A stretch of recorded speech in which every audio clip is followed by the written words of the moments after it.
Good morning, Facebook land. Gordon Dixon here with DJ Sayer. We're getting ready to continue to bring the action for this men's pro singles event down in South Carolina. Good morning, DJ. How are you? Hey, good morning, Gordon. Good morning, everybody out there watching.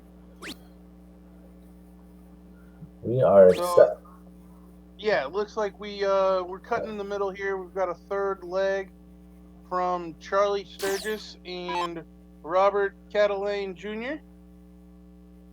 This is Robert at the board now, we believe.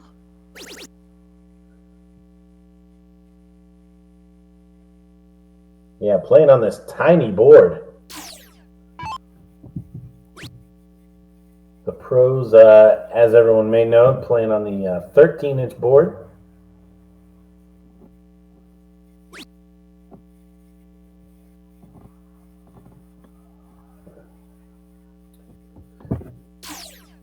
And DJ, you said you did see him cork, so this is a third leg? I believe so. I thought in the warm-up of us getting ready to jump in, we had seen two legs, but I could be wrong. And honestly, they could be playing 3 out of 5. I don't know that either. Oh, that's true too. So Charlie, I know, who just shot there, won the last leg. So that we know for sure. Okay.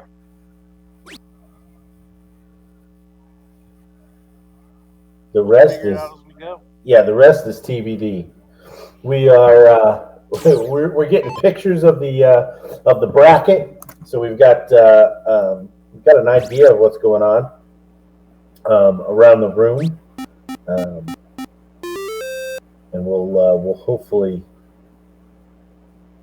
bring you as much action as we can today here on this live stream. Greatly appreciate the bull shooter for continuing to throw support behind live streaming darts, and of course listening to DJ and I yap along with them.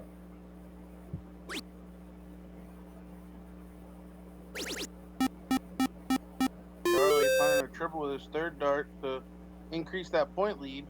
Smart play there. I think a lot of people would have won at the 19s. I do like the strategy of finding a new number because of that exact reason there, where he found a triple with the third dart, and it was able to not only close but score as well. Well, it protected against being able to continue to perhaps build a lead.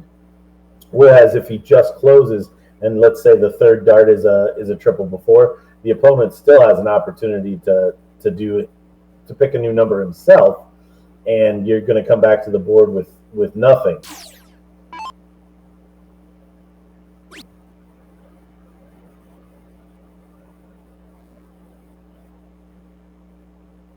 On two wayward darts, so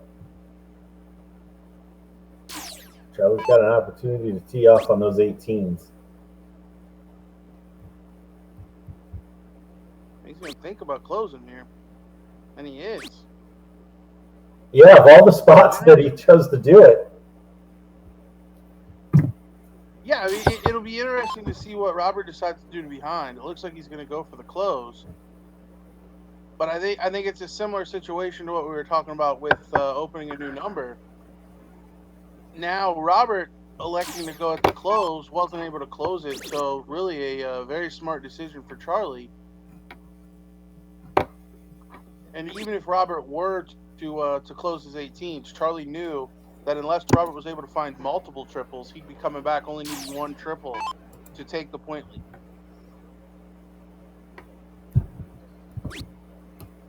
Yeah, you see a little frustration there from Rob.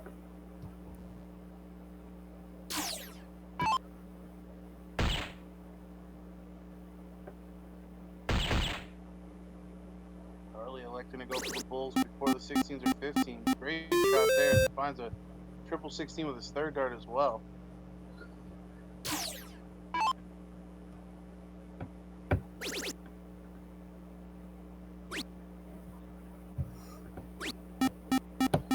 Robert joking around with him, but certainly not going to give up. Finds a 5 mark on the 15. Not enough to really worry Charlie. Three straight darts here, and he'll be out of this leg. And we'll see where this stands. So that will do it. Charlie Sturgis, your winner in match number 1 here on the feed on Sunday. Well, it looks to be. Okay, yeah, they started pushing buttons. I thought they might be setting the board up, but yeah, so it is official. Charlie moving on in the winners bracket. Unfortunately for Robert, he will move to the losers bracket and have to battle not the longest of hauls. There's only 30 people in the pro division this morning, but still a very uphill battle for Robert. Yeah, looking at the Sorry, go ahead. yeah, no, I was just going to say, looking at the bracket,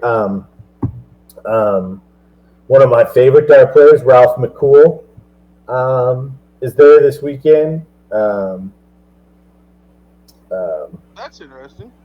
Alex Spellman, who's had some success on the CDC tour this year. Dustin Holt, I mean, at this point, you got to call him a staple at bull shooter events. Also playing in the pro today, so lots of good potential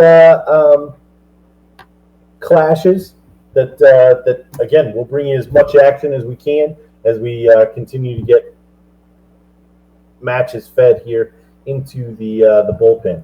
So stick around, and we will be back as soon as we've got another match for you.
All right, welcome back, Facebook land. We are in the first round still here of the pro singles down in South Carolina.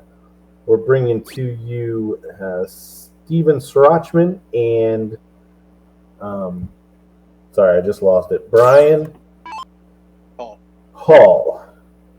And this is actually second round. Both of these gentlemen won their first round match.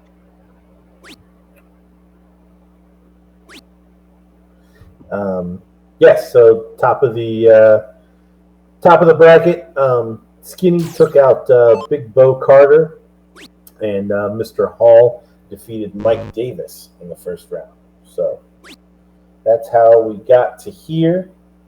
Looks like the winner will take on perhaps Charlie, who we just saw in the first match, or the winner of Seth Merrow and Ryan Peach. So nice little section of the bracket here.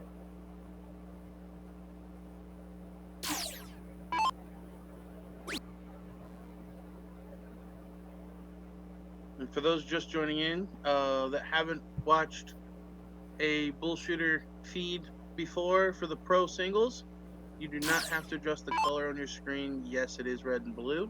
This is our 13-inch board, so a lot smaller targets here that we'll be playing on. So while we'll see the scores come down, the game really changes in the sense that the triples are still the target, but you need to make sure that when you miss, you still are hitting those singles.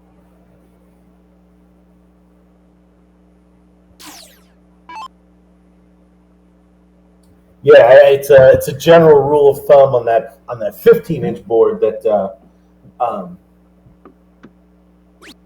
it's who hits more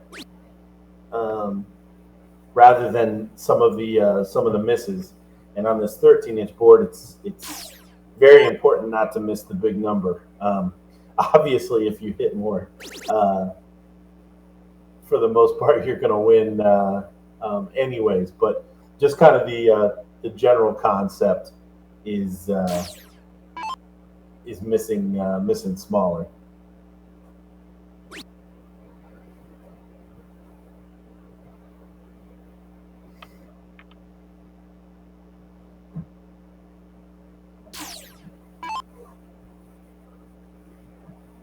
Early doors here, pretty chippy match between these two, both at 2 or below. Yeah, neither player really finding a rhythm. A lot of left and right missing. So one big shot from either player, and they could kind of take control of this leg.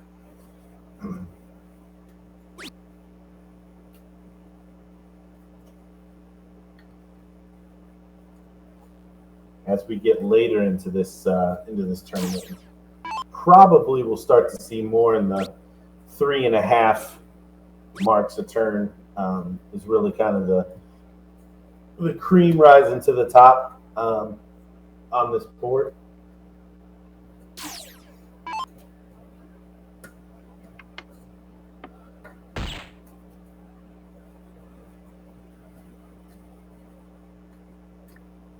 But South Carolina really having a good turnout this weekend, so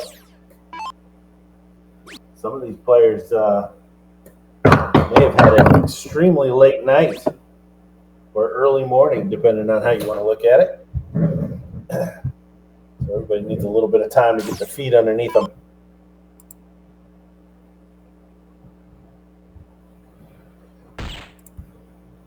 Skinny trying to scrape his way back into this leg on the bullseye,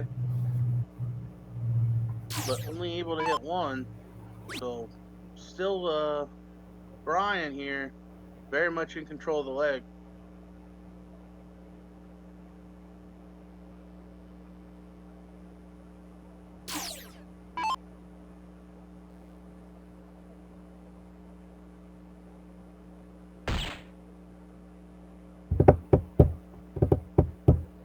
See if Brian elects to throw at the bull or maybe take the 15 instead.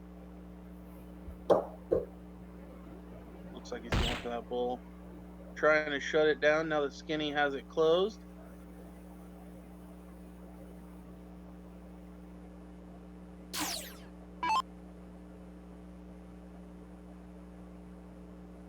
So what's your thought on a lead here?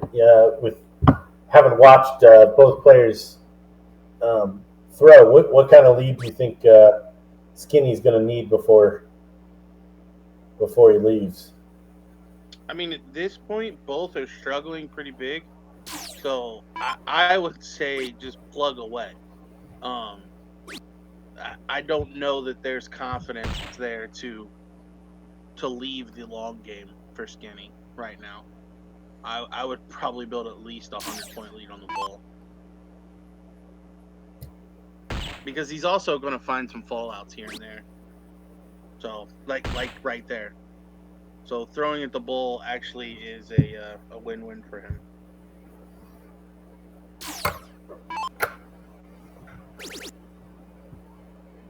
Ooh, that might be the first nail.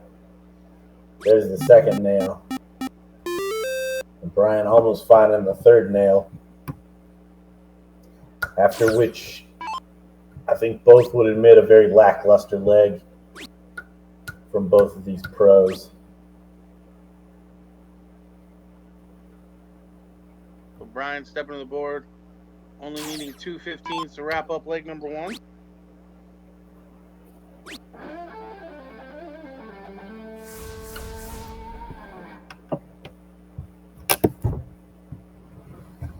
As he does straight away. So he will set the board up.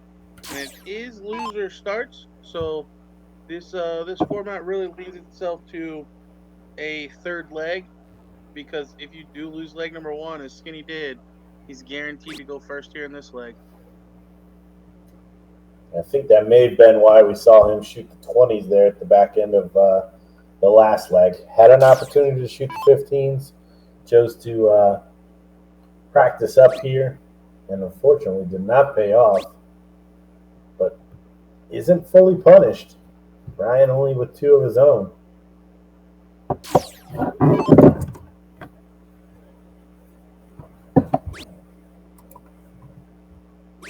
Yeah, you still kind of feel like it's anybody's game here because we haven't seen either player look good enough to really put the other one away. If either player could just find some triples with any sense of regularity, you got to feel that they're gonna take this pretty easily.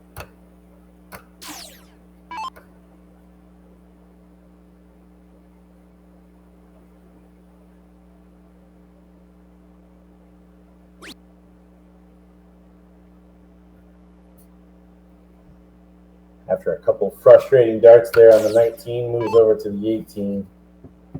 Doesn't find much more. So Brian, he's not going to take that 19. So both players continue to struggle. And it really goes back to what we talked about at the beginning of this match. As long as you make sure that you're finding the singles when you miss those triples. I mean, if either of these players were throwing, I mean, not even quite a 3.0, but just a 2.7, 2.8, they would be commanding this entire match. So sometimes while triples are obviously the goal, sometimes just kind of getting yourself mentally prepared to just throw singles because it's enough is the right way to go. Well, and no doubt. I mean, I've certainly been in this position when you're there and you're throwing, the frustration of the arm not doing what you want it to, and it just becomes that much harder to do kind of even the simple things, which is try not to miss singles.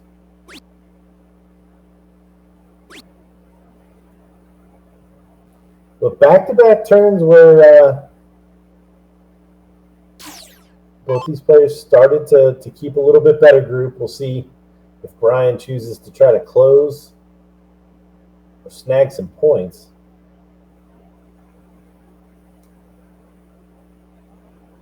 Brian's going to come away empty-handed, not able to find a mark on anything. So Skinny now with an opportunity to run the points up on the 17s, and he's going to follow with a blank.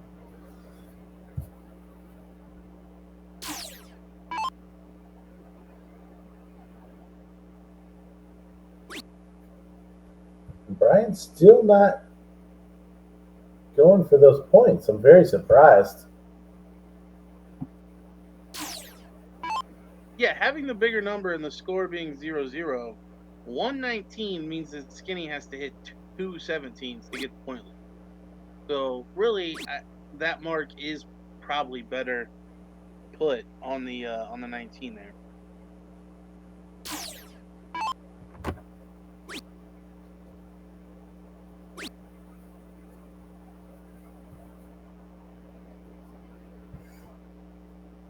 And finally, Brian is forced to throw over there as Skinny actually scores on the 17.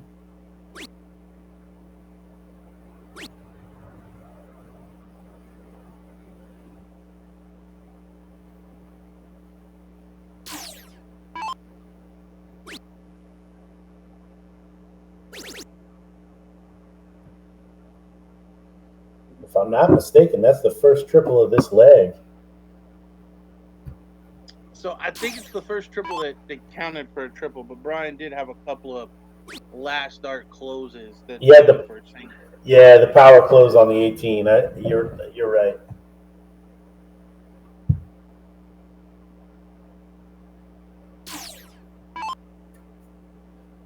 I think both players addressing the frustration in the play here. And again, both of these players have already won a match, so you gotta believe that they were playing better than this coming into this match.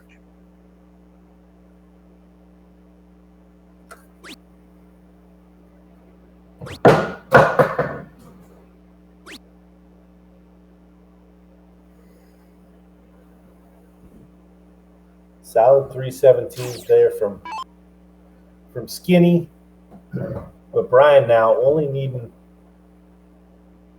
2 19s and a 17 to have the point lead and close Skinny's playground. He's not going to do both, so see if Skinny's going to try to keep up his run of straight darts, and he does, and importantly, closes down that 19 with a 3-point lead. So now if Brian's going to retake that point lead, he's going to need a triple or some help from Skinny.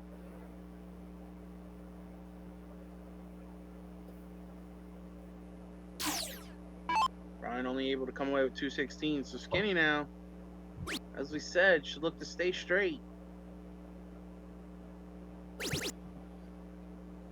Oh. He does find a big third dart triple. Hey, hop the last one in there.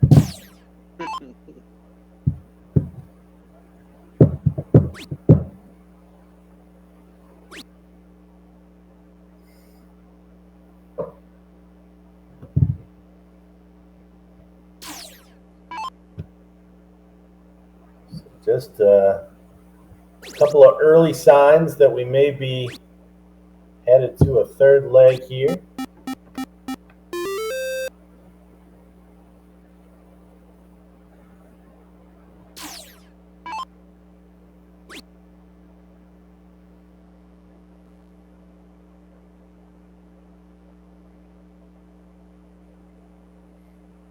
Both players going to just want to put these last couple of legs out of their head.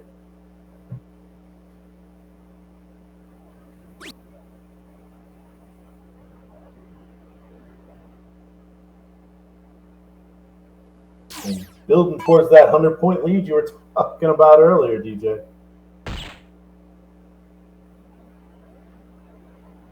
Yeah, I mean, it's definitely situational there. I mean, he had 3 numbers to close here with the point lead. I think he should be comfortable enough to just go straight at the bull and try to finish her up.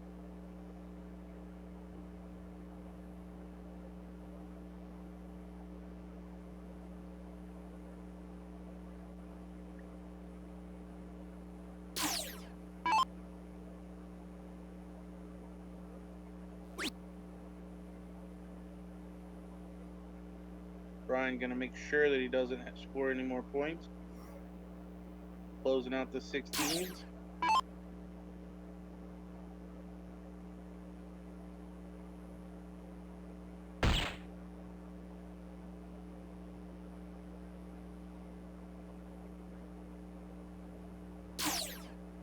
Well, Brian's going to steal this leg. He's going to need to start hitting some bullseyes.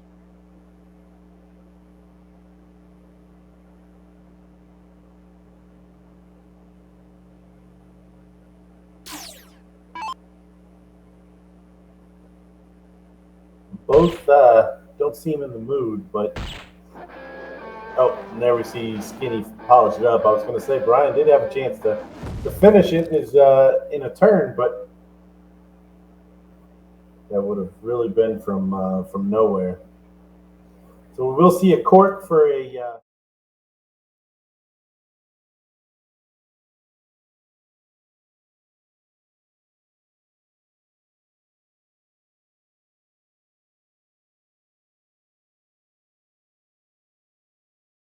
First.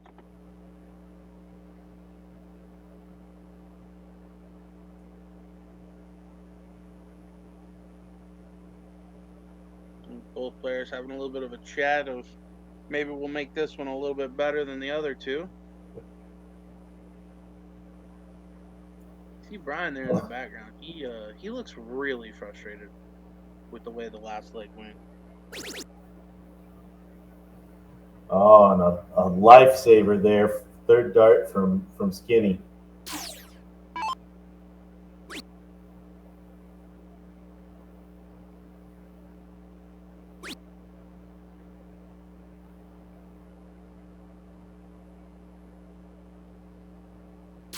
Only 2 from Brian.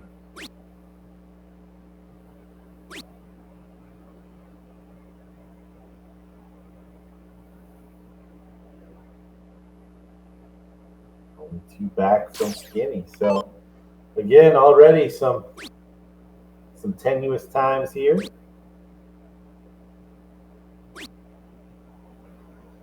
Brian taking the stab at the 20 there, looking for a triple.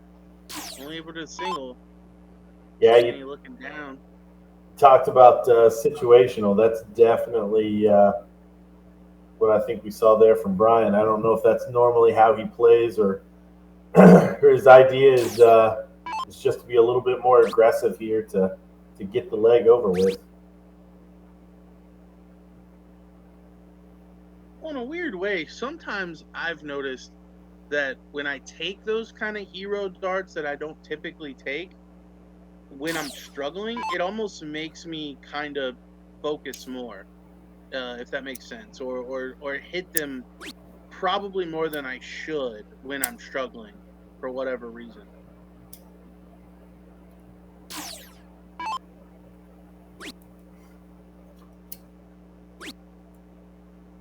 I think sometimes we just start to overthink the game, and then when we do something that's completely against all normal logic, we don't allow ourselves the chance to overthink the shot.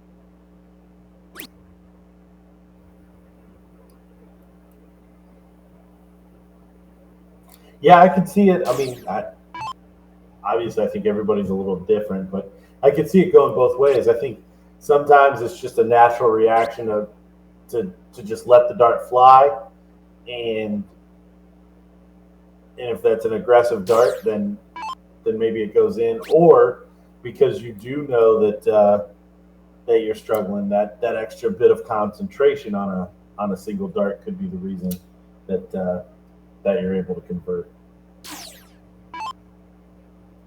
Brian has put himself in a decent spot here, shutting down the 17 and adding 54 points to his 37-point lead to take it to 91.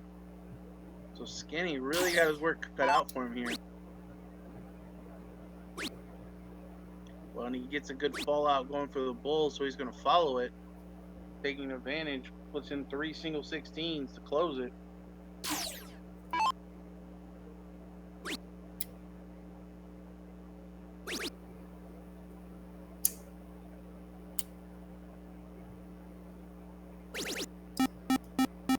Dirty shot there from Brian, closing both corners. Yeah, and you see Brian's average there, 3.29.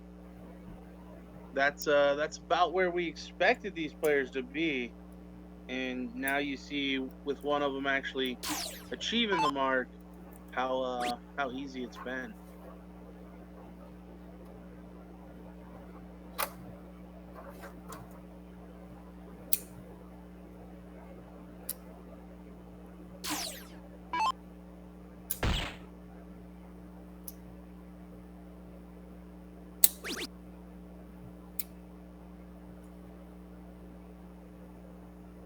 Kenny kind of looking resigned to his fate. Brian's still needing 3 bulls to finish it off, though.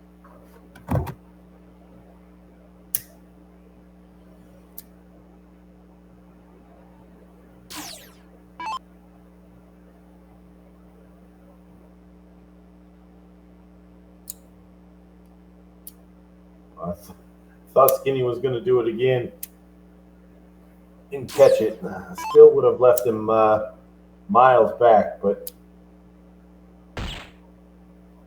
bit of a consolation if the trip 15 had gone in. Brian finally finds a bull, so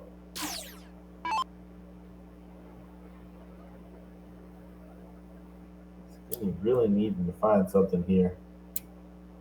It's just not going to happen. So Brian now 2 bullseyes to take this second round match in the pro singles down in South Carolina.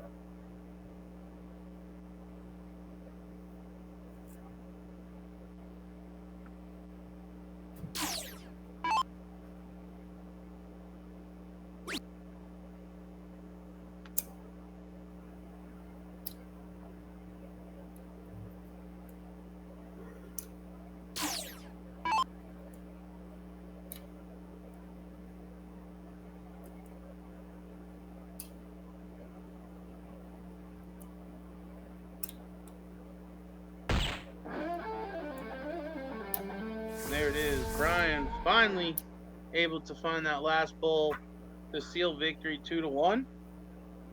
So he will continue on in our winners bracket.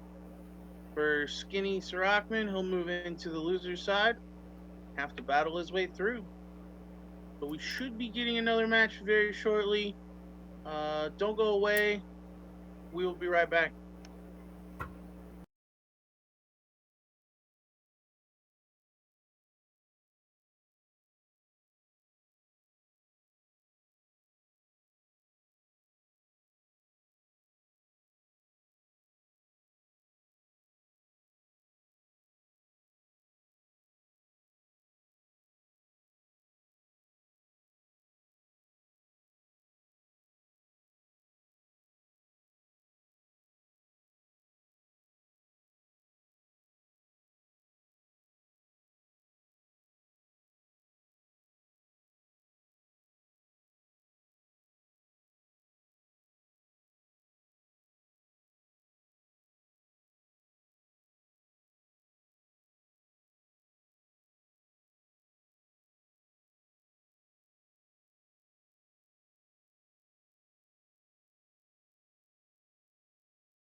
All right, Facebook land, we are back. We got a good one here. We got Sydney Vaughn taking on Daniel Brown.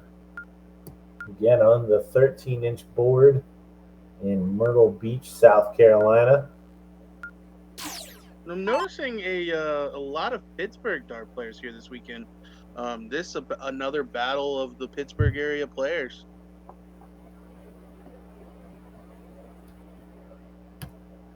I'm pretty sure Robert, who we saw in the first match, was a Pittsburgh player. So the Pittsburgh regional is actually one of the most highly attended one each year. I know it and Texas are both kind of the biggest as far as average numbers. Just kind of wondering if some of the Pittsburgh players haven't decided to make the travel since theirs is so difficult. Yeah, maybe play what they assume is going to be a smaller regional prior to the entity that is the Pittsburgh bull shooter.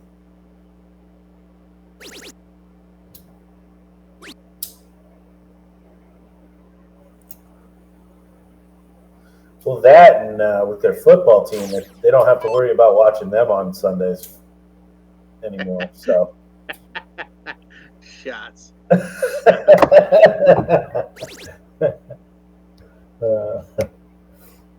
Just a bit of fun. Just a bit of fun.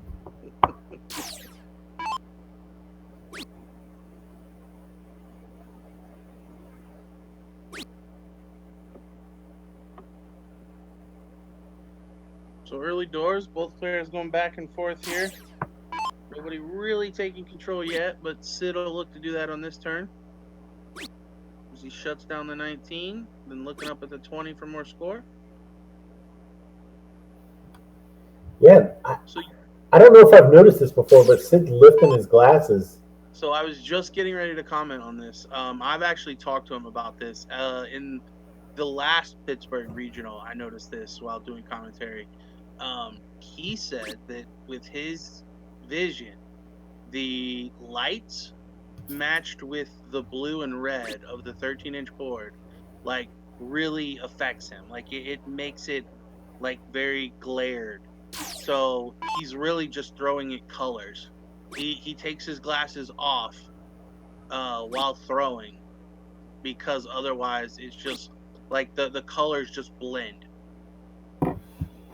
Interesting. So if he was playing on the if we would have been talking yesterday on the 15-inch board, he did not lift his glasses? No. He said the black paired with the red does not affect him with the lights. However, the blue paired with the red does. So there's something about the blue that really blends with the red for him with the lights. That he's not really seeing the colors aren't separated for him. They kind of blend together. Huh. Well, good to know, because it certainly stands out. Yeah. He's basically putting his glasses on to look at the monitor to see what his opponent scores, and then he's walking up there, just throwing at colors. So it's got to be a difficult way to play the game for sure. But Sid is definitely a very talented player and has figured a way around it.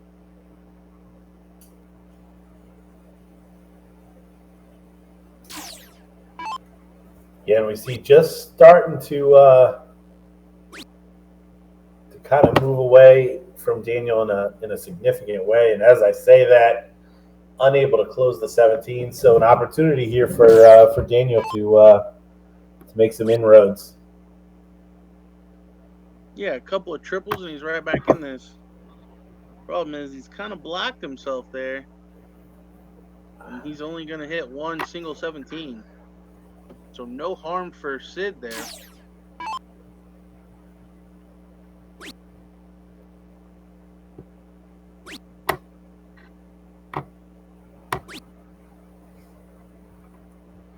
It even misses the bullseye as well.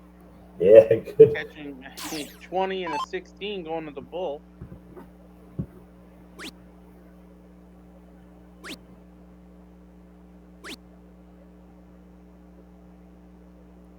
As we have already pointed out, though, Daniel will get an opportunity to start because this is loser goes first. So this format kind of built for deciding legs.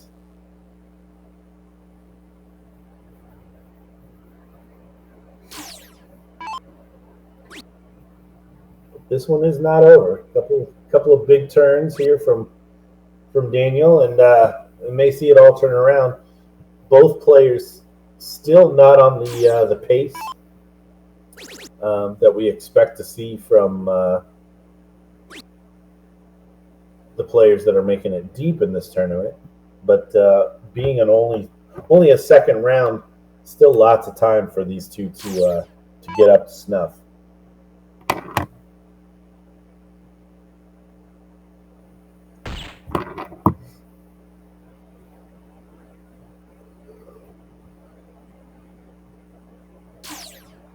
Sid now in control, going to look to put in 3 bulls and take leg number 1.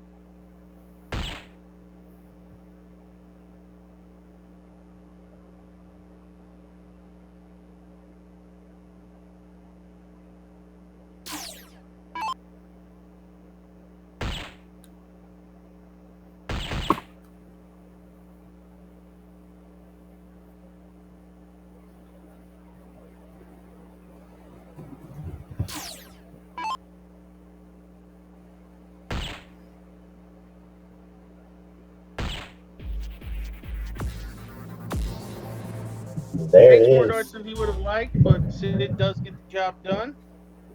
So leg number 1 to Sid, and Daniel Brown will start us out in leg number 2. Daniel with the patented Gordon Dixon dart flip in the background. I don't know if you caught that. I didn't. I rest assured we'll be looking for that going forward. Yeah, it looked like the dart turned over. It could have been where they just kind of roll it, and it doesn't actually flip, but I'm pretty sure it flipped.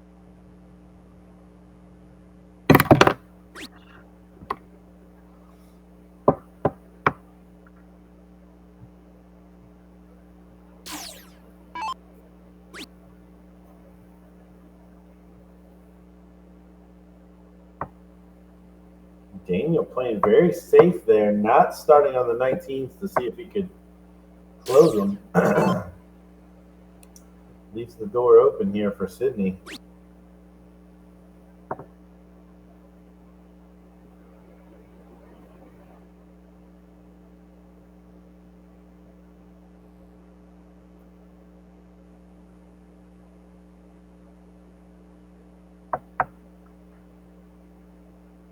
Can't tell if Sid doesn't know what he wants to do or if he's frustrated. So it looked like he dropped a dart, picked it up, and then something to the right caught his attention. But he does an amazing job of regrouping and finding 2 triples with those next 2 darts. But Dan gonna follow with a pile of 20s himself. Yeah, nice recovery after a very poor first dart.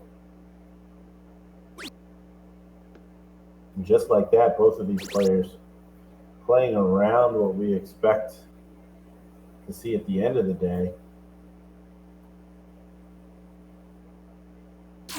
Yeah, at least early doors getting treated to a pretty good little back and forth here.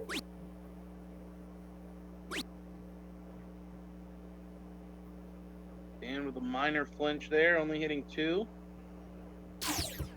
Sid's probably going to take a stab at these 20s at some point in this turn. Especially now after finding a triple 19. Does he stay there? He does, but only 2 singles on the 20.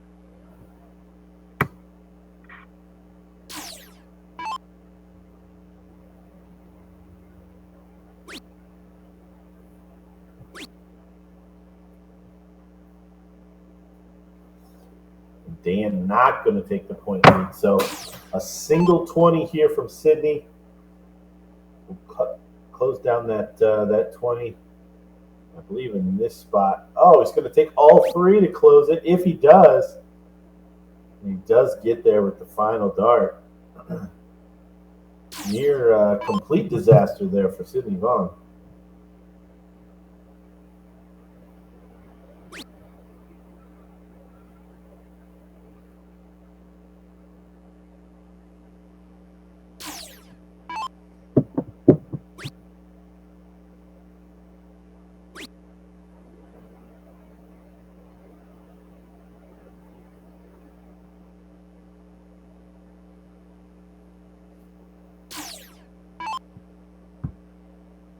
Dan with a mark to work with on the 18s.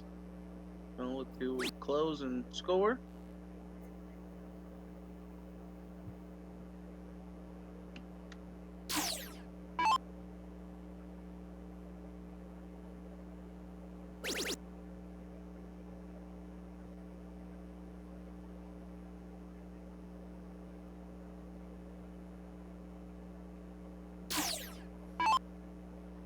Third dart there looked chucked to me. He was just shooting one up there, trying to hope that the 18 went in.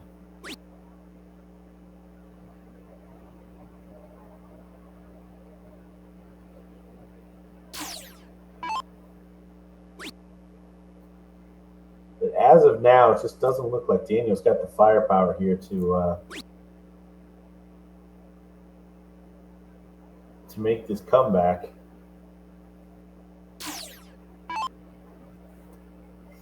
Nice 6-mark turn early in the leg on the 20.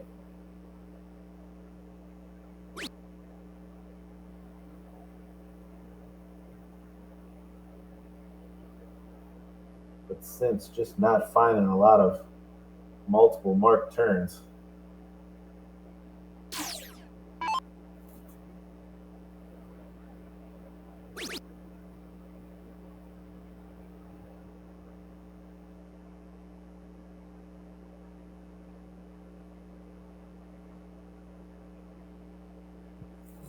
Sid managing to find a triple 18 with his first dart, but nothing to follow.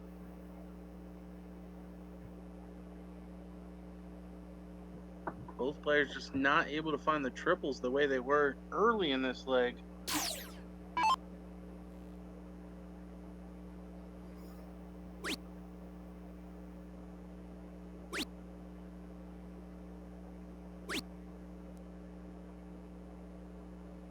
Yeah, important close there from Sydney.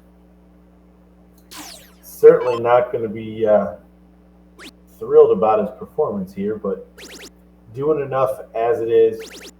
You see Daniel finding some triples. I don't believe that 19 was intended. Could be wrong.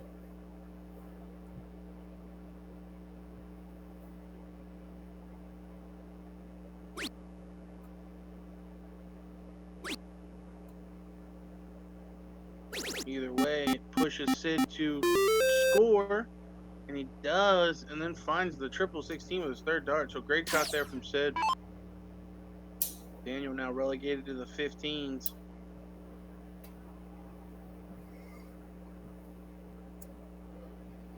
Yeah, a few more waves of the hands. Just too much frustration here.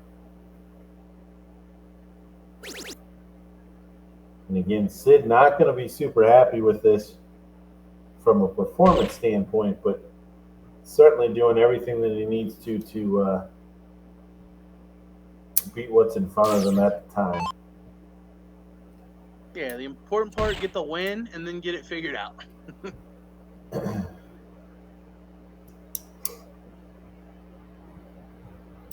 So 2 bullseyes here from Sydney Vaughn to see himself into the 3rd round.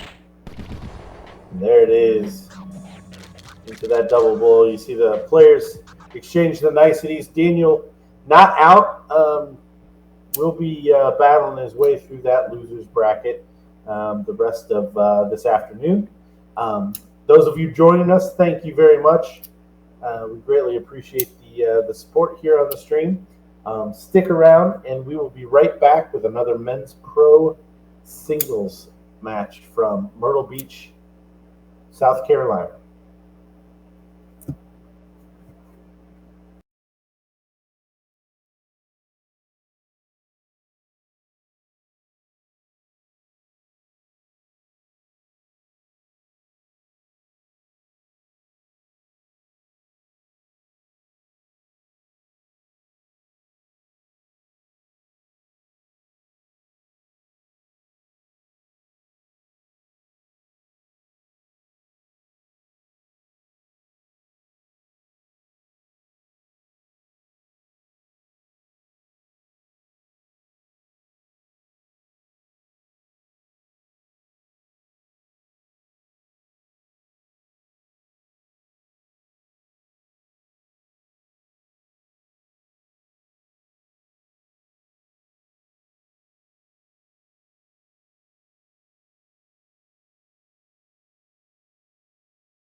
Okay, we're back.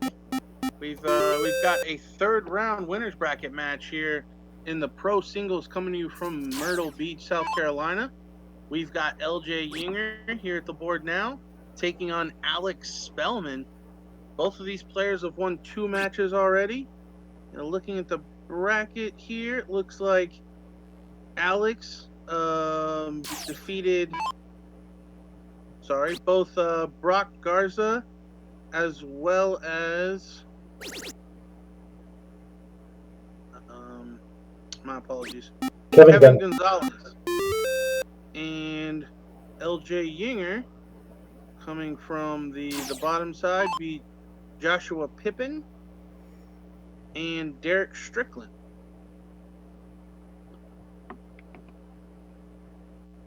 Looks like Alex coming out firing, taking advantage of the slow start from LJ.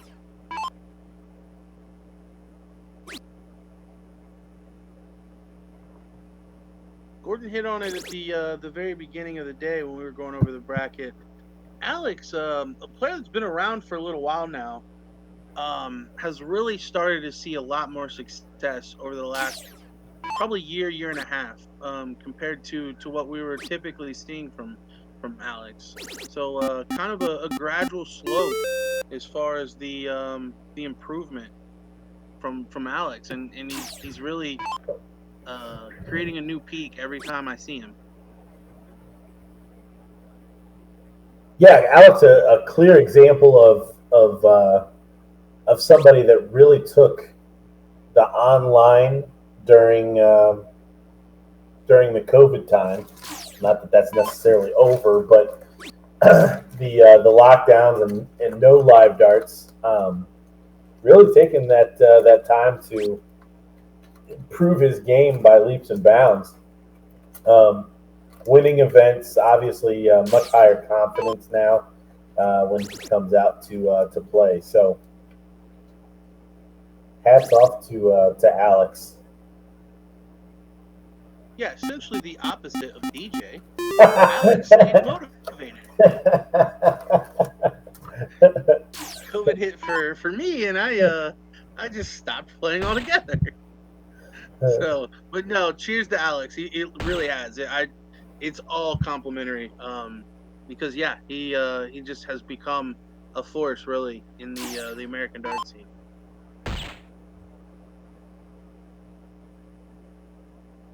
Now just 2 bulls away from taking this first leg.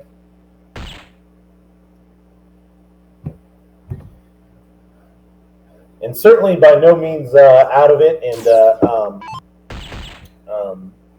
Dustin's going to have to do his part. But a tasty lineup here, kind of taking shape for Alex to take on Dustin Holt, who's won a couple of these pro single events on the tour thus far.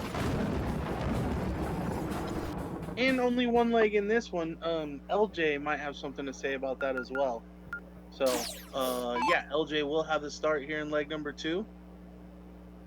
We'll see if he can play the way that we know that he can as well.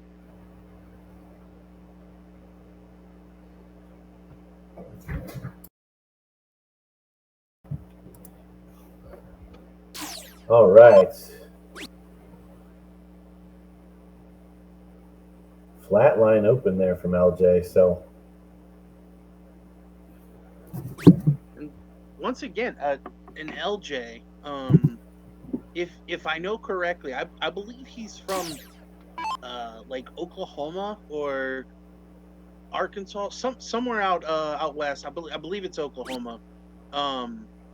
Unless he's moved or something, we're seeing a lot of travel to the South Carolina Regional. I'm wondering if the appeal of Myrtle Beach is why we're seeing kind of a lot of new faces at one regional. Well, I know that this remote commentary is extremely nice, but I can tell you from a personal standpoint, I would be much happier in Myrtle Beach, South Carolina right now than I think we're going to get our first snow of the season is what they're calling for. So, yeah, not great times to be an Ohioan by any means.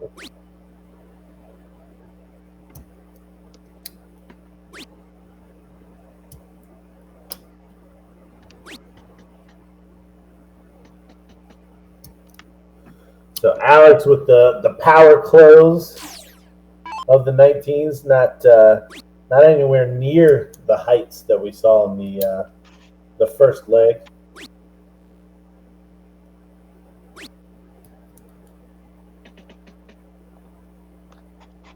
To this point, hasn't really needed it, but now trailing by 17 points, he's gonna have to get some score here on the 20s.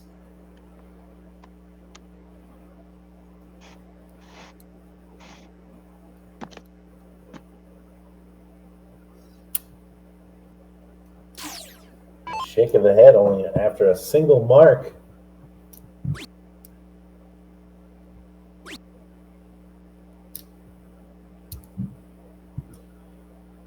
LJ only going to follow with 2, so still plenty of time for Alex to find his stride here in this leg.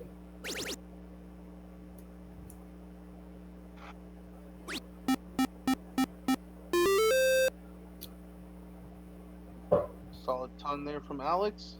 Takes a 67-point lead. So LJ is now going to need at least 4 18s to take the lead back. He's going to only hit 1. So once again, Alex building a lead here in leg number 2. Staying on that triple. It'll be interesting to see where this third one goes. In that same pattern. Job done, though.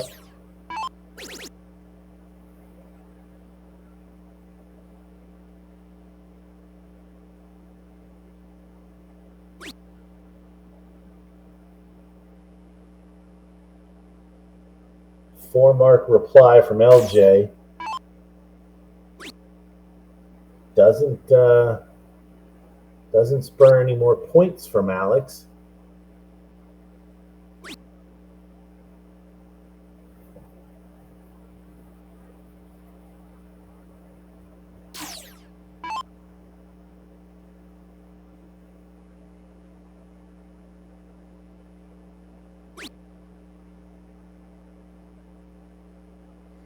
LJ really looking a little frustrated there on that turn.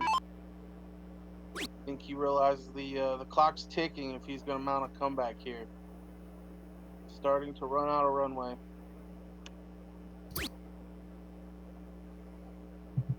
Alex does leave him an open, though.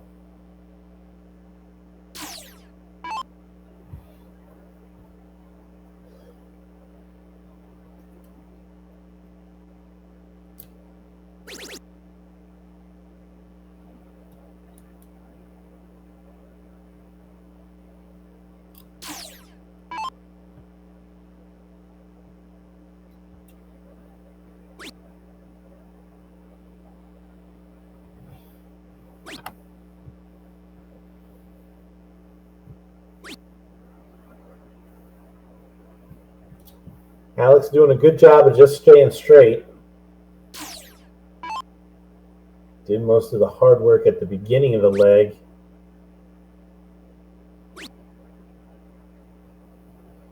LJ needs to find that treble. He isn't going to do it. So 2 15s now. I'm sorry, 115 now from Alex Spellman for a lead headed into the bullseyes. Double bull will do it. May choose to take some more points just to press the bull. And that's what he does, but doesn't find it. So, yeah, I think it was the right shot there for Alex to try to take away the 3-dart finish. Having blocked the double bull, wanted to make sure that he got another turn, which, because LJ didn't start with a double bull, he will. So 2 bulls needed now for Alex Spellman to take leg number 2 and the victory. And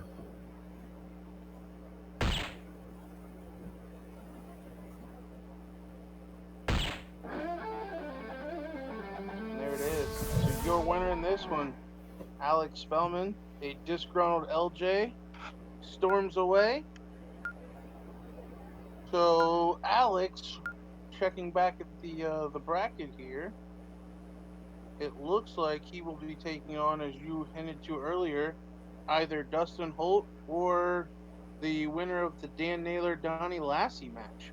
So either way, whether we get a Dustin Holt who um, has become one of the most successful bullshooter players the last couple of years, traveling to multiple regionals and continuously seeing success, or Dan Naylor, or Donnie Lassie. Sorry. Yeah. So a good match, no matter what, in that semifinal. So yeah, stay tuned. We should have a lot more good darts coming to you from Myrtle Beach, South Carolina.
Yep. Welcome back. Actually, I keep saying welcome back. It's welcome us back. We have returned. They never left, right? Yeah, they've never left, which we greatly appreciate, by the way. We are getting ready to watch Seth Merrow take on Dan Naylor in a loser side match. See Seth starting off strong. Yeah, I gotta admit, the last time I saw Seth, he played very well. I believe it was the Florida Regional. So, a little surprised to see him in the losers bracket, quite honestly.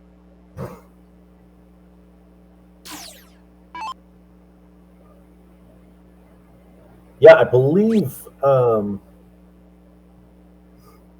he lost first round to Ryan Peach.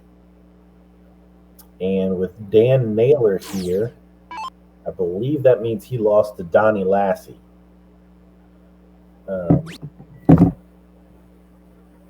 I believe both of those are impossible to be incorrect. But again, all we do have is the bracket to work from here.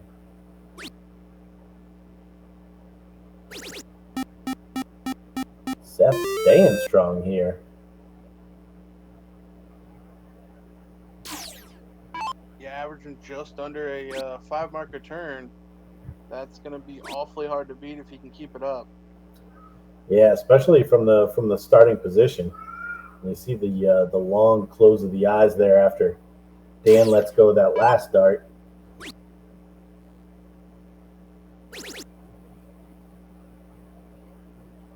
Dan, however, will have the opportunity to start if he is unable to turn this leg around in the next.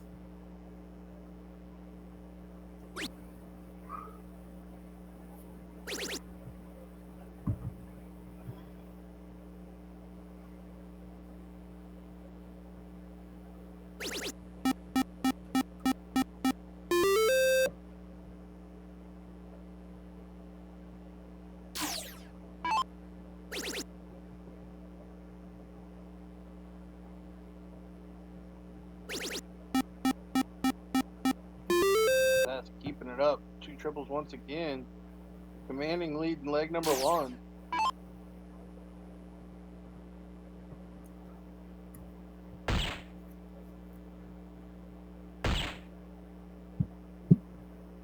And only 2 bulls from Dan. So in a blink of an eye here, Seth Merrow looking to take this first leg.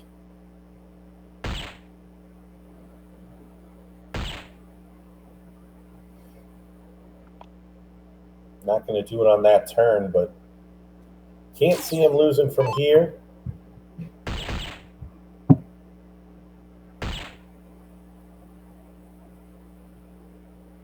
Dan going to make him work for it. Oh, I thought the last one registered too. So single bull now for Seth. We'll reset the board. Dan will get us started.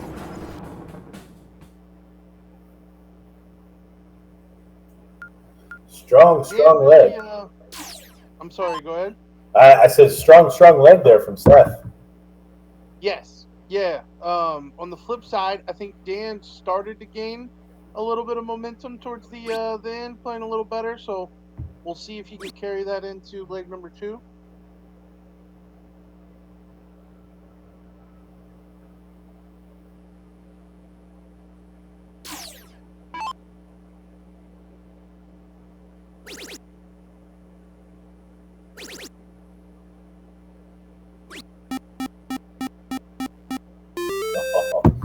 Seth staying hot on those trebles.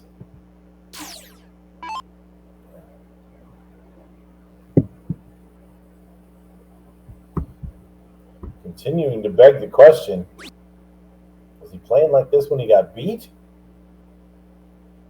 I don't know that was a question.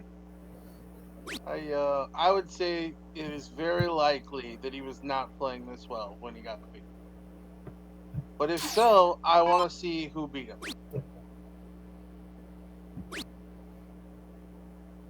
I'm a little sad we missed that match if that were the case.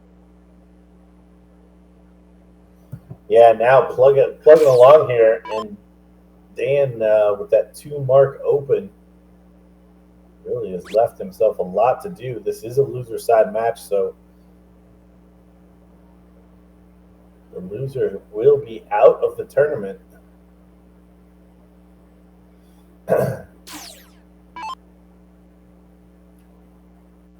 Dan, a former 501 national champion on the steel tip side.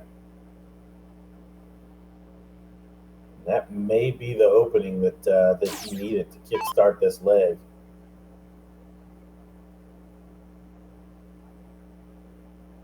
Dan trying to pump himself up before this shot. Does manage to find a triple 18. A lot of body movement when he threw that one.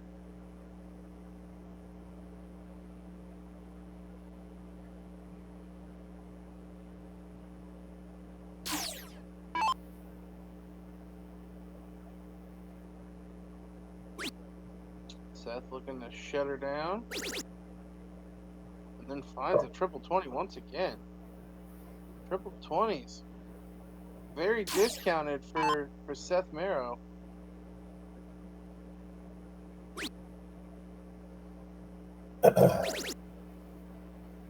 Yeah, when it's free triple 20 day,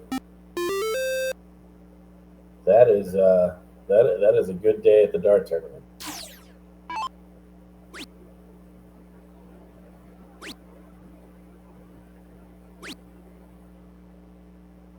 Seth, nothing fancy there. Has the lead, still has the 20, and just shuts down Dan's 17. So squarely in Dan's hands right now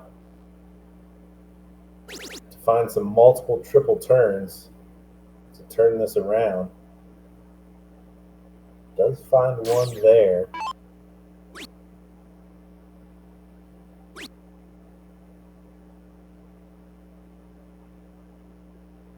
And Seth. What an opening now for Dan. Yeah, Seth only with it too. A mistake as far as I'm concerned. He continued to shoot into that grouping there around the treble 20. That should have been the fattest 16 we've seen all morning.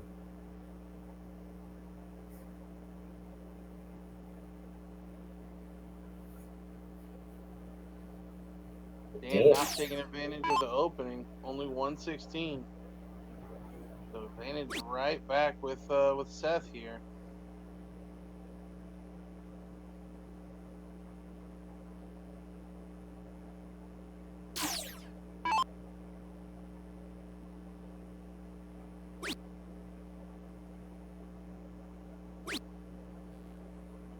Yeah, Dan slowly but surely chipping away here. Nice treble 15 find.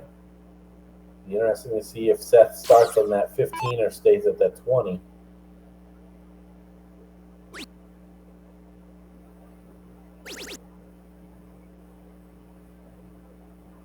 You see the wry smile there from Dan as that third dart goes right in the middle of that treble 20.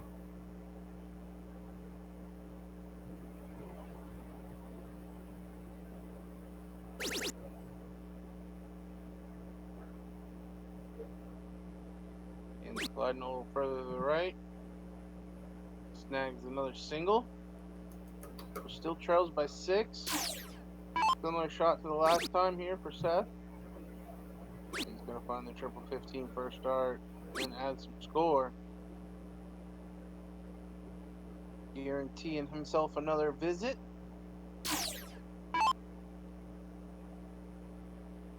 Would not be surprised to see this 20 go away at some point in this shot for Dan.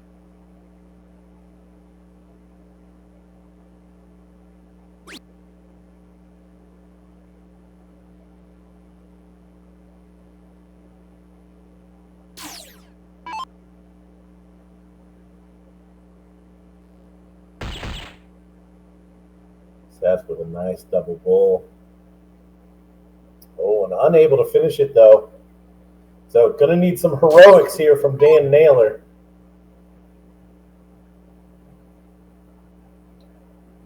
When this second leg.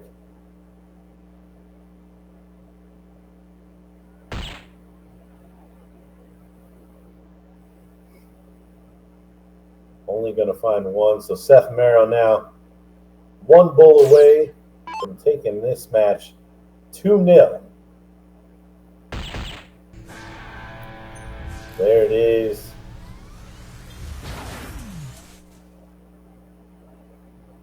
See the players embrace. So Seth Merrill, your winner, again in the loser side match here at the Pro Singles at the Myrtle Beach Bull Shooter Regional.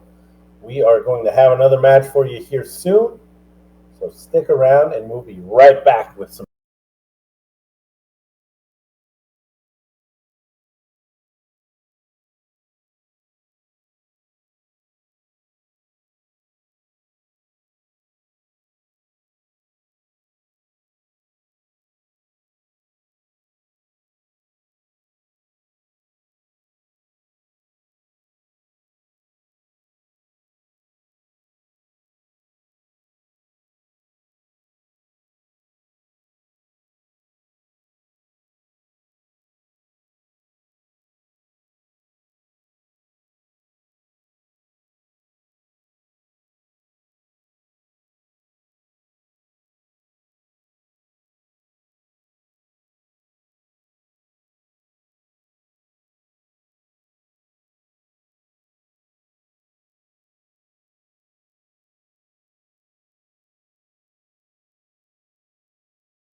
All right, we're back.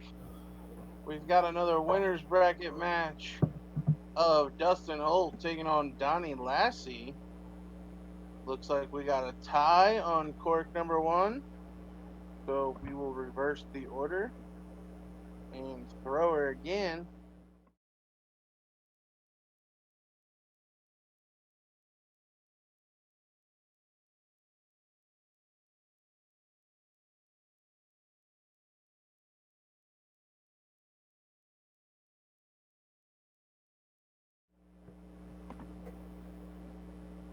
So the players will set the board up.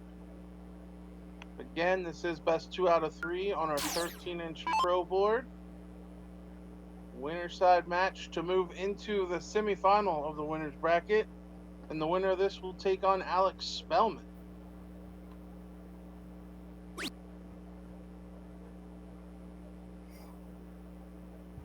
First time we're getting to see either of these players today. Yeah, Dustin, I believe, won the Florida regional in this event. I believe he won New York as well. And New York, yeah, that was the other one I was searching for.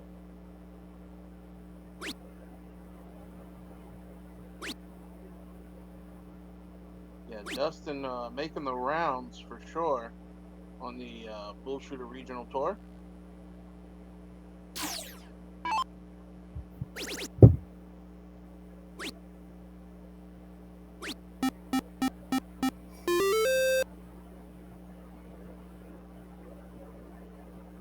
Donnie's going to snag some points and shut down the 20.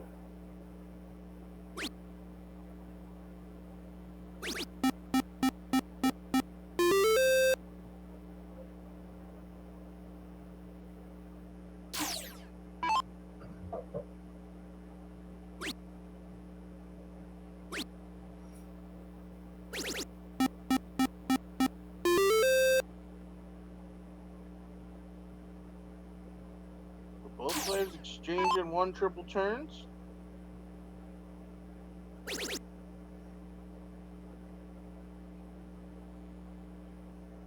Dustin finding a triple 17, but that's all he's going to hit. Does manage to take the point lead back. So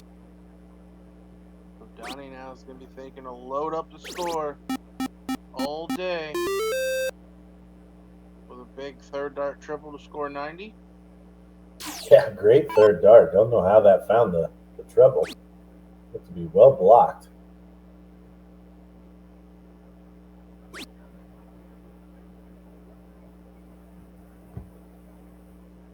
And a forced air there from Dustin. Donnie now. The ability to take control of the leg. Shuts 17 down. See Alex Spellman in the background scouting.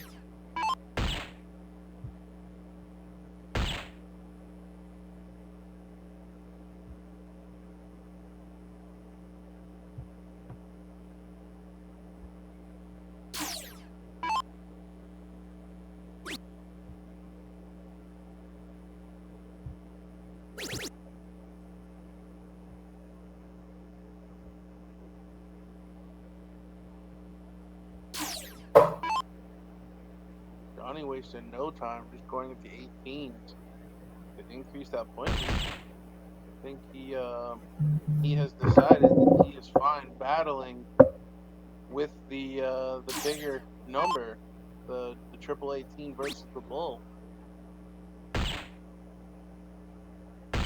Well, and as I say that, he does take a stab at the bull and finds a double with his third dart to shut it down.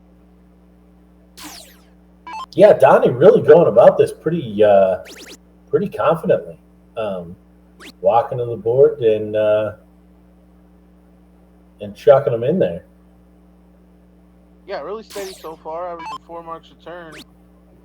That's going to be a tough mark to beat for almost anybody in the event. There it is. So too fast to take the leg. With Donnie Lassie up 1 leg to none.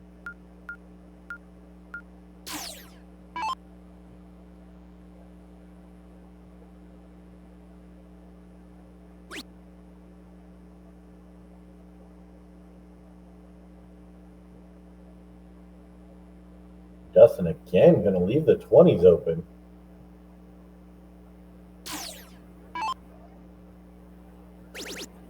Very uncharacteristic. Donnie again going to take advantage.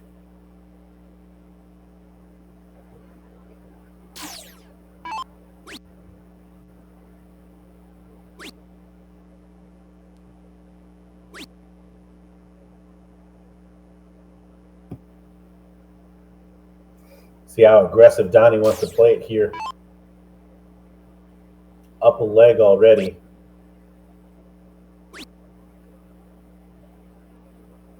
Very wayward on the first, but splits between the 20 and 19 after that.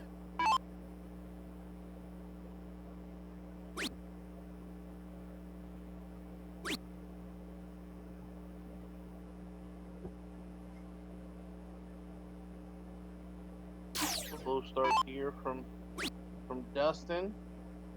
If Donnie's gonna punish. But does close the 19, add 20 to a score. Dustin's gonna need to get the ball rolling here in leg number 2 if he's not gonna take a defeat. Yeah, I talked about the body language from Donnie, the very nonchalant or confident way that he's holding himself, and Dustin just looking a little rattled here.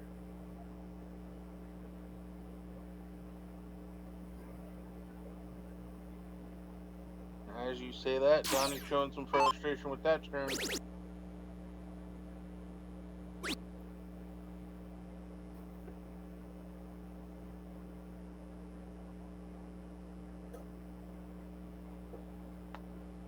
Dustin finally able to wrestle away the point lead here.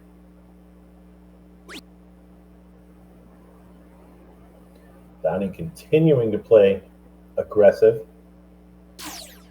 Yeah, I'm not sure I like the strategy there, needing 3 marks with 2 darts in hand going into 17. Nice to get the triple, but I think 40 points added to his point total would have been better served right there. He's got the 20. You kind of want to take advantage of that. He basically surrenders it. Yeah, he surrenders it right there.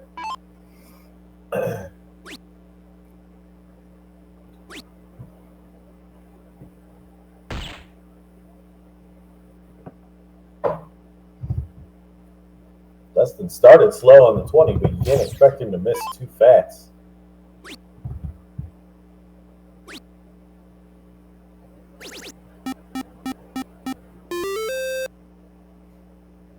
does rattle in a third dart triple there on the 16 to pull back 32.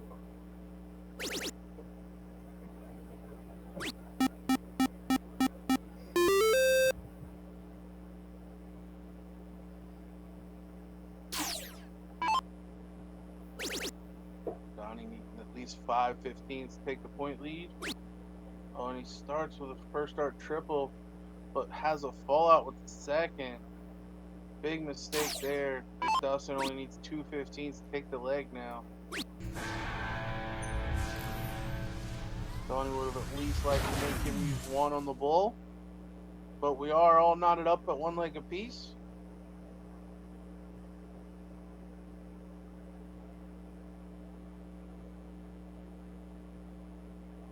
I think Dustin telling him he's got options since Dustin corked first in the opening leg. And very wayward dart, so I would be very surprised if we don't have a third start here from Dustin, which we will.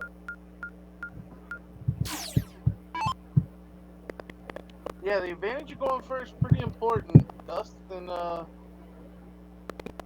earning the right to go first in 2 out of the 3, and then because of the loser start format, getting to go first in leg number 2 as well. So a little bit of a advantage there for Dustin,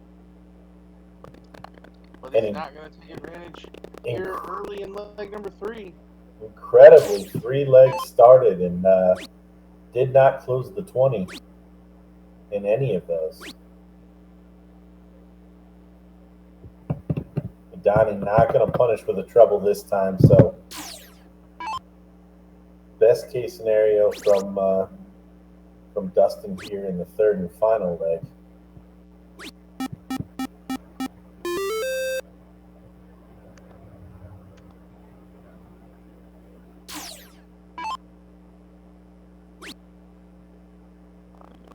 Donnie gonna look to get a new number, find a bet to score on, but only gonna hit 2 18s. Not the same Donnie we saw in leg number 1. Yeah, or early doors in leg number 2. Dustin kind of refocusing and turning that pressure table around on him.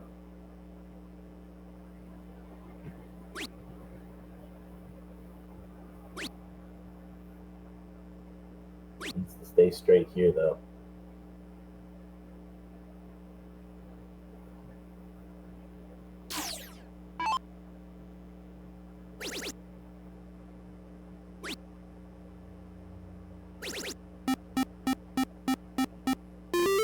Big 7. Yeah, big 7 mark turn.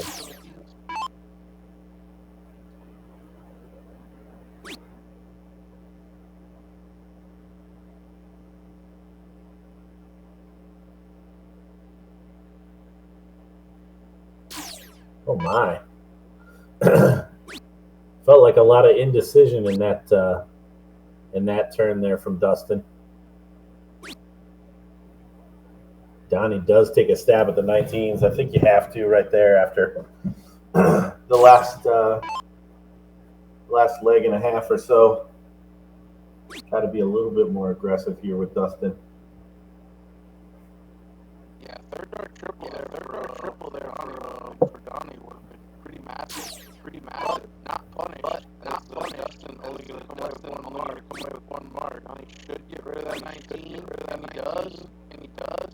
So this leg completely flipped in a matter of 6 or 9 darts. Donnie now in control.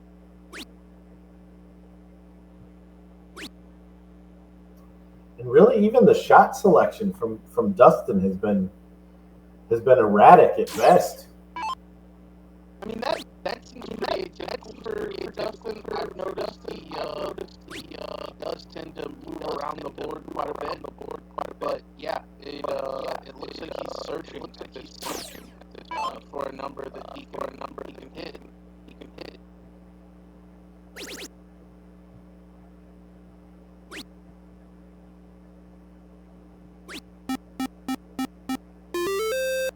Great job there stepping in, but relatively easy shot here for Donnie Lassie. 3 marks. Continues his lead into the 15s. Oh no. See his reaction. I think he thought he was just going to kick that third one into the 16. Now he's going to have a little bit of work cut out for him because he trails by 47. Needs to find a triple 17 with one of his first 2.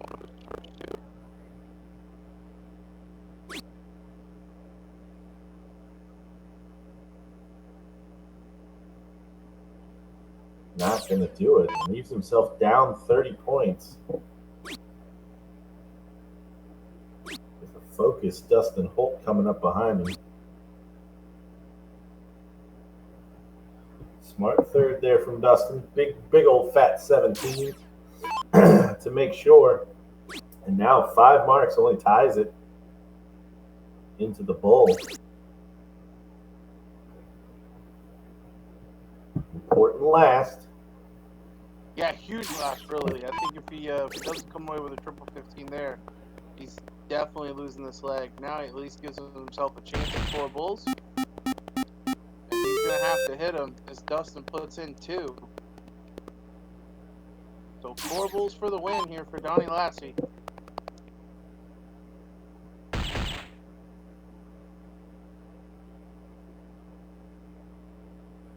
Well, he did give himself a chance with a second dart double bull, but empty-handed with the third. So Dustin Holt now 1 bullseye for the leg and the match. There it is. So Dustin Holt survives, I think, is the way we can describe that. Certainly not the performance we're used to seeing from him. A little bit of a gift from Donnie Lassie. But Dustin will move on to take on Alex Spellman in the semifinals of the winners bracket. And Donnie will have to battle back in the loser's side. We're going to step away for just a second, but you don't go anywhere. We've got more darting action coming very shortly.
On Alex Spellman, the probably on paper favorite to this point, based on the averages that we've seen, other than maybe Seth Merrow, who's already in the losers bracket. So, got to give the edge to Alex here, I think, coming out of the gate. But if we're looking at revisionist history, Dustin Holt seems to be very successful in these events. So, I guess where are you leaning, Dad?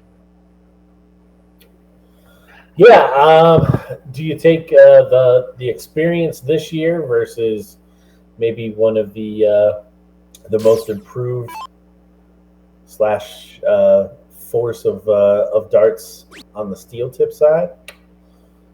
So I think darts is very much a in the moment kind of sport. Like I do think momentum matters quite a bit. Confidence levels is very important. So I would actually tip Alex here, but would not be surprised either way.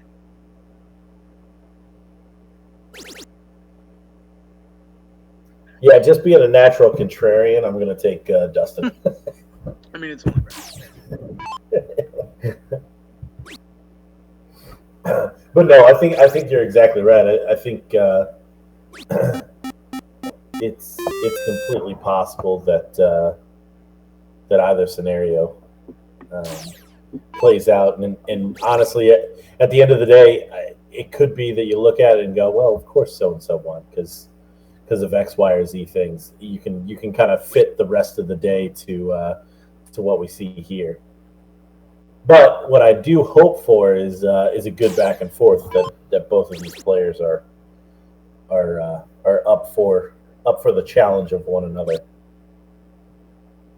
Yeah, I think if I know these two players well, they will be looking forward to this match as well. Like they probably saw the bracket and honestly was pegging this as their likely opponent as well.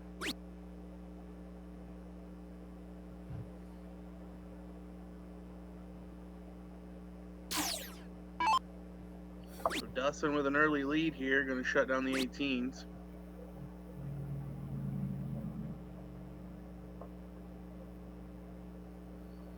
Bit of a mistake there. We'll see if Alex can punish. It'll also be interesting to see if Dustin goes to those bullseyes, as we've seen him do so many times after the 17s.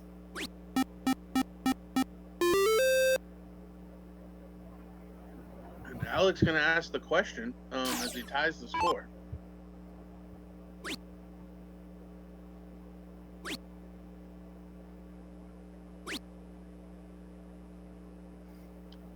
Interesting shot there from Dustin. I'm wondering if that first dart felt like it kind of blocked the triple there, as he moves down to the 17 with only a single 20-point lead, really leaving the door open for Alex for a big shot.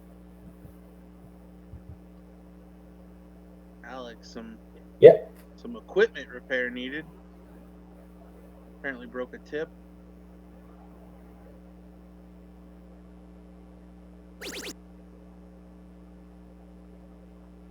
Staying there. And he hits it again. So 102 points scored there for Alex. Not taking the aggressive approach and trying to take away the 20. See if it pays off for him.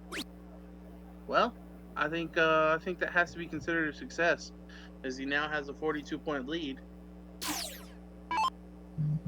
Yeah, what he did is he really protected that 17 only with knowing that Dustin had 2 marks on it. Oh, and he's not going to convert on just closing the 20, so gives it right back.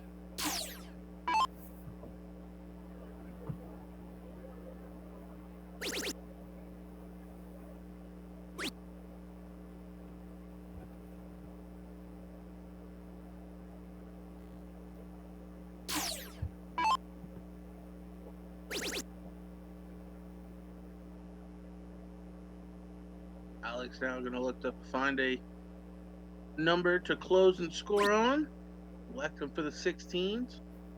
Puts in 4. scoring 32, still trails. So Dustin now has a decision to make. Does he want to increase that marginal point lead? He does.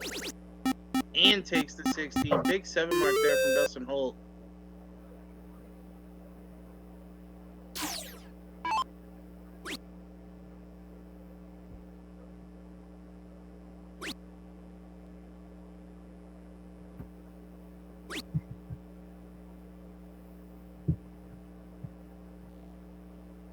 Yeah, really nice standard to this leg.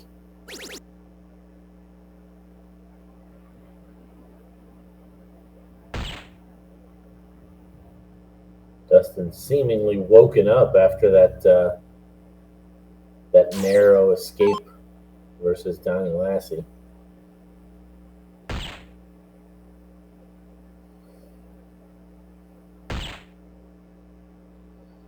Alex, though, will get his opportunity to start the leg if Dustin finds the bullseye here, which he does. So, first leg to Dustin Holt in this semifinal down in Myrtle Beach, South Carolina. We'll see Alex Spellman get us started here in the second leg.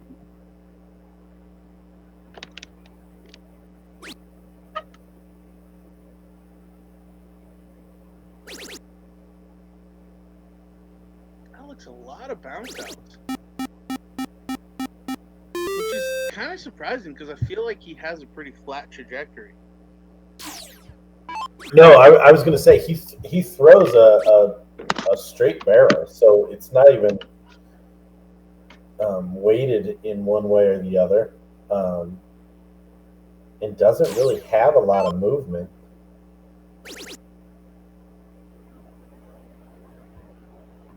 Alex really taking control of this leg early on.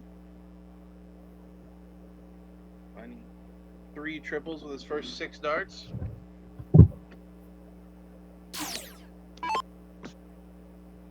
Yeah, exactly what he'd be hoping for after the first leg coming up a little short.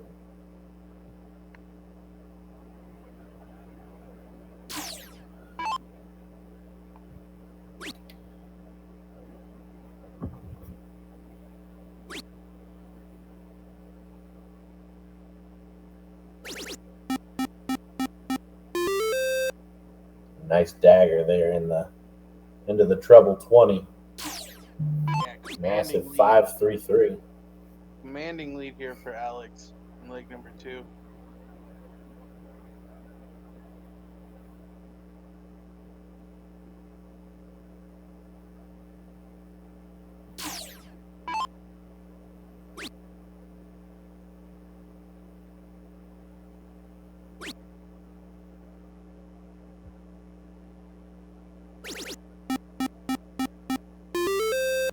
Finding a triple on every turn thus far is Alex.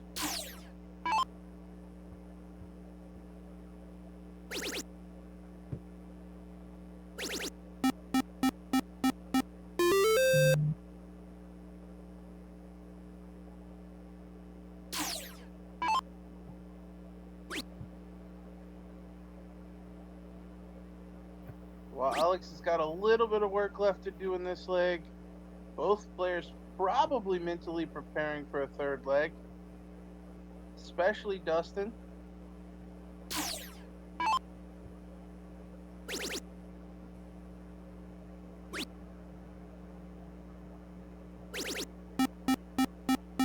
Dustin not gonna give up in this one just yet, as Alex opened the door for him.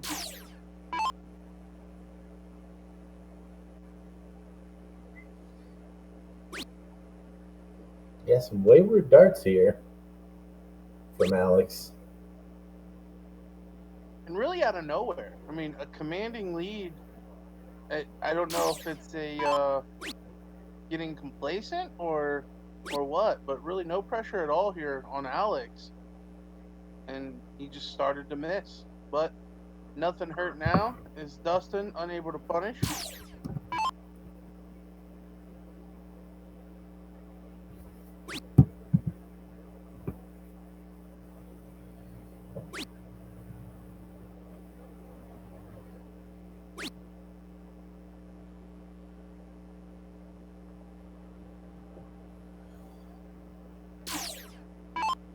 last couple of turns, just kind of bare minimum from Alex. Dustin unable to continue to kind of push the envelope after the 7 mark on the 16s.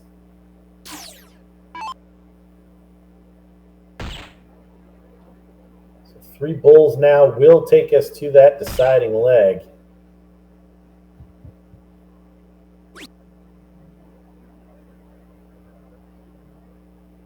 See Alex wave that last one off, but shouldn't be too scary even when he comes back to the board.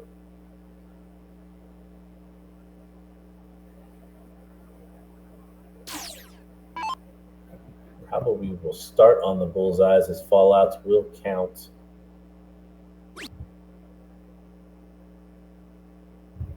Likes to make sure that he takes the 20 there.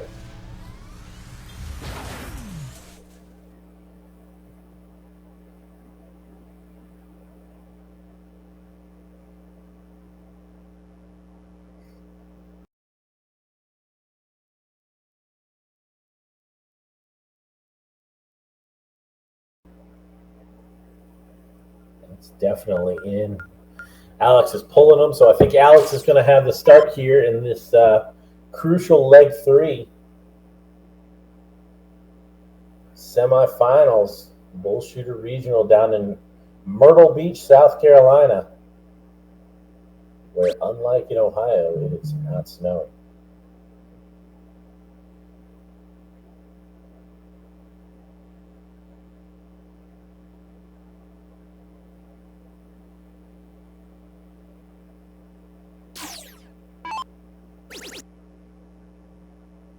Alex just completely missing the mark there.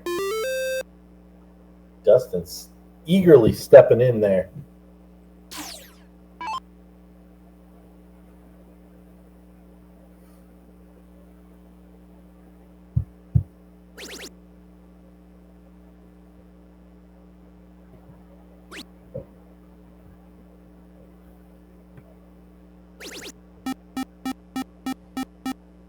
Alex with a nice 7 mark return. Probably wondering where that was on the start.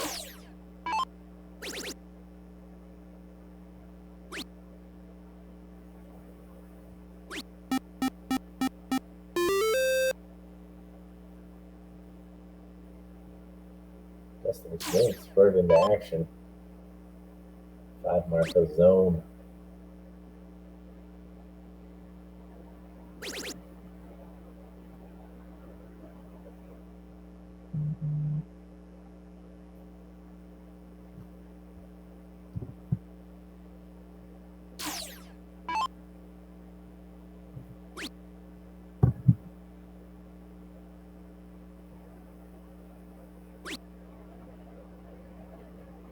See Dustin with the sarcastic fist pump after only finding 2 20s. So opportunity really really here for Alex to make up for that extremely poor start. He's going to take a stab at that 20, see if he can really hurt Dustin. Doesn't find the treble.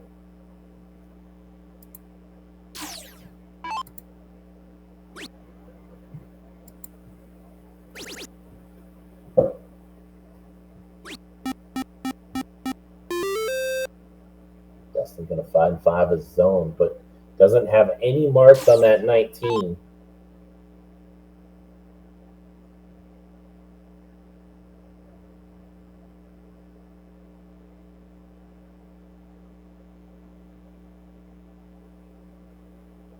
You see the frustration from Alex.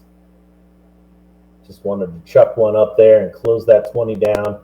Looks like he's going to go back downstairs and misses again. So an open shot here from Alex in a 3rd leg decider.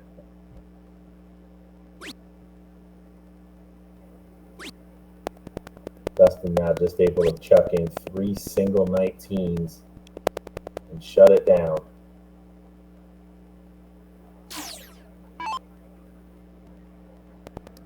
Alex Still talking to himself. See if he can refocus here on the 18s.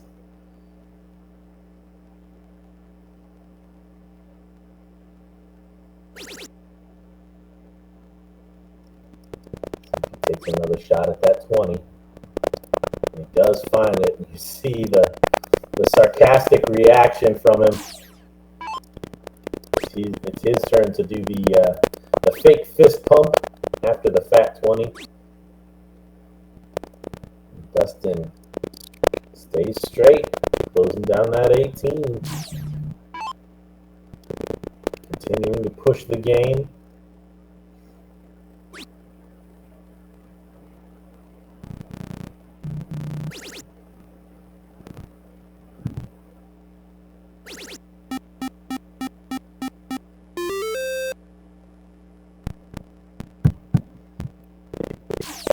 Big 7 mark to take the lead.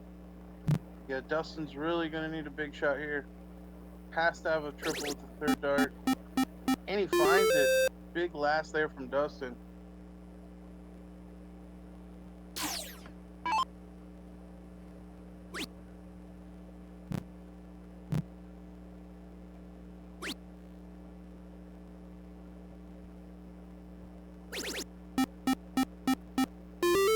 Replies with a big third dart triple. So back and forth now. Both players at 4 or above. Marks per turn.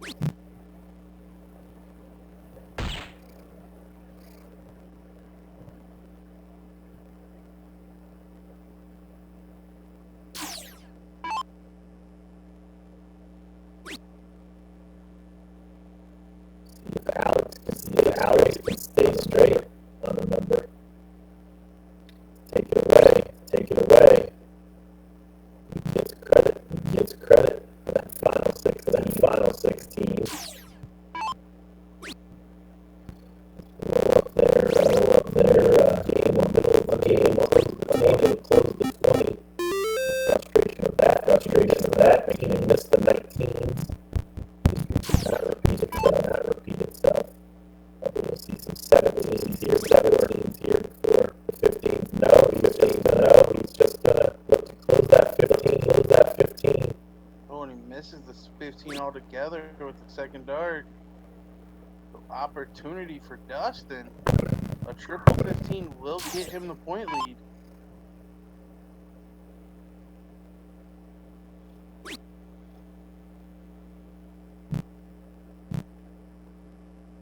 Dustin just looking a little frustrated. He's right there, yeah.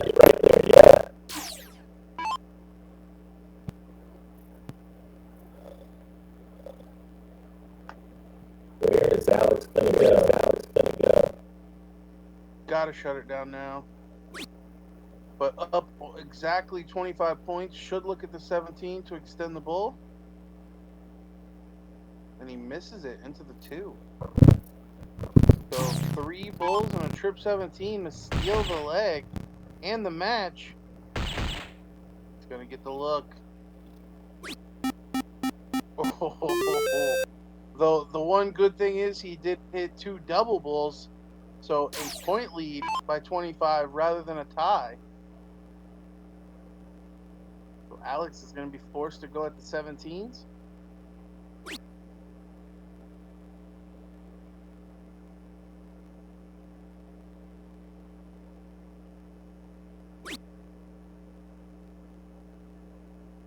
Narrowly taking the point lead. So Dustin now only going to need 3 singles, a bull and 2 17s. Wow.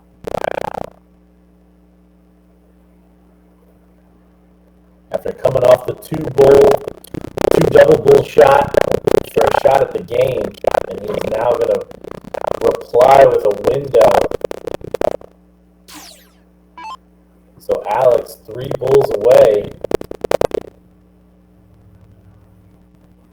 One ended up being a pretty interesting back and forth between these 2 players. Needs the double bull. Finds the treble 17 to push the bull. Wow! So 3 bulls. That is it still leaves a 3-dart finish.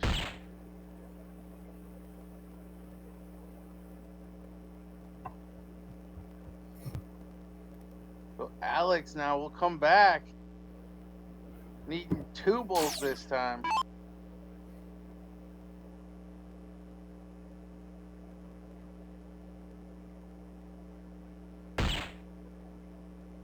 One dart in hand, 1 bull needed.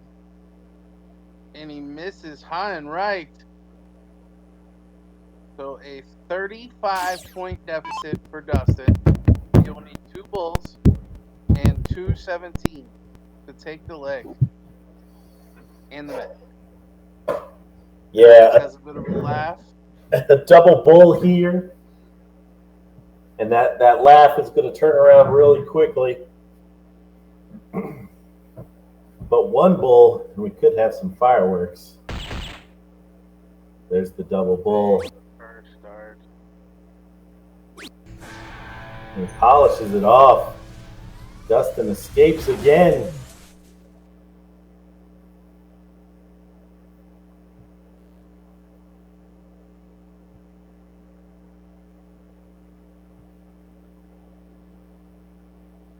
Alex clearly upset with himself. Yeah, honestly, he did quite a bit to lose that match. Only needing 3 bulls with 6 starts, coming away with just 2. So yeah, not the best of feelings there for Alex. But the good news is he is not out of it. He still lives to fight in the losers bracket, and I'm sure he will be relishing a rematch with Dustin if he were to make it back. And But for Dustin, my okay, go takeaway ahead. is my guy won. Oh, okay, yeah, it's all about you. I get it. Yeah. So no, we can't. But yeah, congrats to Dustin. Certainly a hard fought match. Could have went either way, but he will be in the king seat match. And we should have our other semifinal coming up very shortly. If I look back here at our bracket shot, it looks like we will have Ryan Peach taking on Joe Jones. And the winner of that will be taking on Dustin Holt. So yeah, don't go away. We'll be bringing you more of the winner side darts very shortly.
All right, Facebook land, we are back with a doubles partner matchup in the losers bracket. Seeing Ralph Mccool taking on Donnie Lassie. Looks like Ralph has won the cork, so he's going to get us started.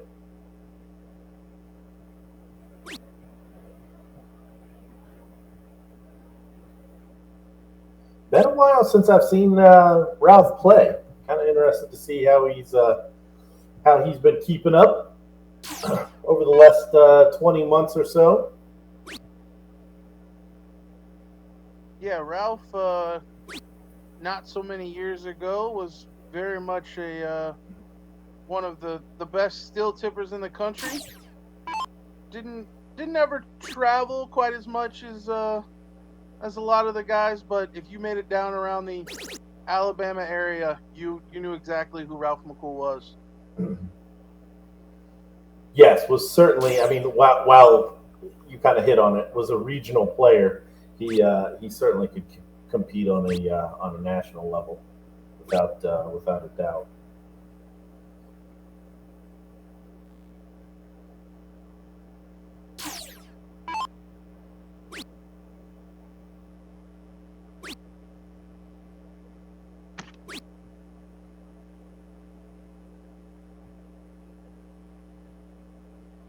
Right now, looks like he's building that lead against again his doubles partner for the weekend, Donnie, who we saw narrowly lose out to Dustin Holt.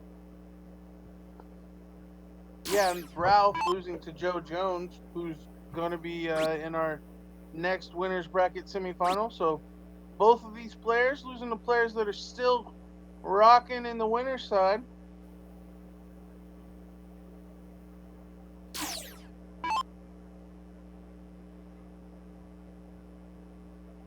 And just so the audience knows, I think we were talking about watching the other semifinal. We've been told that we will get that after this match. So we are still planning on seeing the other semifinal, and then of course the king seat, and any subsequent final after that.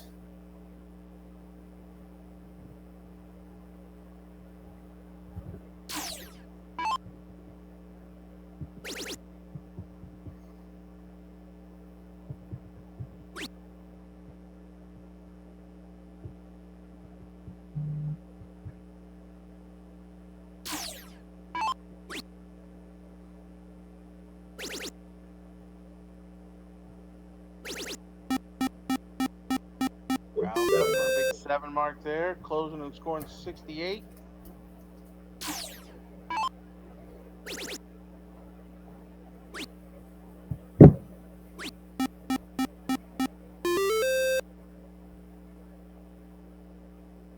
Yeah, and only 5 from Donnie, but has the bigger number, so draws it back very close.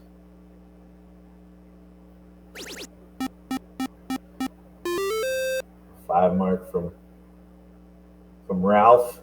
And these players are off and running. Decent standard here. An aggressive dart there from Donnie, taking Ralph's 17s down in points.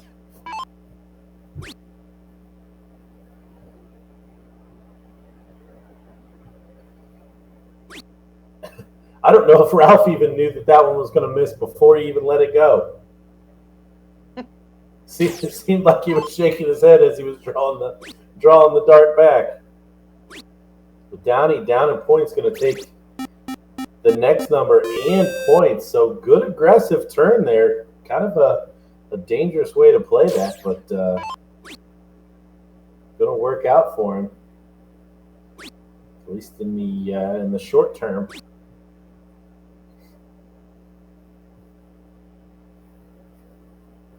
You can only imagine he's going to abandon that and take some 16s here instead of going to the 15s. But what do I know? Going to continue to leave himself behind.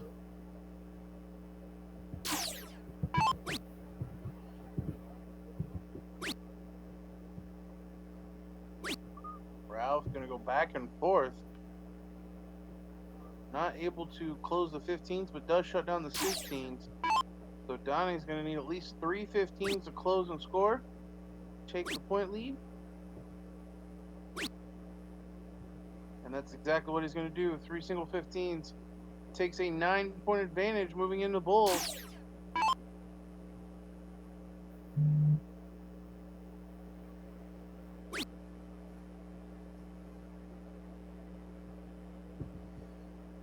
Yeah, a little grit of the teeth there from Ralph, not able to find a bullseye.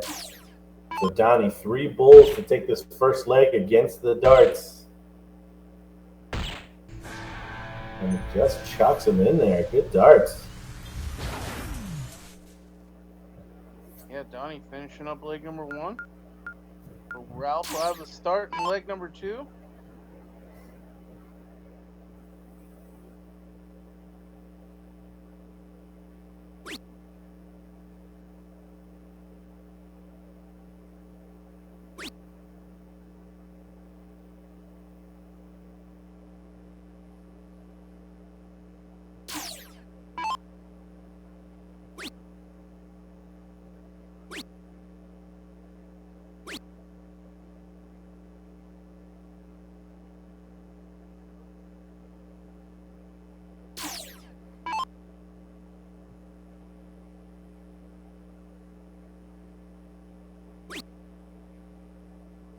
Looking to open a new number.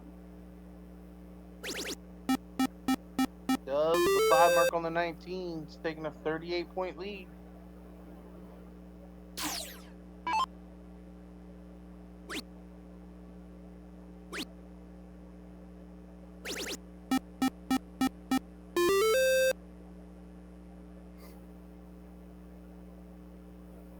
I guess I just never paid enough attention to see how nonchalantly Donnie chucks those up there. Just doesn't seem like a lot of effort. You see a big 7 mark there from Ralph.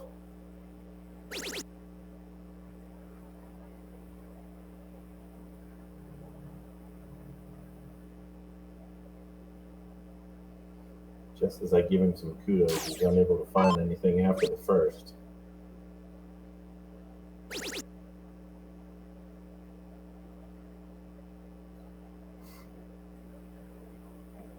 Ralph playing smart here, getting the close and making sure to increase the point lead. And Donnie not paying attention, so he's going to lose that first dart. Throwing her a closed number.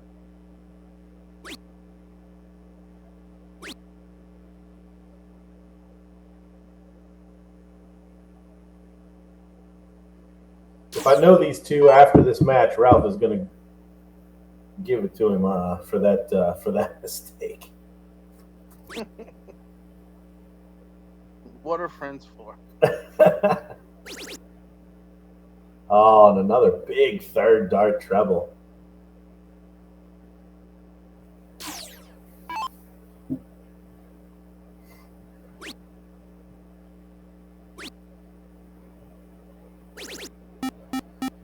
Nice find there from Donnie, but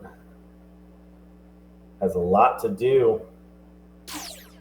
Doesn't look like Mr. Mccool's in the mood to let this second leg go.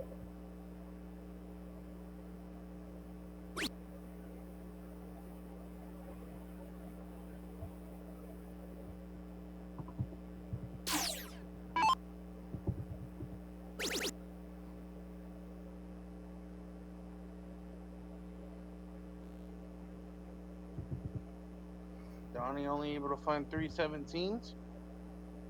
So Ralph should start plucking away at these numbers. But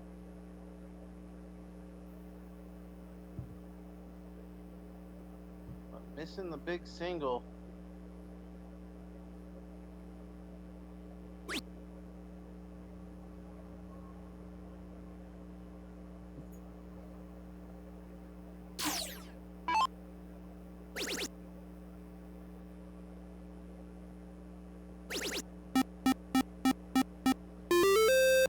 Another nice shot there from Donnie, able to find 2 treble 17s.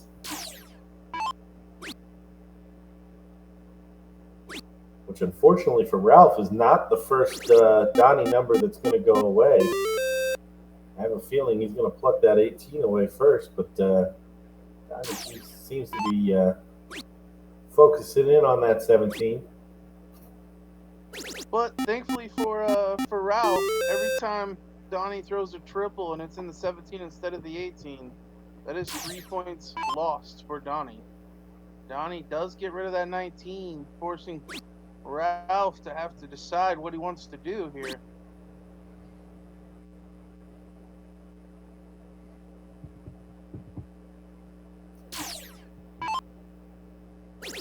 He and Donnie find some more.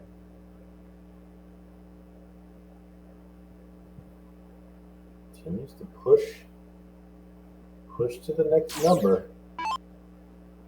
but is finding treble, so working out thus far.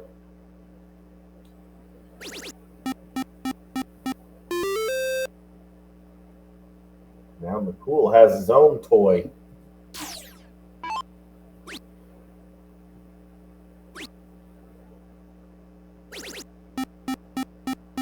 Donnie snatches it away.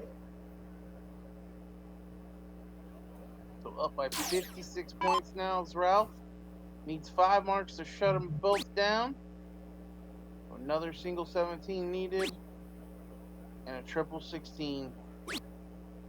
Oh, and he just barely misses it. But Donnie's still going to need 4 16s to take the point lead. He's kind of set himself up this entire leg for this shot. Continuing to move ahead rather than get into a point battle.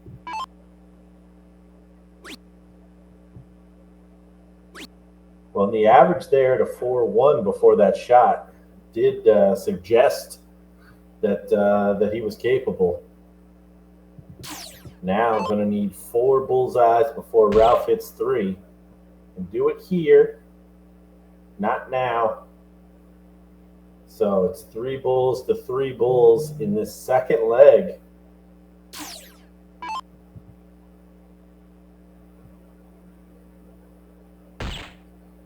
Ralph needs a double.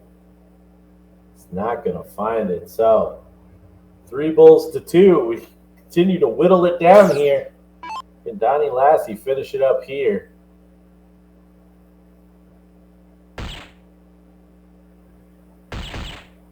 If he can, there it is. You see him raise his hand. The 2 partners embrace. Donnie Lassie moving on. Ralph Mccool, unfortunately, today out of the pro singles. And again, we believe coming up next, we are going to have the other semifinal followed by the King Seat match. Stick around. We'll be back with more darting action as soon as we can get them in the bullpen.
We are back.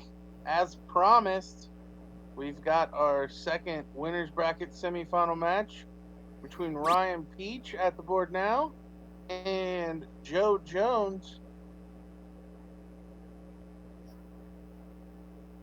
So the winner of this will take on Dustin Holt in the King Seat match.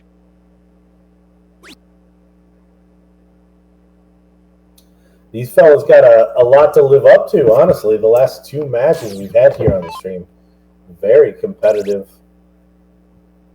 Good back and forth.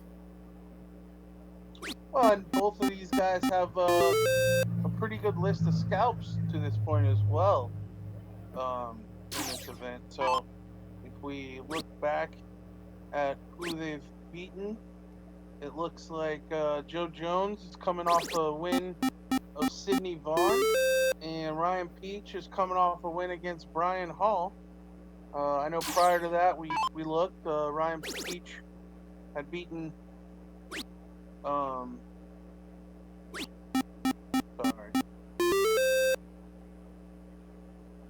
Charlie Sturgis, who we saw in our first match, and Seth Miro in the very first round. So, yeah, and Seth was another. Ralph Mccool. And Seth was another that we saw play at a very high level in the loser bracket match.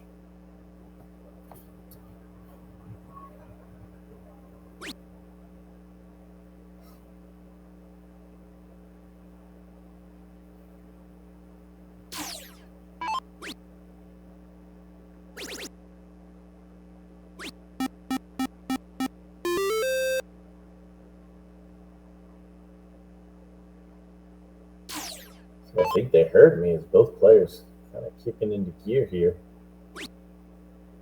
Both looking to the mid threes.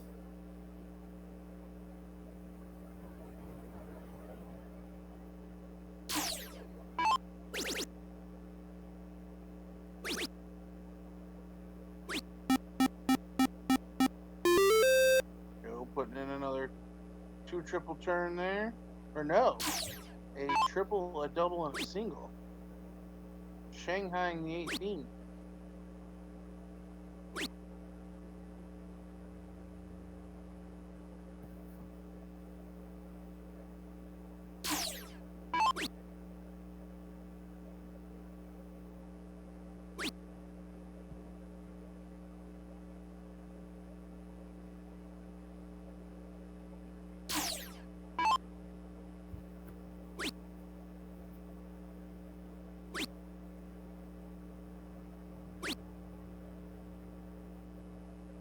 Brian looking to get score back on the 17s, only able to hit 3. But Joe will try to shut it down. Manages to find a triple in the second dart, but that's all he'll come away with.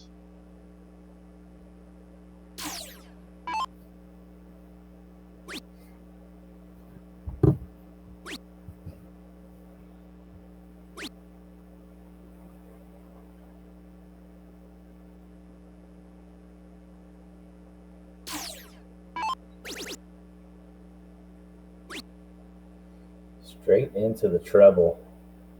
Now 2 16s to go. Decides to go back at the 18. Not a bad decision.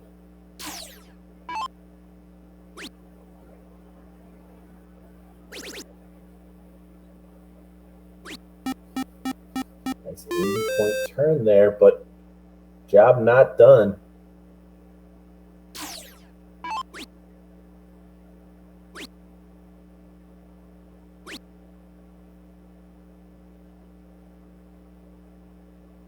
Mark solid for Joe Jones. Ryan forced to find a new number. Does manage a third dart triple 15 to close and score 15 points. Joe going to try to take advantage of having the bigger number, battling 18s against the 15s, but only able to hit 2.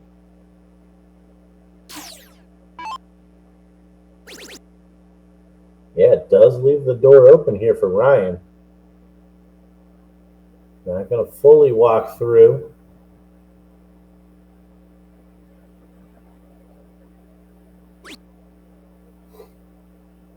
Does some damage, finding 60 points there on the 15.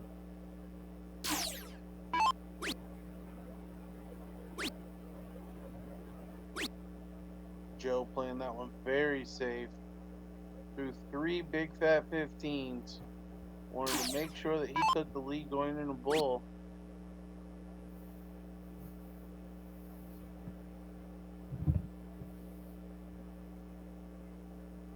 Ryan trying to do the same, only to stay down by a bull. Pulls the ripcord. That third dart finds a bullseye. So 3 bulls here. Double will do it. Unable to find it. So Ryan does have a game shot here. Not now.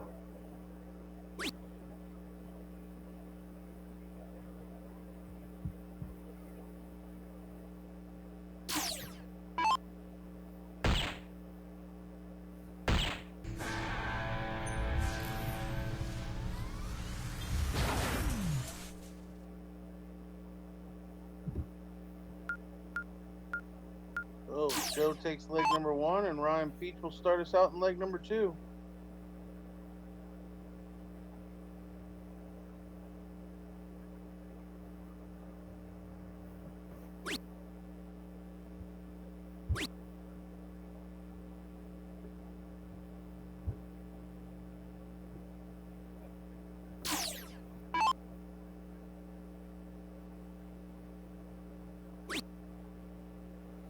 Oh, and a big missed opportunity. And you see even Ryan back behind there with a little shake of the head. He knows he kind of got away with one there.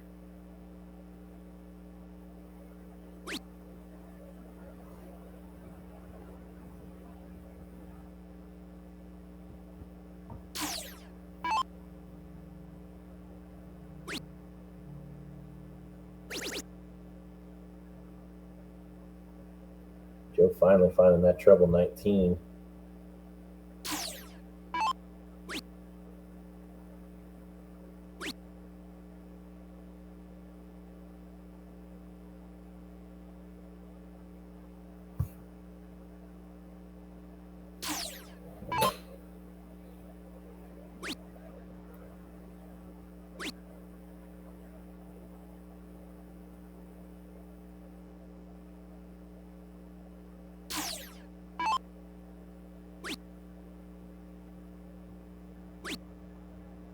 Ryan looking to increase that lead. Putting in 3 single 20s.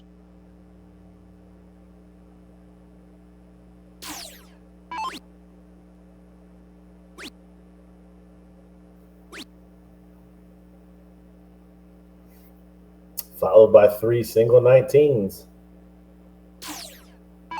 So standards come down quite a bit here in the second leg thus far.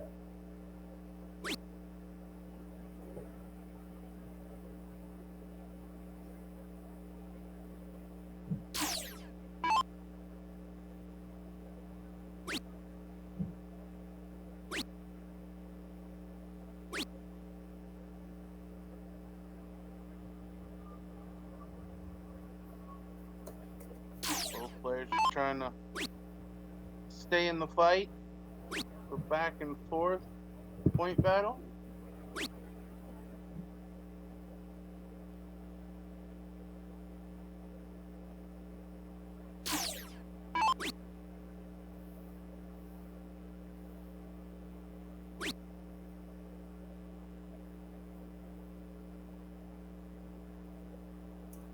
You see the wry smile with the errant dart there. A couple shakes of the head. I think both of these players know if they could just put it together for 4 or 5 minutes, it could be done and dusted. Just not able to do it thus far.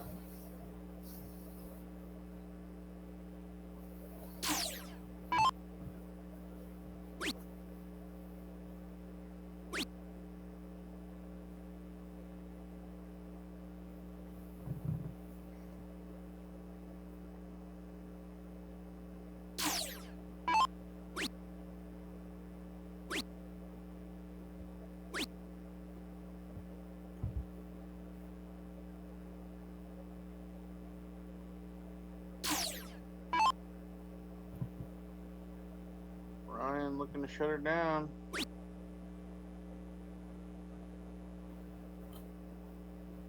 He's only going to hit a 1 mark, so an opportunity for Joe, who has a leg on the board.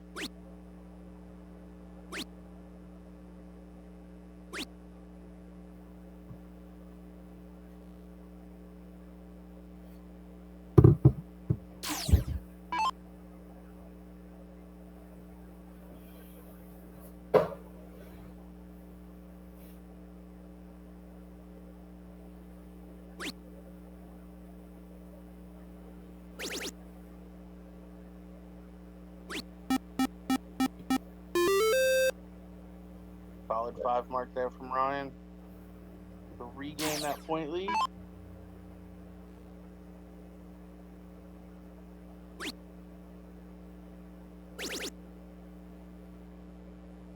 What a big last dart that was. Rescuing the shot. Now only down 7.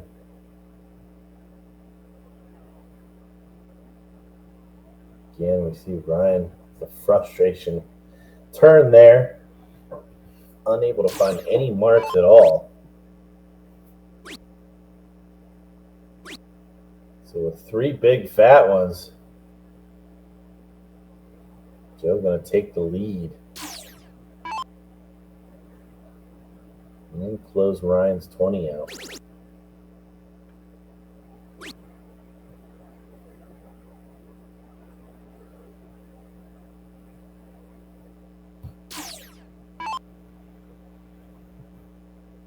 Joe's going to look to increase that point lead. Oh, but he's going to window. No marks. So big opportunity now for Ryan. Only needs 1 mark to get the point lead and 1 mark to shut it down.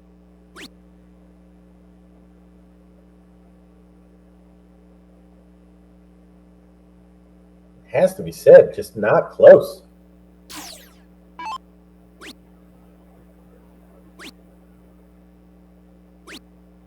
Yeah, not even close on that 17. Isn't punished, but definitely not a confidence builder there.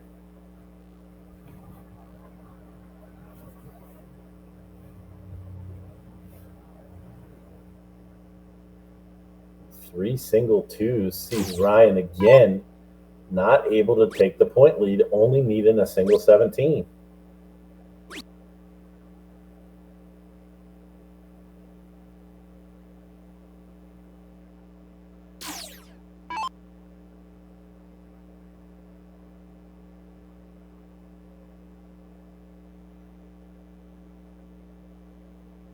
So 3 straight flat lines for Ryan P. In a leg where he had taken control. A must-win leg for him. And now Joe Jones will carry an 11-point lead plus 2 numbers into the Bulls.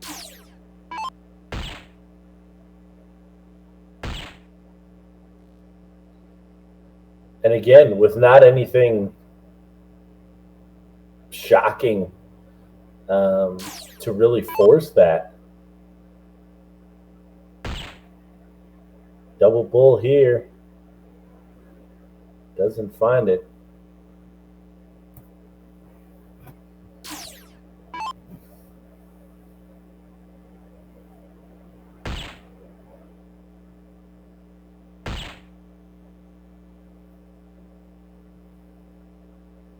Ryan is able to take the point lead there with 25 points.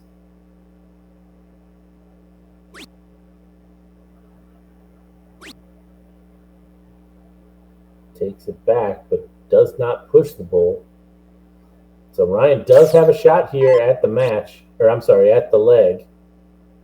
It's not going to happen now.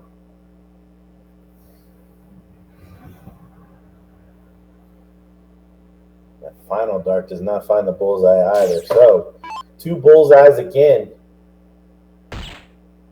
Wrap this semifinal up. Joe headed to the final, taking on Dustin Holt in the King Seat match. Ryan is not out as this was a front side or winner side match. We will continue to battle through the losers bracket, and we will have another match for you very shortly. We may see a loser side before the king seat match, but stick around. This pro singles event down in Myrtle Beach, South Carolina, at the Bull Shooter Regional is drawing to a close. Stick around.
We're back with our King Seat match here in the Pro Singles in Myrtle Beach, South Carolina of the 2021-22 Bullshooter Regional Tour. We've got Dustin Holt taking on Joe Jones. We just saw the cork there.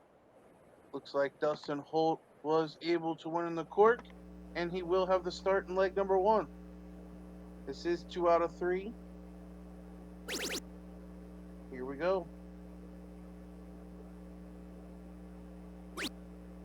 Yeah, we just got done seeing Joe take out Ryan Peach 2 straight in his match, and just from what we've seen from Dustin today, and what some of the opponents that have really pushed him, Joe's going to have to raise his game here if he wants to press Dustin. Saw spurts of it from him at times. As all dart fans know, it's all about consistency over the leg and over the match, and then over the day. And thus far, that is squarely in Dustin Holt's side of the ledger.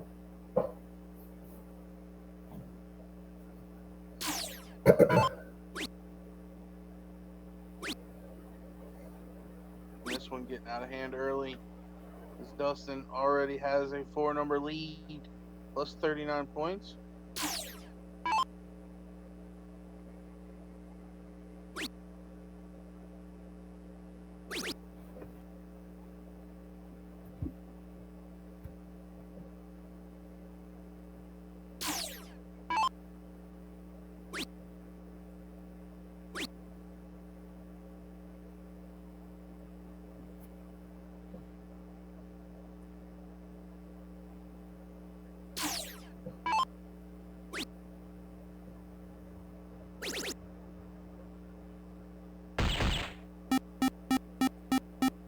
Great last start there from Dustin to really put a exclamation point on this leg thus far.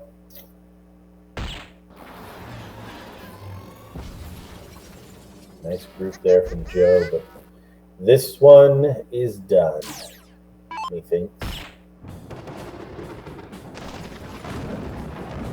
There it is. Dustin will start the board, and Joe will get us started in the second leg here.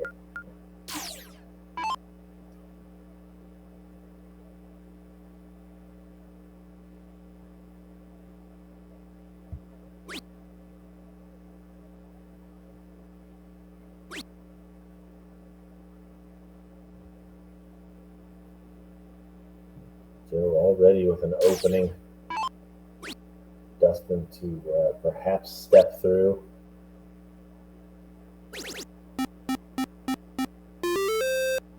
Good last start find there from Dustin.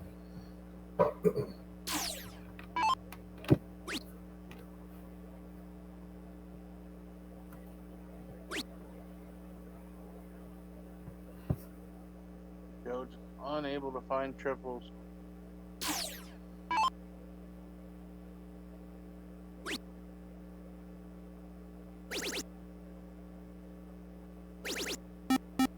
Yeah, chicken walking down the board against Dustin Holt here is not going to work out well.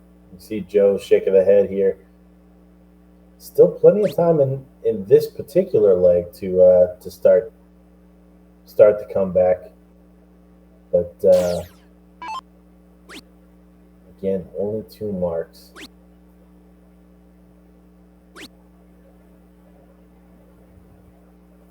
And all Dustin has to do is stay straight to continue to apply that pressure and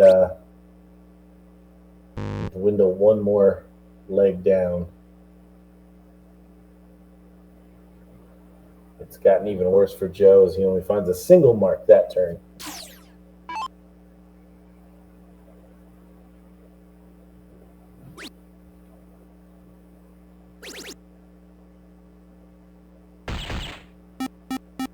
Dustin in no mood to mess around. Looking to wrap this up rather quickly.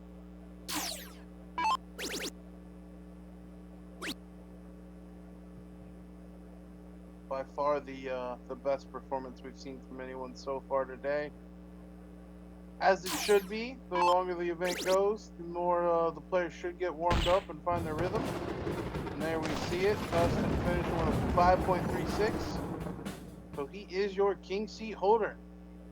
Joe Jones, we will see in our loser takes third place match. But we got a little bit of catching up to do before that happens, so we should be getting a losers bracket match very shortly. Don't go anywhere. We'll be right back.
All right, we are back with some loser side action.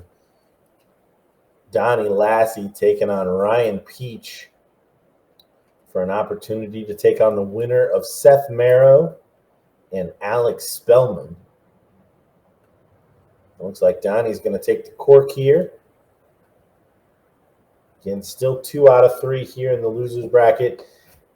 Those of you that have been with us throughout the morning and early afternoon here saw Donnie narrowly lose out to our king seat holder now, Dustin Holt. So no doubt he wanted to fight his way back through the bracket and get another whack at Dustin if he can.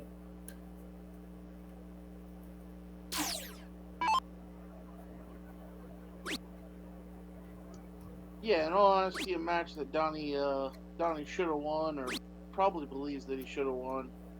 So yeah, not the prettiest of situations to have to be battling out of the losers bracket, but still in it. So he's gonna try to get back to potentially getting some revenge, taking advantage of no triple turn from Ryan there, shutting down behind. But Ryan gonna open up the campaign on the 18s, closing and scoring. And should be said, did put a couple of really good legs together against Ralph Mccool. So clearly Donnie's playing pretty decent and fairly consistent today.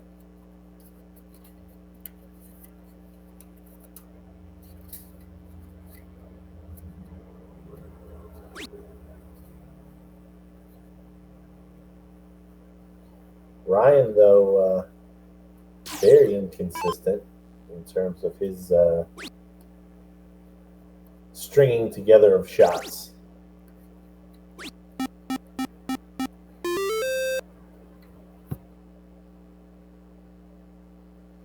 So he'll need to do better in that front. He wants to overcome Donnie here. Yeah, for Ryan, the lows have just been really low. At one point, we saw him go 9 darts in a row without a single mark. So, certainly, the struggles have been existent, but he'll look to put those out of sight, out of mind, and battle back here against Donnie.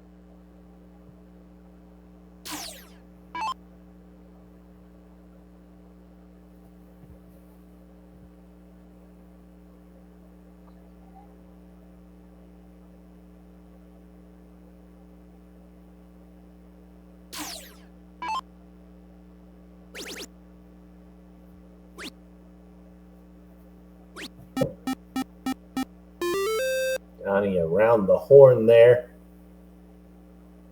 averaging just over 4 marks a turn. Again, great standard for this board. Looks to want to wrap up this first leg again in really double quick time. Ryan not doing much to be able to pressure. 2 bulls when he returns. Take us to a second leg.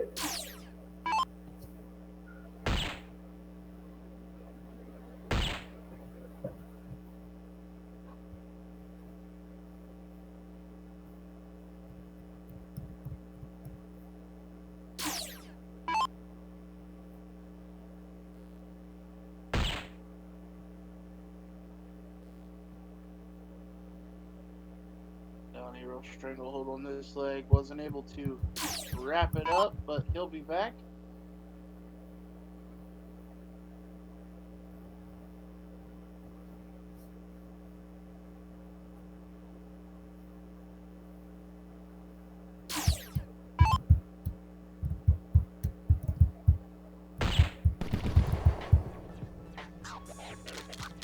There it is. So leg number 1 goes the way of Donnie Lassie. Ryan Peach will lead us out in leg number 2. So Ryan battling for his tournament life now. A lot of pressure mounted on this shot.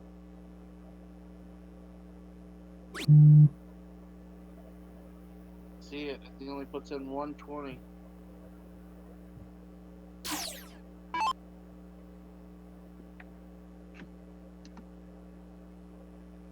Donnie not doing much until that third dart. Great last there. Takes the 20 away.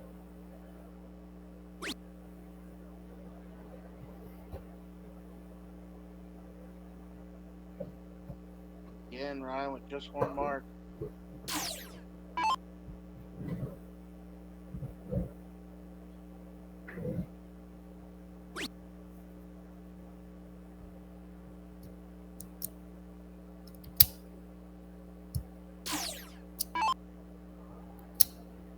Surprised we didn't see Donnie continue to throw at those 19s there. It would have been my guess for his shot, just given the way he's played previously. Yeah, certainly an aggressive approach all day from Donnie.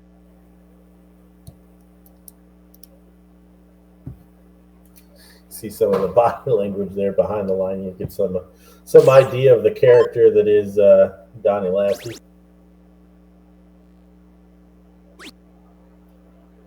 Looks like Ryan's starting to wake up here. Ryan a triple in this turn, scoring 54.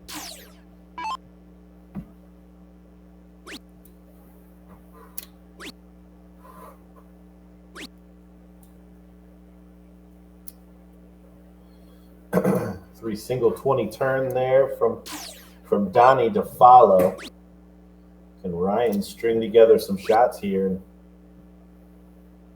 kind of wrestle this leg back?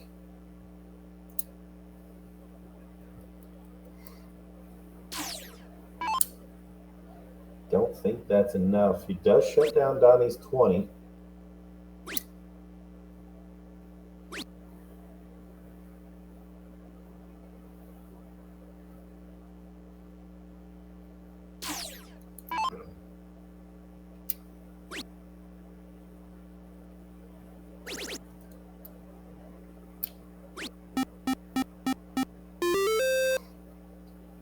Ryan's turn to spread the love around as he takes out the 19.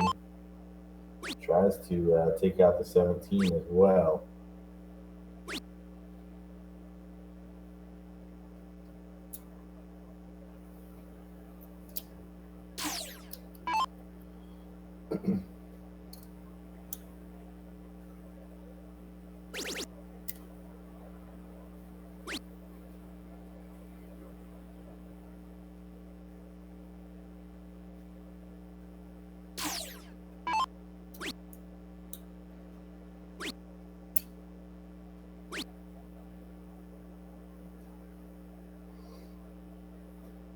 Only 3 fats there from Donnie. Down 2 numbers. It does have a small point lead. Ryan takes that 17 away. One more 19. He hits 3 of them for 76 points in that turn. The commanding lead has 2 numbers. Donnie really going to have to start to find those trebles soon. It's going to window block. It's looking very likely for us to have a game 3 here.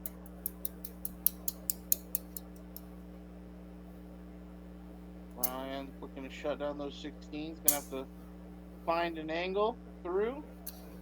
But he's only going to come away with 1.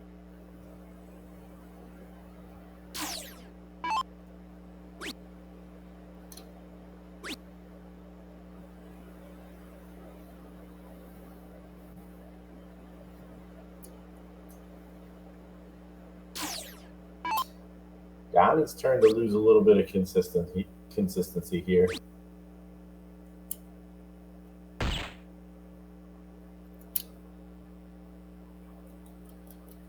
And Ryan just keeps plugging along. Singles are your friend.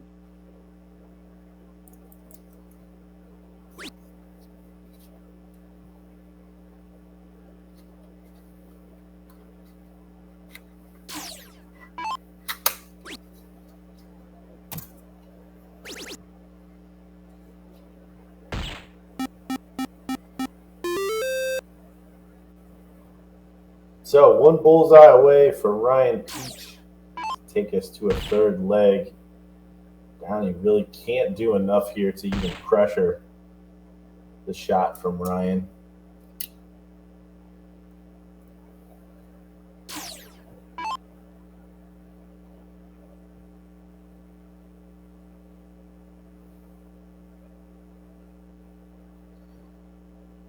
We're going to have to wait at least 6 more darts, 3 more darts. See the close of this.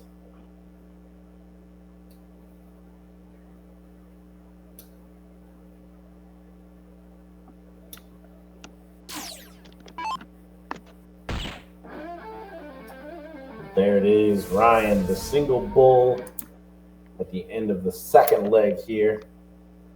We're going to see another cork.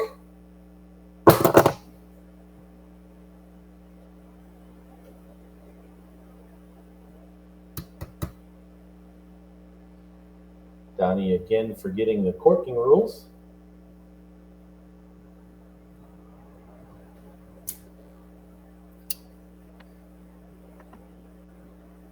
Ryan, 4 or 5 holes out here. Donnie plugs the double. So Donnie will get us started in this deciding game 3. This again a loser side 5th, 6th match. Correct me if I'm wrong, Dad. Nope, that is correct. So the winner of this will take on the winner of Alex Spellman and Steph Miro for loser takes 4th.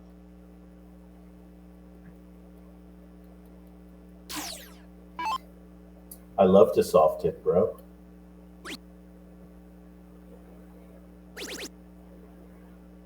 Donnie only opening up with 2 marks, and Ryan's gonna punish slightly with 420s.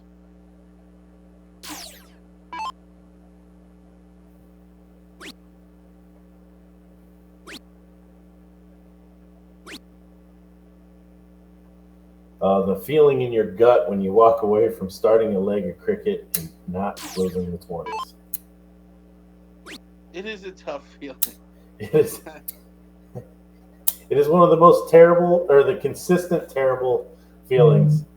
Just because it not that it happens a lot to everyone, but there's such a possibility for that happening.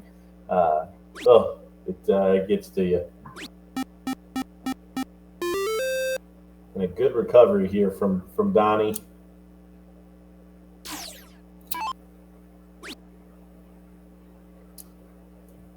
Ryan with some work to do here. Gonna need to find some triples.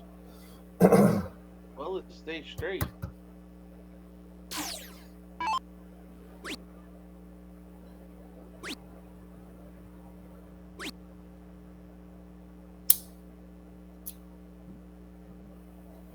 Three smooth 18s there from Donnie.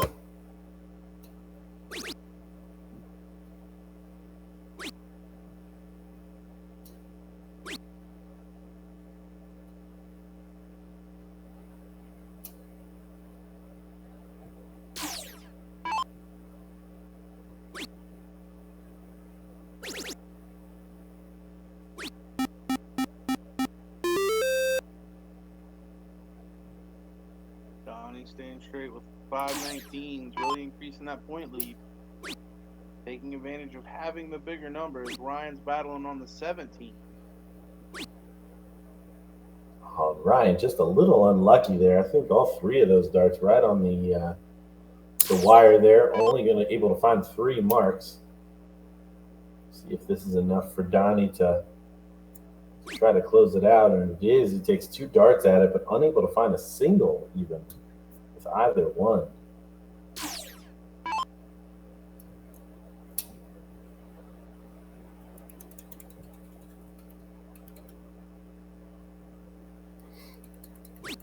So Ryan kind of getting the help that he needed from Donnie to kind of get his mitts back on this match, but not doing his part so far.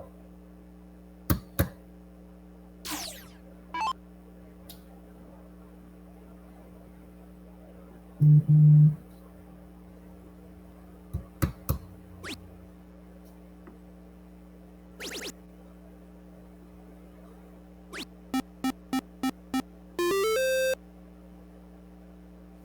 a 5 mark there from Ryan. Now we're down 19.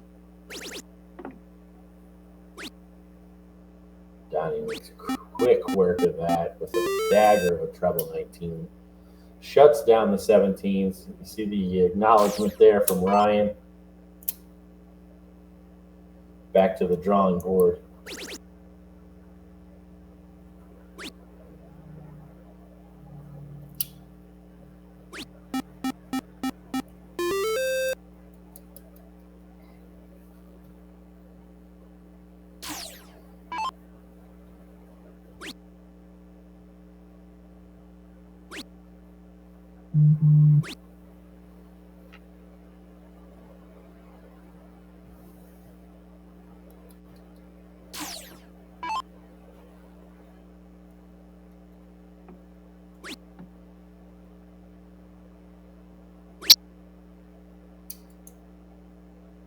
Ryan not doing enough. Only 2 single 16s.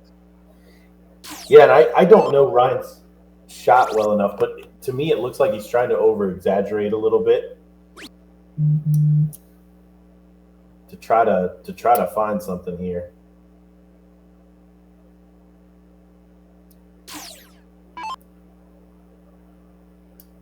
Try to really over exaggerate that follow through.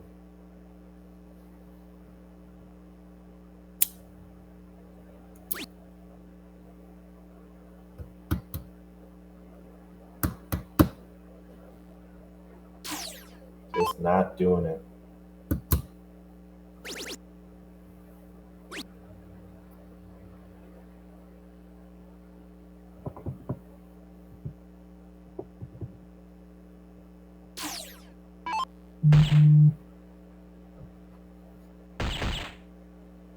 Ryan going to elect to go for the bull, but down 148 points. It's going to take a lot of work.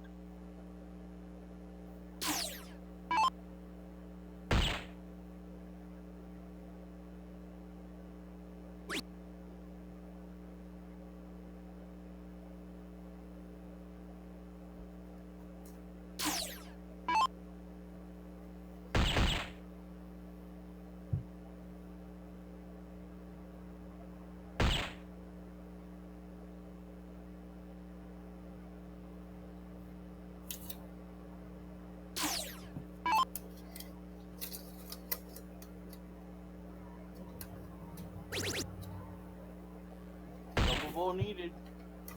Oh, when he hits a single. Will be back, but will he have the point lead? Ryan needs 4 bulls to take the lead. Not going to happen now. So Donnie Lassie will step up needing 1 bullseye to eliminate Ryan Peach and continue his own tournament life.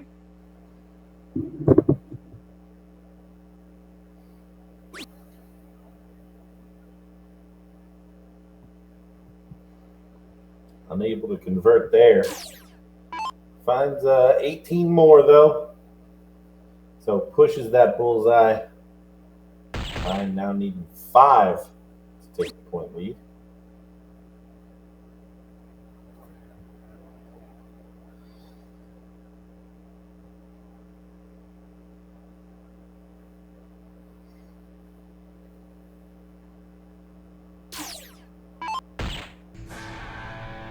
There it is, Donnie Lassie with the final bullseye here.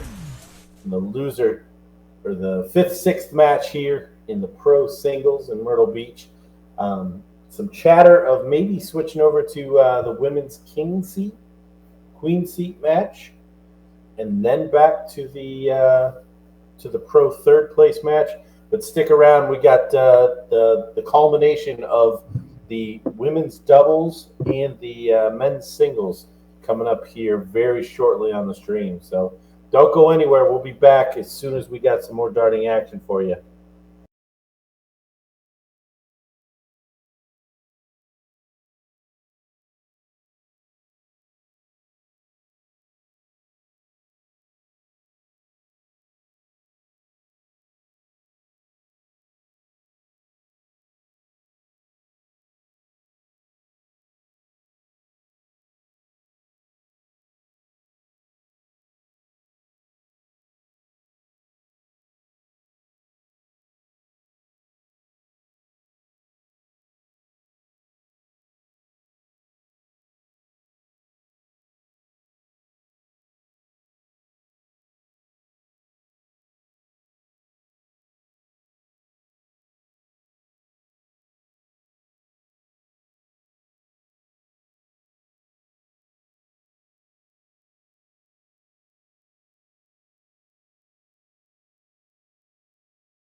All right, Facebook land. The Dark Dads are back. Gordon Dix and DJ Sarah bringing some women's Queen Seat finals here.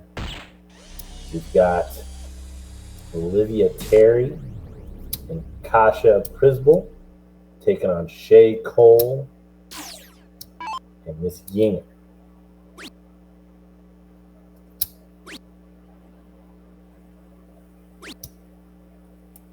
Our first look at some 301, straight in, straight out, I believe.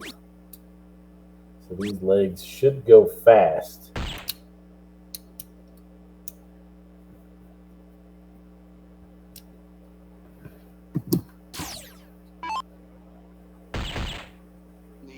The freeze rule being in play, for those that have not heard of that or don't know what that is, essentially you cannot take the game out if your partner's score is more than your two opponents' scores combined. So rather straightforward, but can get a little messy. Adds another wrinkle into the game as far as strategy goes. When you start getting late into the game, sometimes there is a, do I take the game shot, do I play for the freeze type of scenario.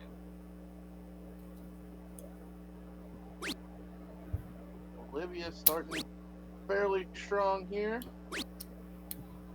Shay electing to go for the 20, trying to get back into it.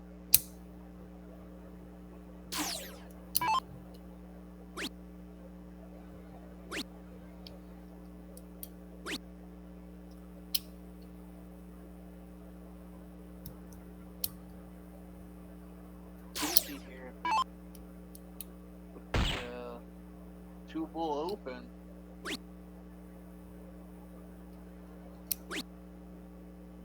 Well, she's only going to find one this time, but she is the low woman on the scoreboard.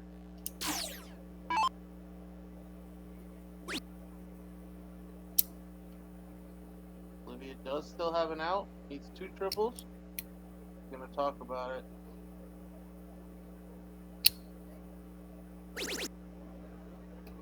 '51 leads 54. Trip 18 coming in. Oh, she misses into the one. Shay really needs to put in a big shot here and guarantee that her partner gets a shot at the 102. Otherwise, good freeze.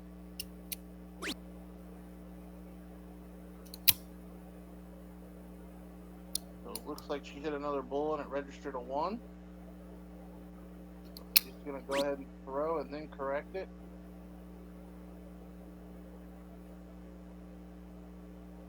So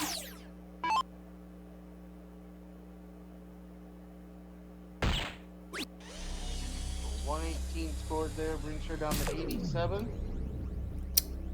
And that is enough that Kasha's not going to be able to freeze Casey. But she'll want to do the same that Shay just did and bring it down, and if Casey isn't able to take it out, guarantee that Olivia gets a shot at the 53. So mission accomplished there with a big hat trick. But now it all rests on Casey, looking at 102.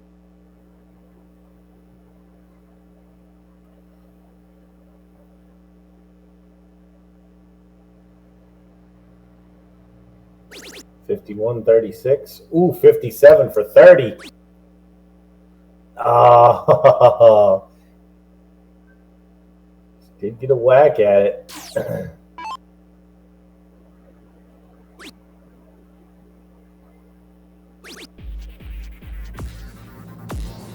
Two darts. Olivia Terry gonna point at it.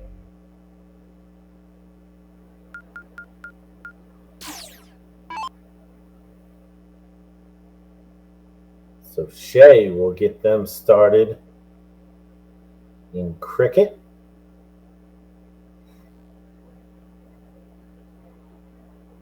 If we do play a third leg decider, it will be 501 stacked. Women's event this morning, again, is the women's combo, which is why you see a mixture of these games.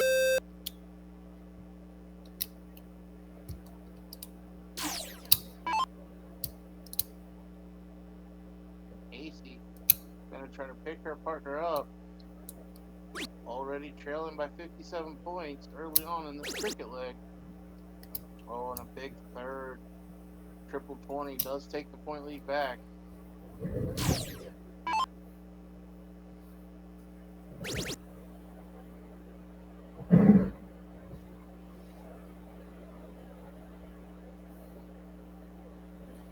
Asha with another 57, though. So Shay, work to do.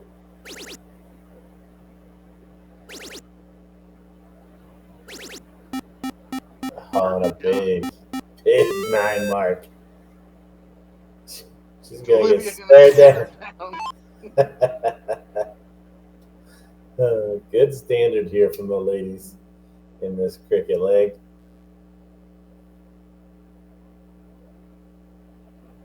Ooh, and a little bit of a forced error here as Olivia going to struggle on the back of the 9 mark. Yeah, Olivia opened with a 6. Yeah, big shot from Shay, really discombobulating her. But it's going to follow with Casey, too.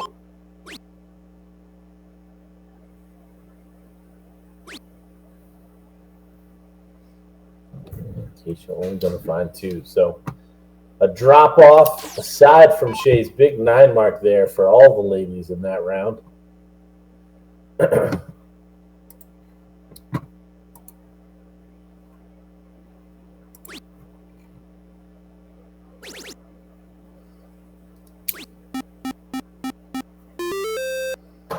solid shot there from Shay. Putting in 5.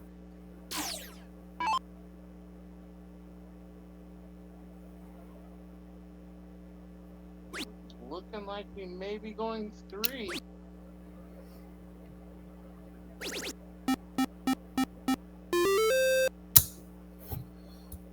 Nice final shot there from Olivia. That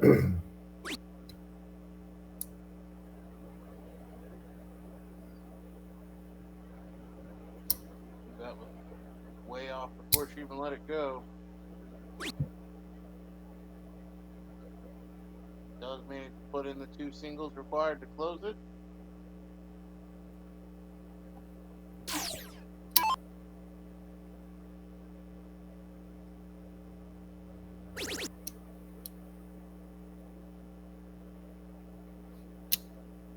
I should find 1 triple.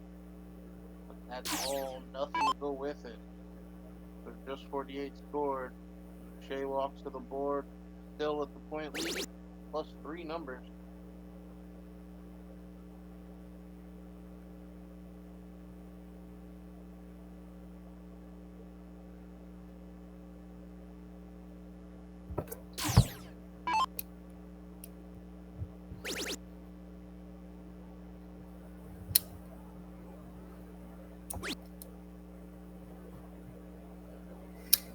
Little extra movement on that 3rd dart from Olivia.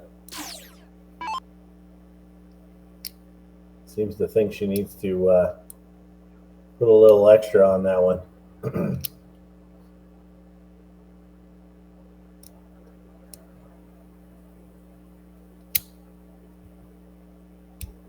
Casey gonna flatline.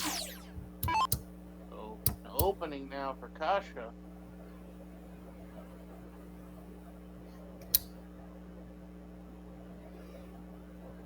She returns the flatline favor.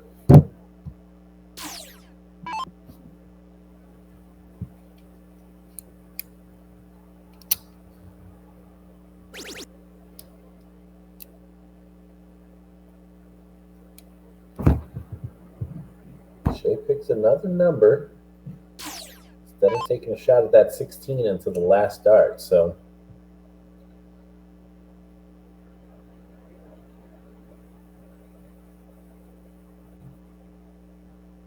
Olivia with the 9 mark that doesn't count. Both sides of the treble 16 there. So Casey settled in, finds the treble 16, first shot. think just had another one slip out of her hand. Probably see her go for the bullseye here with the lead. Unable to find it. So again, strong indications that we're going to see that leg of 501 here in a decider. See these ladies bull up for the first time.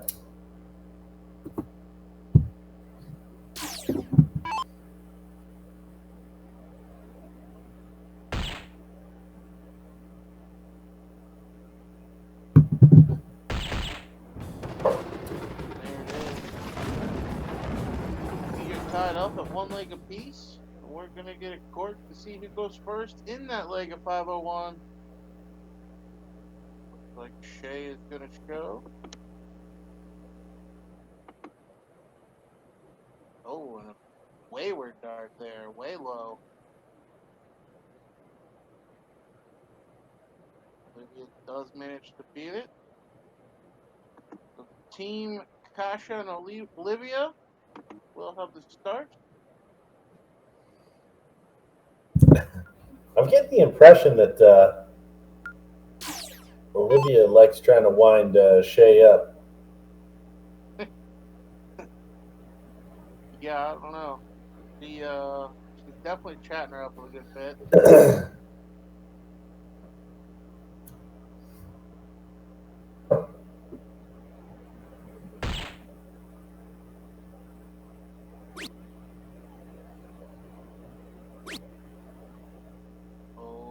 Second one there.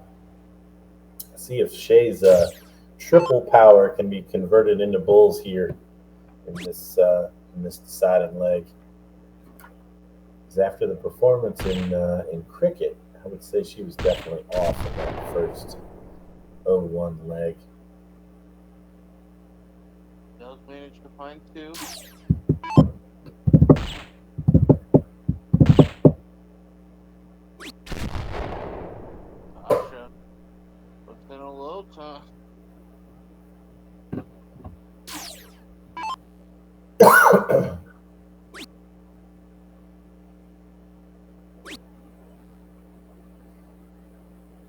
Pressure mountain on Casey.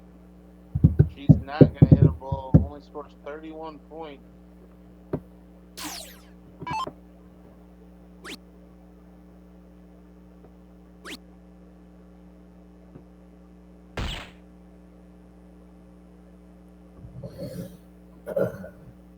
Good final dart there from Olivia. See if Shay can continue that two-bull turn. Run. Oh, and she takes a whack at the treble 20. I think she didn't like where those first two darts were. Shay's turn to get in on the gamesmanship.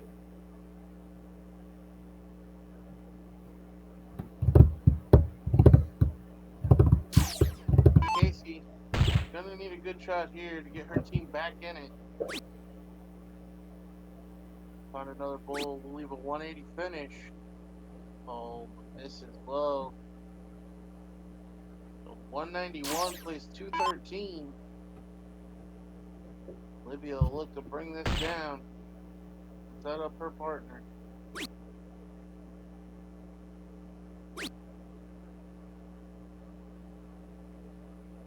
Leaves 127. An out, but not the easiest. Certainly one more bull would have been greatly appreciated from her partner. Shay doing a lot of work there. Nice hat trick. 63 to do.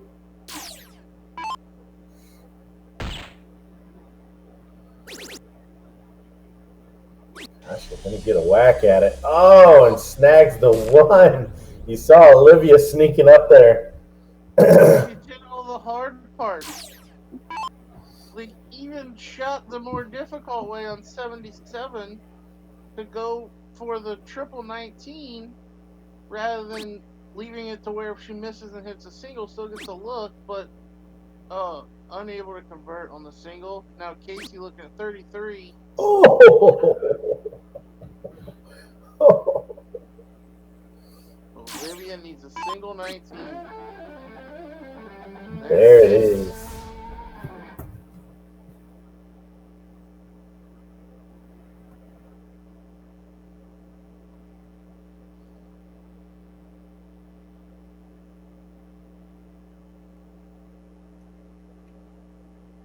Lots of love. That was just the Queen Seat match, so Shay and Casey not out of it. They'll be playing in the loser takes third place match. For Olivia and Kasha, they'll have to be double dipped if they're going to be denied the title. Great spot to be in for them. So we should be getting our pro singles third place match, is what we're told. So we should have the winners of Alex Spellman and Donnie Lassie against Joe Jones. So I'm not sure if that match is ready. We're going to find out, and we'll be right back as soon as we have it ready to go. Don't go anywhere.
All right, we're back with the third place match from the men's singles this morning.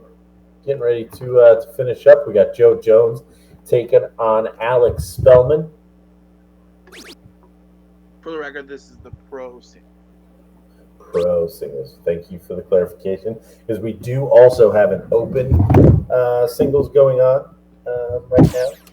So again, the pros playing on the 13-inch board, the open playing on the 15-inch board, which we just saw the women play on.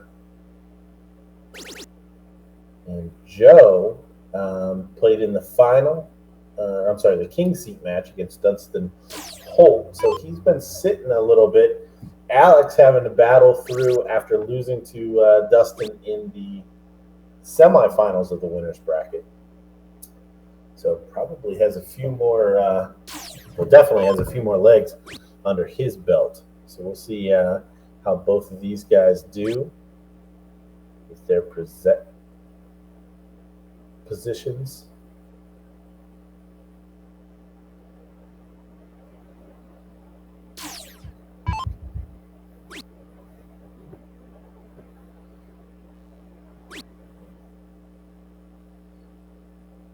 Early doors, it looks like Alex might be a little cold. Haven't played even more. Maybe tired is a better explanation since he's played a little bit more.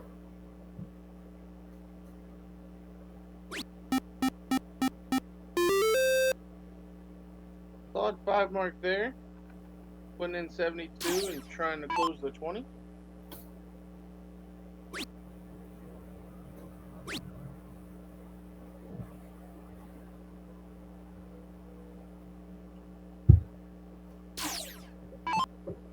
So both of these players lost to the same person, and that person is awaiting the winner of this match. Who's going to get their chance for redemption?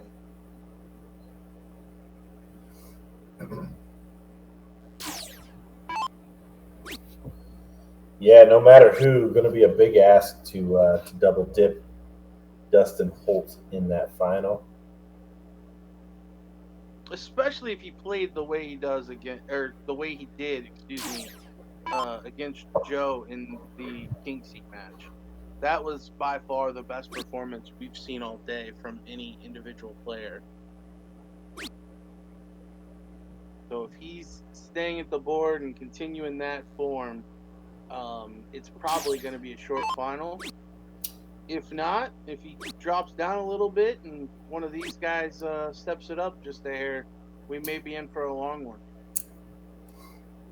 Well, in no disrespect to Joe, but in terms of the position that we've seen Dustin in, that was probably the least we've seen him pushed as well, because Joe was right around 2 marks when Dustin was pushed when he played, say, Donnie Lassie or Alex Spellman earlier in the tournament. There was a much lower standard. Well, not much lower. There was certainly a more parity between the two. So it may be a matter of just having him in the right position, but certainly having the king seat is going to be a confidence booster for him big time, as we see Alex Spellman, big 7 mark here, really taking full control of this leg up over that 4 marks a turn standard.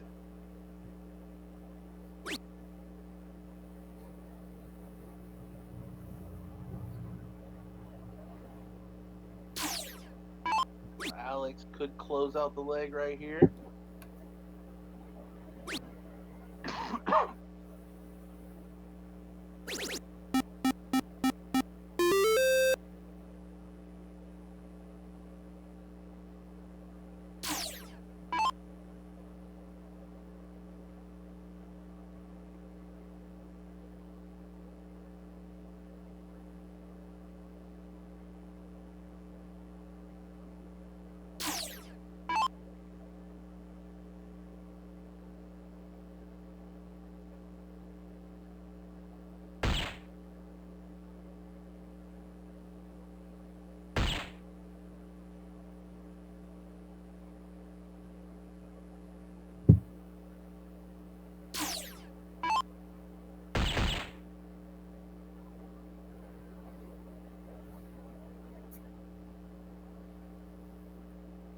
given this format, Joe will still be in a pretty good position to tie this match up, as he will automatically get the start.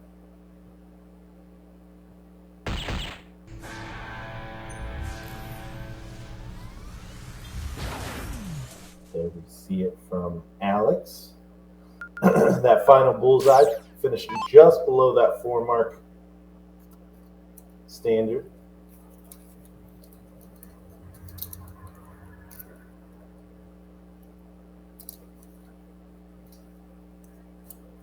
Joe blanked.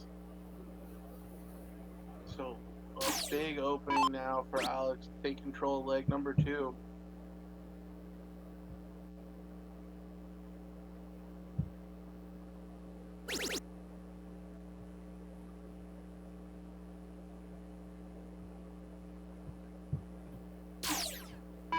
Yeah, big last there from Alex to rescue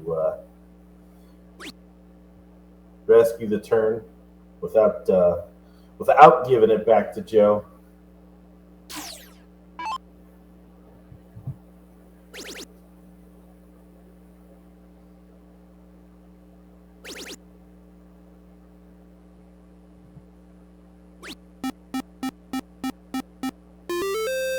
Really like that shot. We're on the triple train, just right through the bottom right-hand corner of the board. Yeah, minimal adjustment needed to go from the 19 to the 17 to the 15. You find that range, take advantage of it.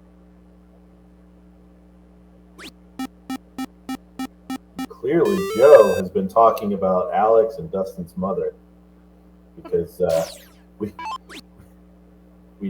see them both taking it out on him with some of the best performances that we've seen. Just not giving him an opportunity to get his feet underneath him to mount anything in his last 2 matches. Alex now 2 bullseyes away from that rematch with Dustin, and not a lot that Joe can do to even pressure Alex from here.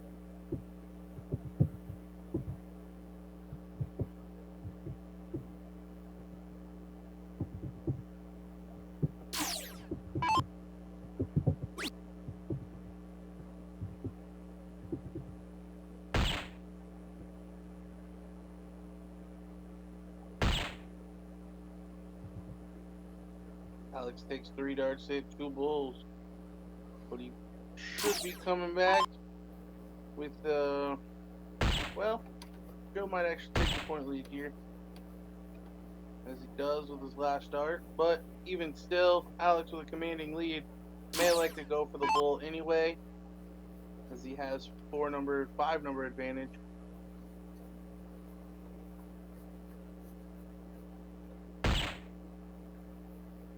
Now just 1 mark on a point. And there it is. So Alex Spellman moving on. Your 3rd place finisher, Joe Jones. Good run for him. Unfortunately, he ran into a couple of guys playing real well in back-to-back matches, in Dustin Holt and Alex Spellman. And they will be your finalists, taking on each other here in just a few minutes. So don't go anywhere. We'll have that final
We are back. So, little bit change of plans.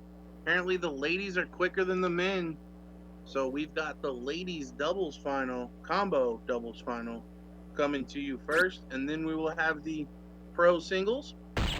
So, a rematch of the queen seat. We've got Olivia Terry and Kaja Prisbol taking on Shay Cole and Casey Jinger. Shay and Casey are in the losers bracket, so they will have to double dip if they are to deny Olivia and Kasha the title.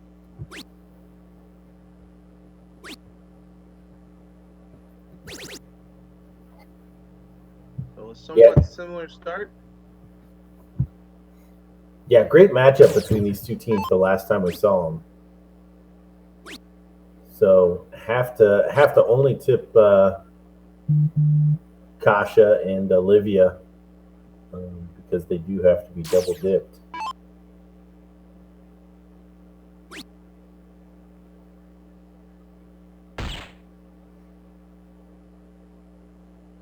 I commented the last time off air that I thought Casey clearly seemed to be the most kind of impacted by the situation, but still had a very, very good shot. Almost took out the final treble 11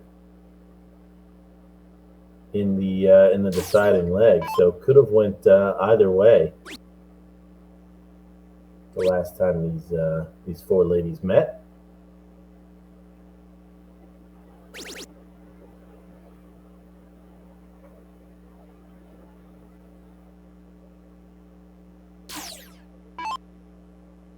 Don't like that idea from Shay.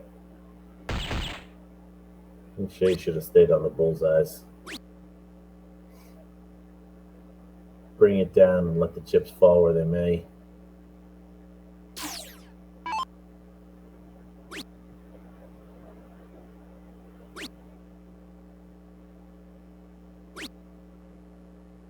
Casey going to be a bit unlucky here. She's only going to score 8 with 3 darts.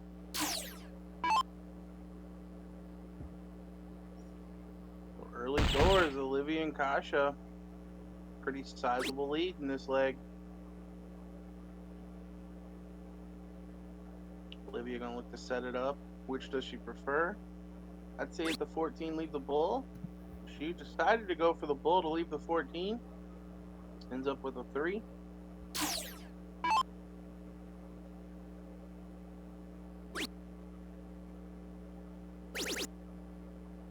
Shay's still electing to go at those triple 20s.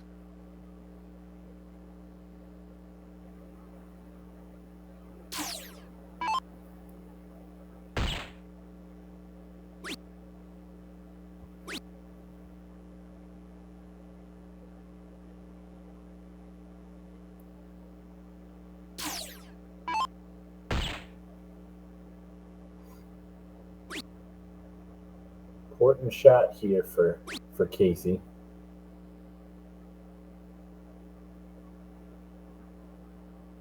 Yeah, really dependent on what Olivia does here. She her only real pressure is to make sure that she doesn't bust. So shouldn't bust now. Double 16 coming in for the win. So yeah, because she left 32, and with Casey sitting on 152, Shay is not able to take it out because 32 and 103 is 135, which is less than 152. So the freeze roll a factor in this leg. So Shay should look to bring it down, maybe 42 to leave 4. Maybe a double 14 here. I think she went double 15 to leave 2, but leaves 32.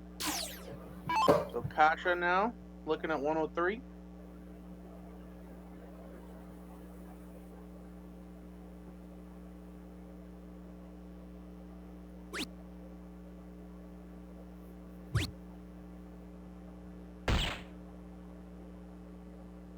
Big third there from Kasha.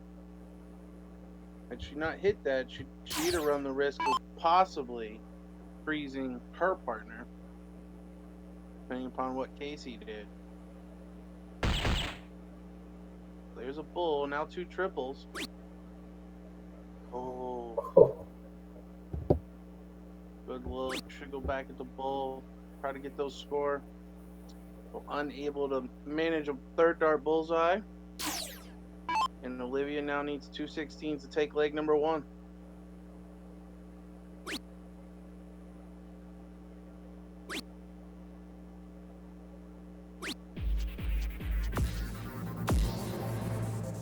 There it is. A little bit of danger in that last shot, but comfortably hits that single 8 to finish it out. So again, we'll see Shay start off a leg of cricket. Yeah, the last time these two teams played, it went similarly to that first leg, and then Shay kind of came unglued in the cricket. So seems to be following the same trend. We'll see if Olivia and Kasha have something to say about that shot of Shay. And this is a must-win leg for Shay and Casey.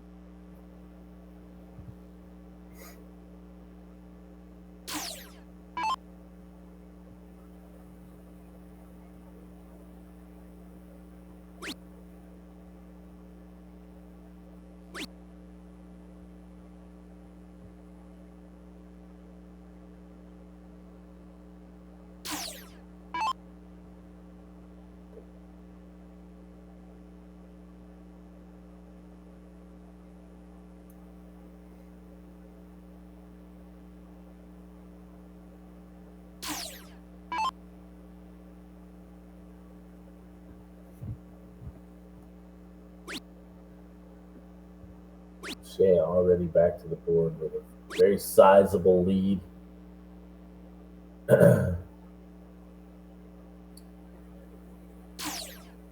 Really just a maintenance shot there, taking care of that 19.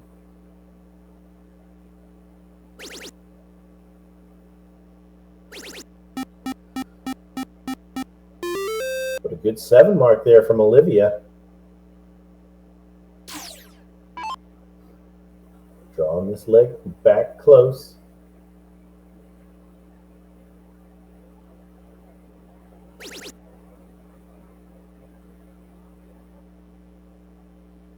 Good find there from Casey on the third dart.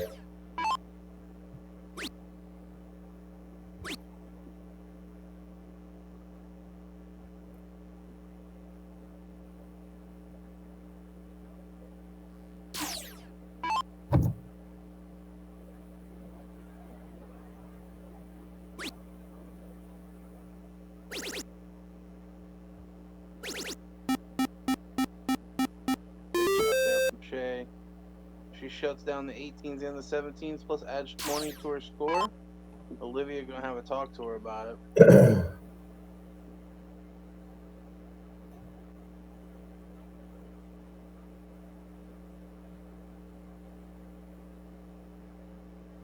Olivia just high on both corners. Trying to get something started here. He's able to find that treble 16. Casey should be settled.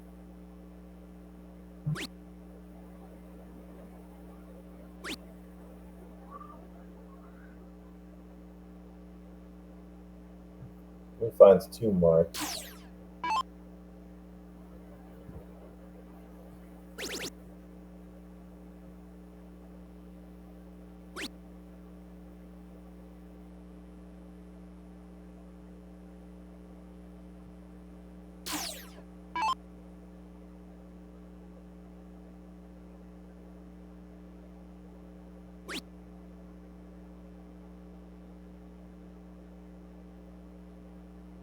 Oh, and a slack turn there from Shay. Only 1 mark.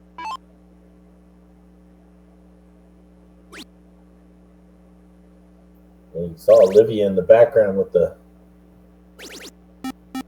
hand waving, trying to move Shay's darts around. She's going to follow with a 7 mark. So now a little bit more pressure applied to Casey, and she's straight into that treble 20. Great shot. Needs to follow it up. And does with a nice 6 mark.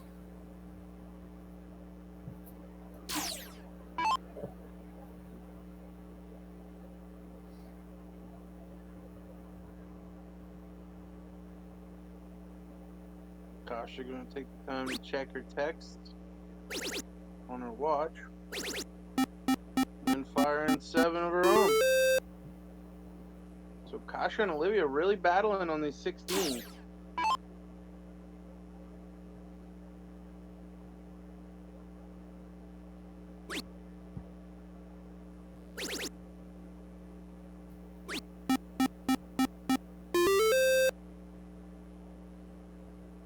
Nice 5 mark there from Shay. Can Olivia stay in that 2 triple vein? It's not going to on this turn. Comes up with a big 3rd dart.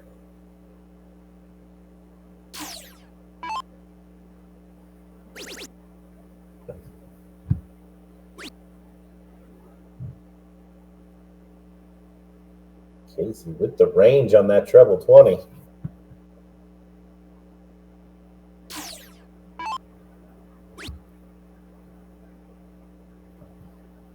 Oh,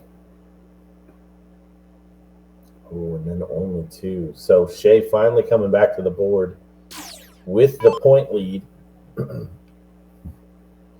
lots of options here. We may see her protect by throwing the 20, but they do have three numbers.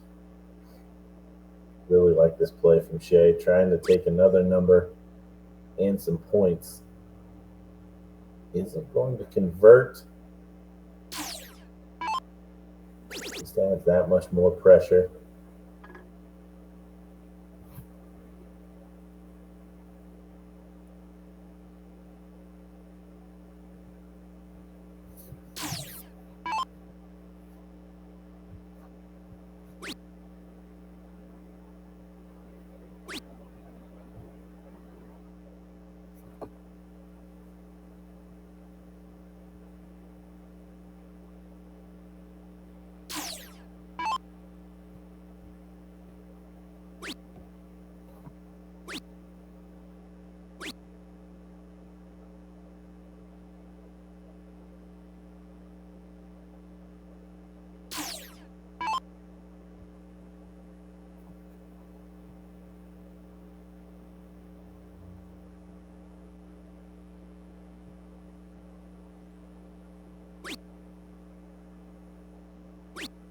Shay looking to get those points back on the 20s. Oh, blocks it, switches down to the 17s and finds a triple to score 91. Solid shot there from Shay. Olivia, the high average on the board right now. Still continuing to battle on those 16s.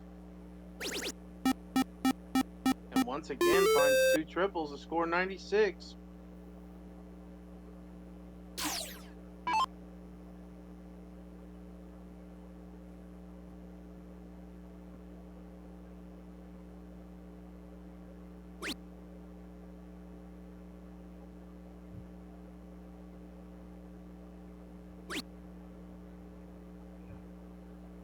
Casey very much has the vertical plane figured out. I think she just needs to figure out the height, and she's definitely gonna be a force to be reckoned with. Because her darts land very straight up and down, like you saw there. Her bad dart was still right by the bullseye.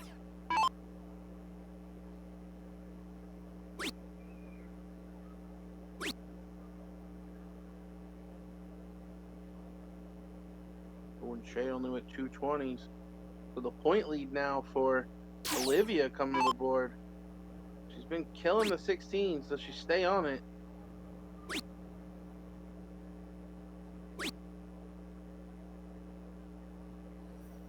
Yeah, pulls the ripcord after the first dart.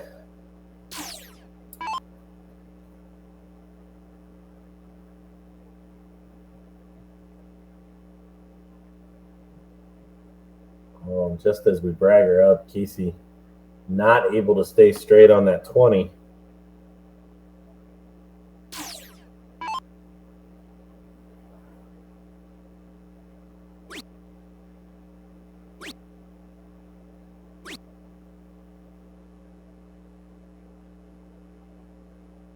And Kasha and Olivia continue to plug away.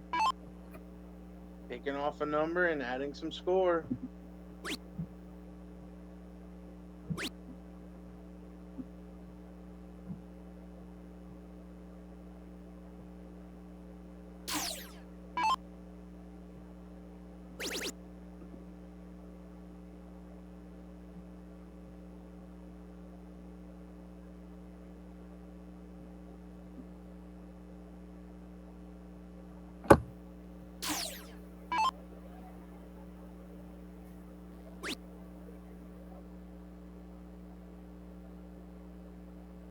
Yeah, for much of this leg, it was looking like we were going to a third leg decider in the first set.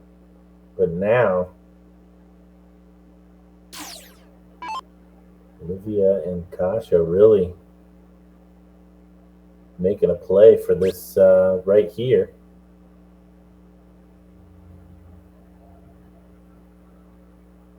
Trailing by 55 with the 17s to score on.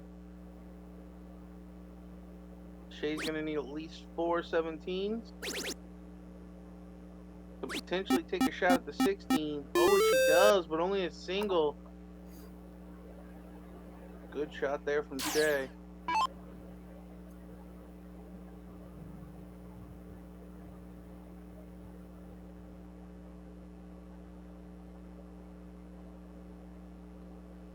Olivia, 16's finally letting her down. Only going to find one to take that point lead, but Casey really done really well to stick in these big moments.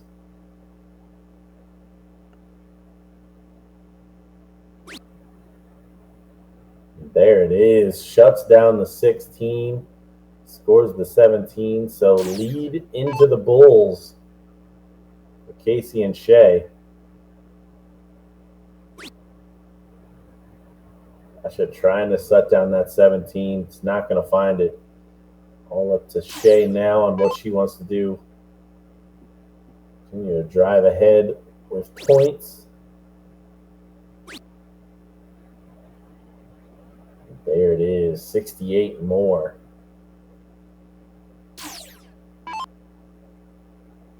So pushes the Bull to 4. Plus they need to close it.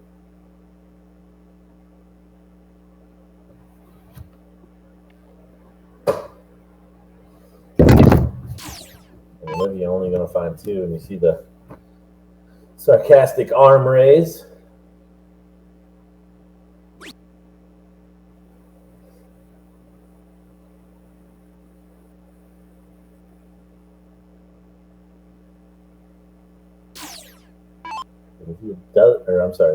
Casey doesn't push it past 4 just yet. Kasha, that's where it's going to stay. So 3 plays 5 when it comes to the bullseyes. Shay up first.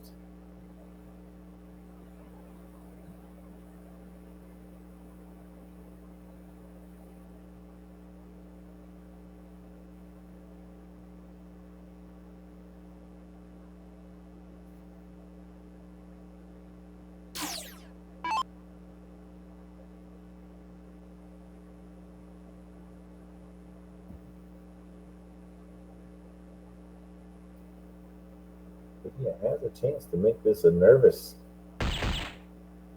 shot. There it is, ties it up. Yeah, 3-3.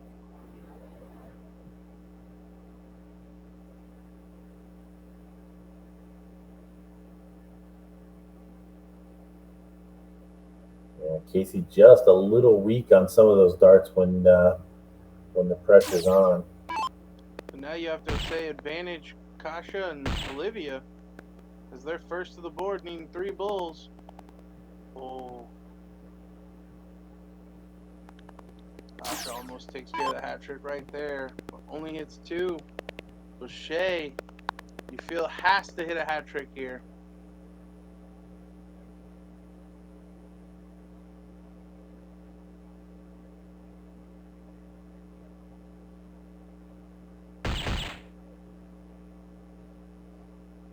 Oh, little insult to injury there by hitting the double bull in the last dart. So Olivia 1 bullseye to take it home. By 1 point. Oh, and she just barely misses. So Shay can have a pep talk with her partner. I think Casey does it. She only needs 1 bull.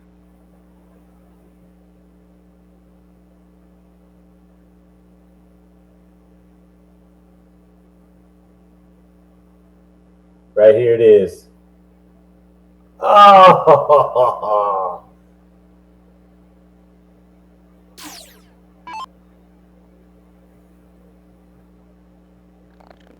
Kasha now.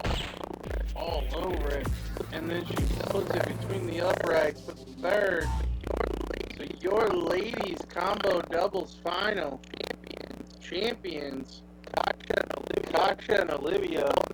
Condolences to our runners-up, Shay, Cole, and Casey, Jinger.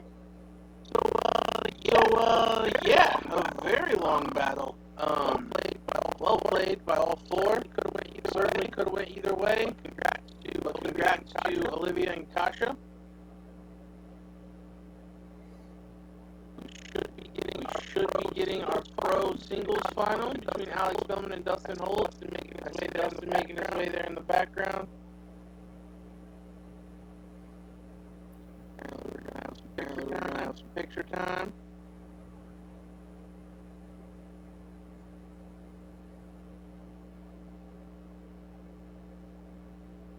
Gonna take a picture in front of the board instead of the huge bull shooter poster.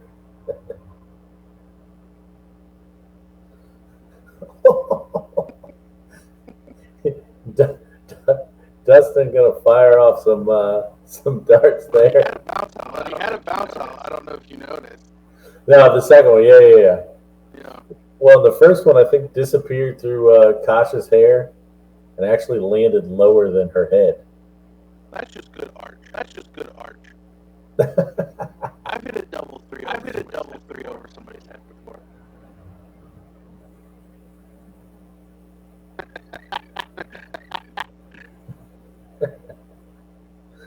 All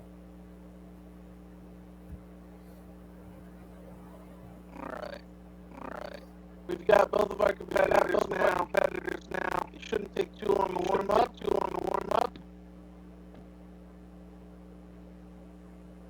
I'm sure they've been warming up this entire time.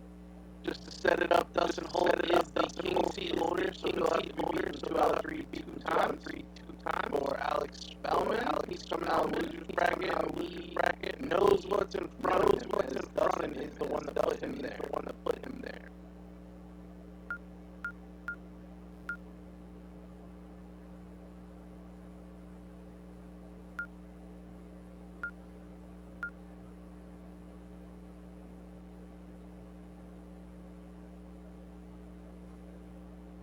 Yeah, Alex got to be feeling that he should be in that king seat position. Don't know if that's going to drive him more or perhaps be kind of sticking in his crawl this entire match. But I think we've got the men's best final from, of course, what we've seen on the feed today. These are the 2 form horses.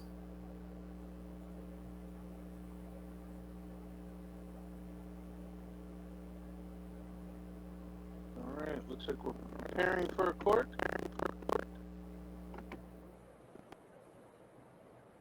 Dustin will show first.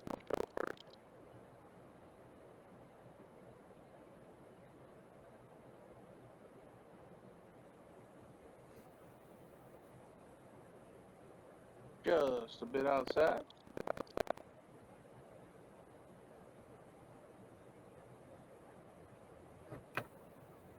And a double bull. So Alex, power earning the right to go first.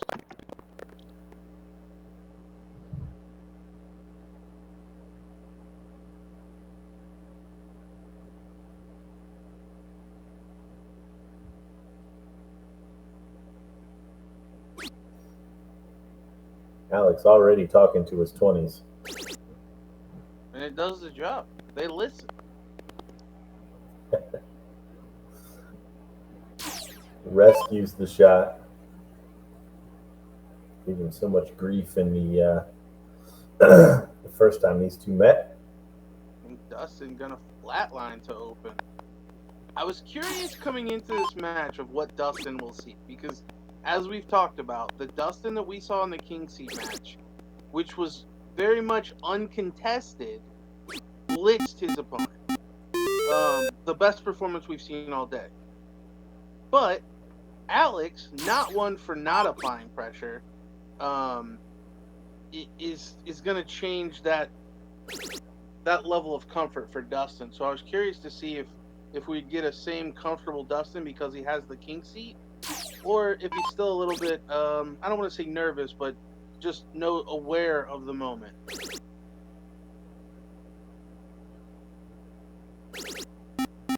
Oh, and Alex coming out firing with a 3 triple turn.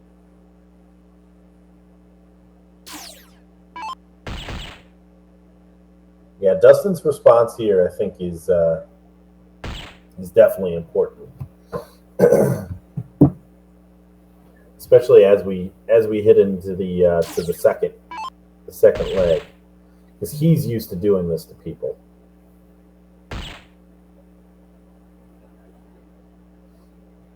Well, and I think deep down, if Dustin's being honest with himself, he knows that he kind of got away with one against Alex the first time. So that has to be in the back of his head that, Alex may have played better than me the first time.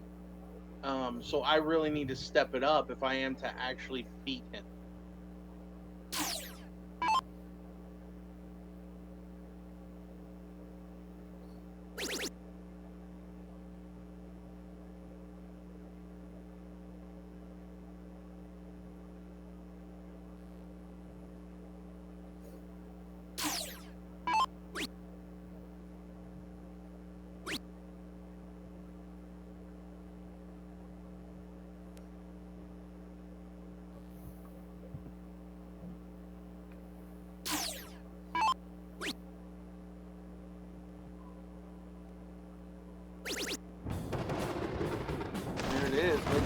Alex Spellman in double quick time. So yeah, this start right here from Dustin is critical. Can he put that leg out of his mind and come out firing? And if I don't, am I remembering correctly that against Alex, he did not close the 20. He started all 3 legs and didn't close it in his first turn. I believe you're in any one of them.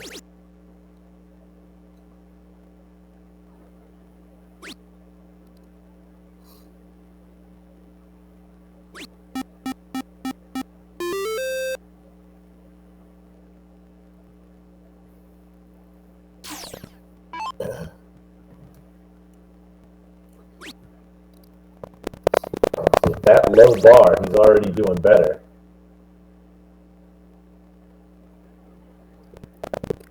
Find the treble. How much pressure can Alex put on him?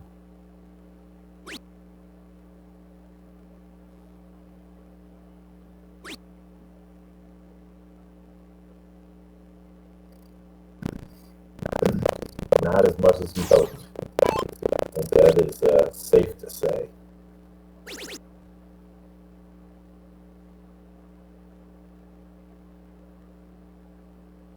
Dustin only going to follow with 4.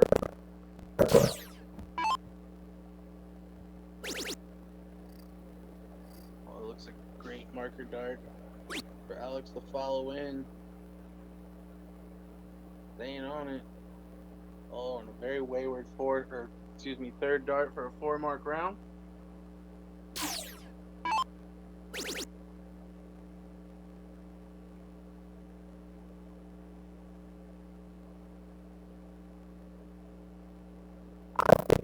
I think that second dart was he switched mid-stroke.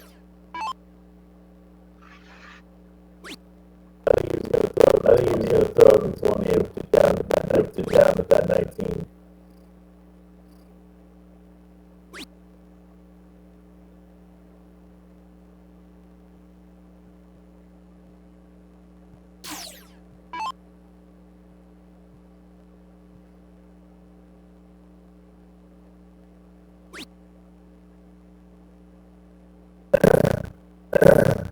And again, we see the pressure applied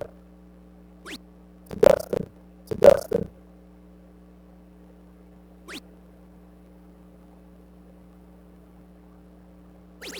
Certainly been firing against Joe Jones.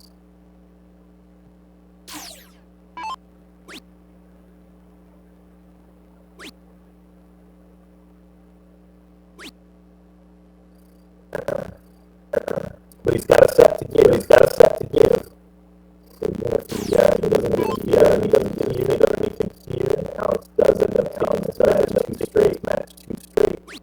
And Alex is not going to want any more of those 20. That is something that plagued him the last time these two met.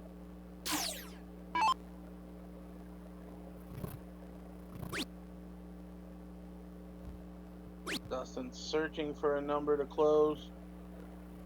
Puts in 2 17s. So Alex should follow the X. Go with the 17 to take it away.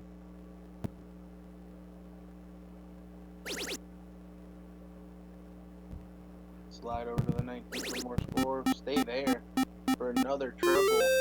So closing 68 on the 17s.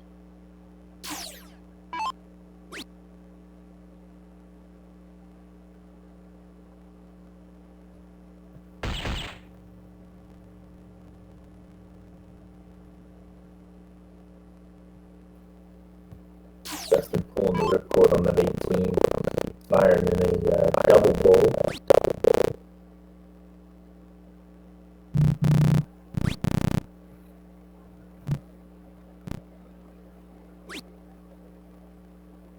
So a 3-number and 72-point advantage for Alex here in leg number 2. It's really starting to look like we may be going the distance.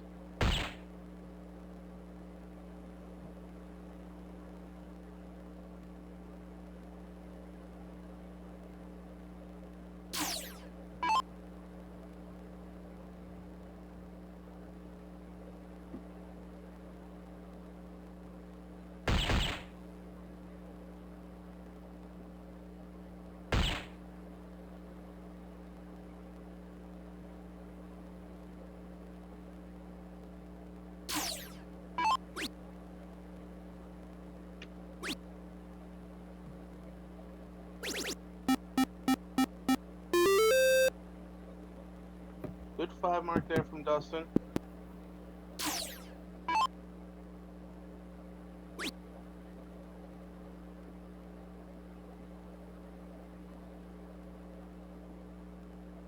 Alex, stay on it. No, moves over the 19 for 57 scored.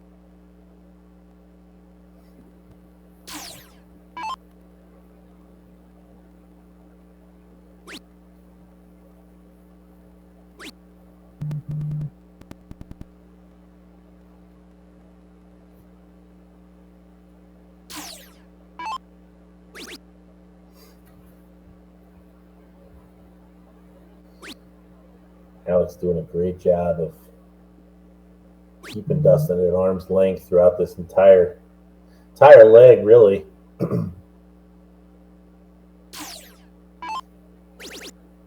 Yeah, and I don't know your feelings on it, but moving into the next set, assuming we get there with Dustin putting in a big 7 mark there, you almost have to peg Alex the favorite just from a momentum standpoint. feel like these two are so evenly matched that the momentum could carry Alex through.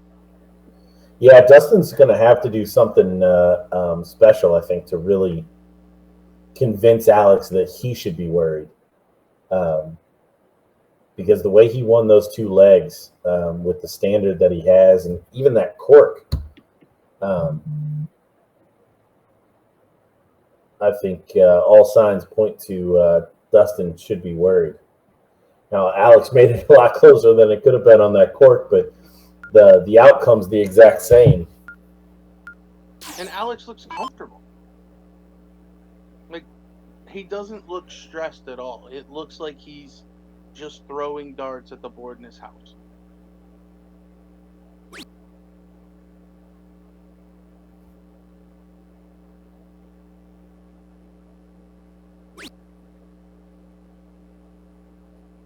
Dustin's been so successful this year on the regional tour, having won Florida and New York.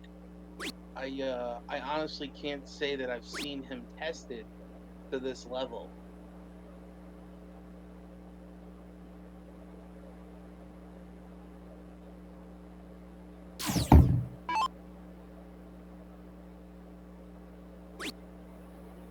Both players not able to close the 20s. So Alex really let off there by Dustin.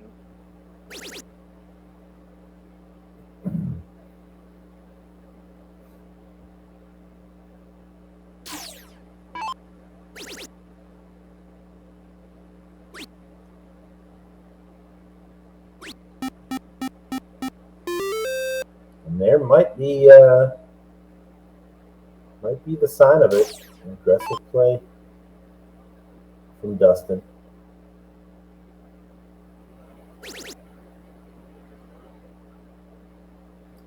Just no breathing room.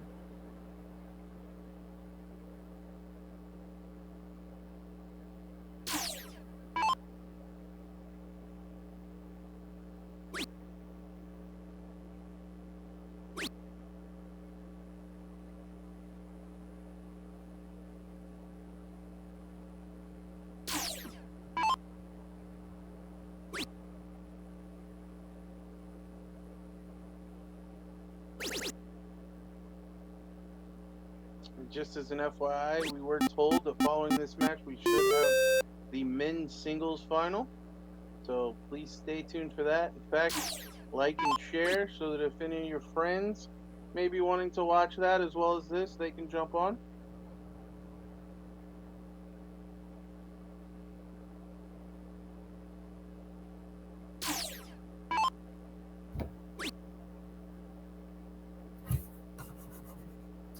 Yeah, really, some nice timing out there in Myrtle Beach.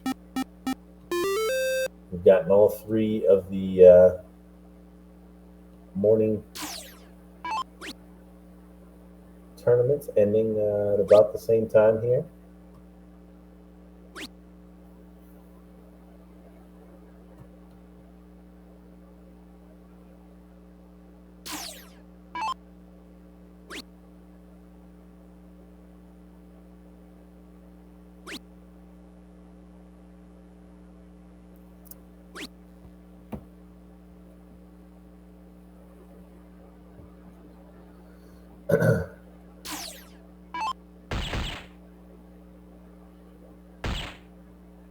Again, unless we see something special here from Dustin,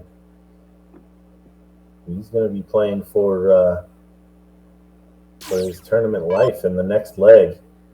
It's Alex doing a great job.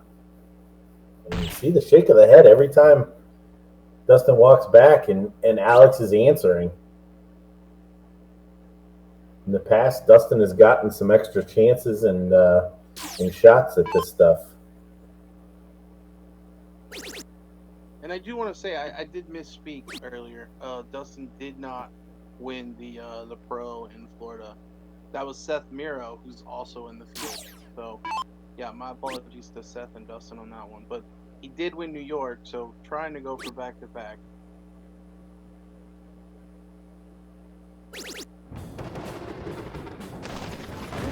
number 1 in the second set to Alex. You see Dustin throw his hands up in the background. He knows that he's not playing to his typical standard. And that's 3 legs in a row for Alex.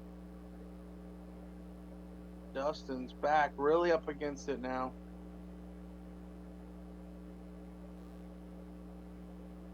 Looks like he may have something in his eye.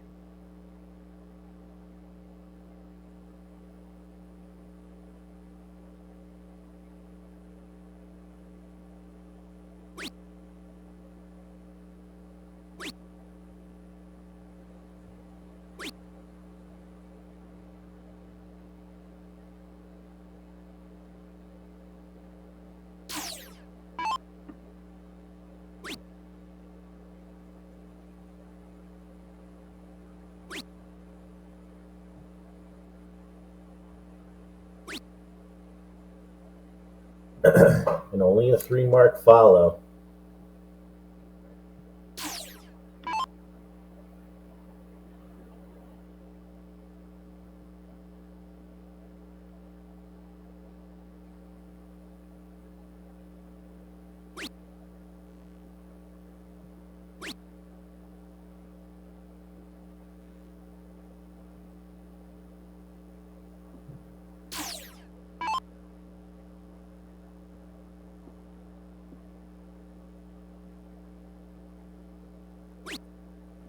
If Alex didn't know it,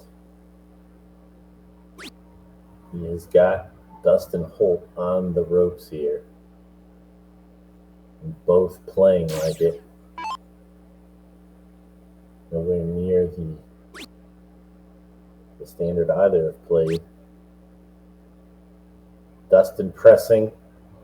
Alex trying to close it out.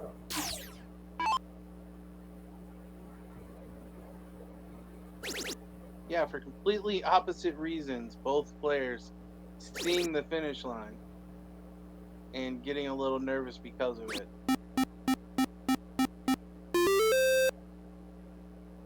Good shot there from Alex, putting in a 7 mark.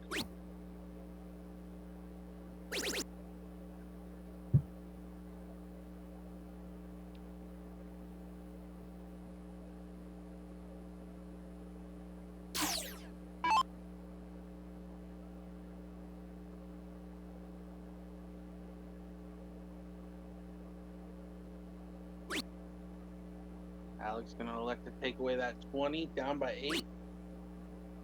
And then have 1 dart for score.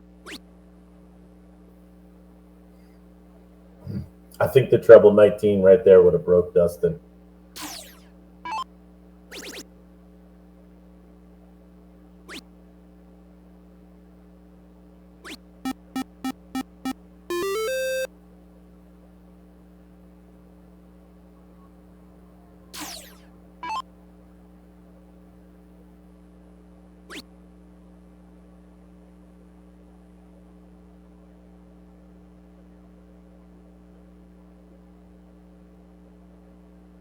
Oh, and a slack turn there from Alex really opens the door for Dustin. These are the type of shots where Dustin thrives.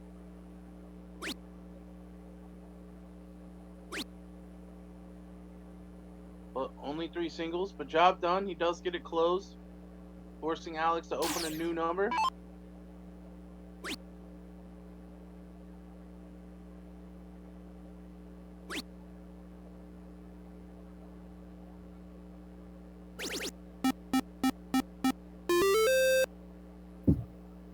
Alex managed to thread the needle of those first 2, finding a triple to score 36.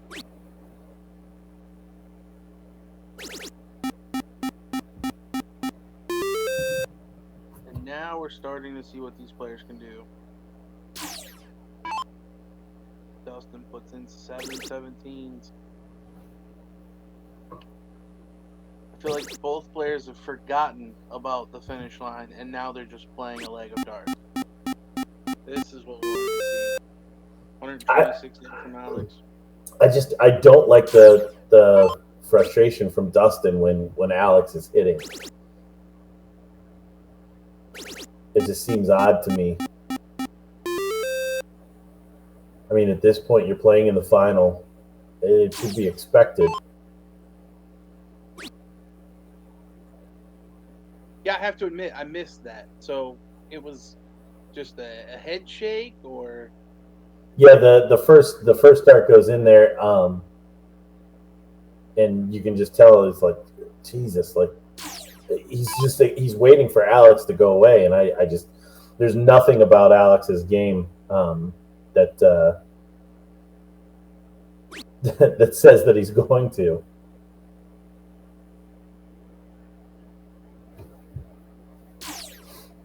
Now he has had a slack turn, but Dustin gives it right back.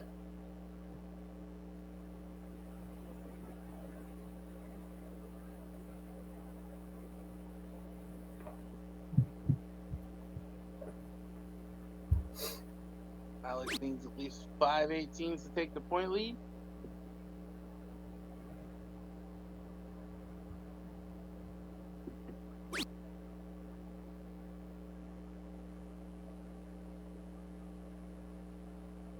He's 3 shy of that, so I think we're going to see Dustin take that 18 away. He's not going to be able to stay straight.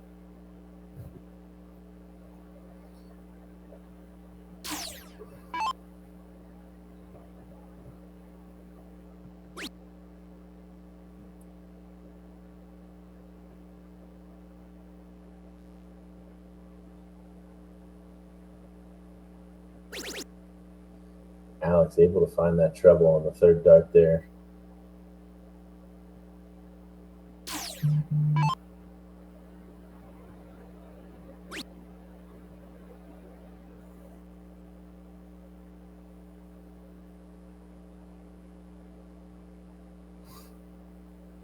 Dustin's just super frustrated right now.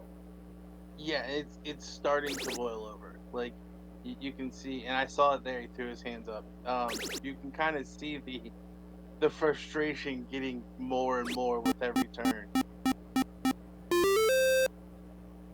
Great shot there from Alex.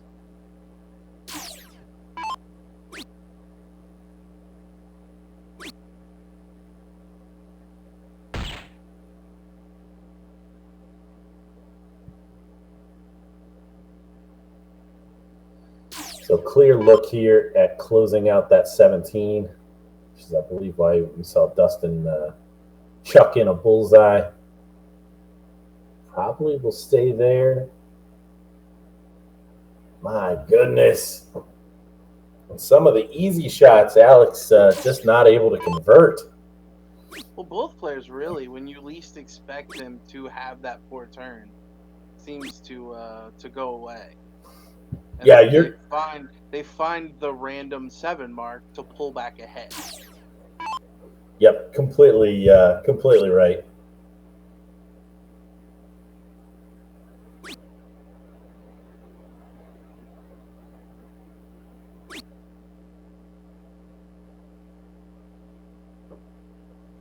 So finally, the 17's gone.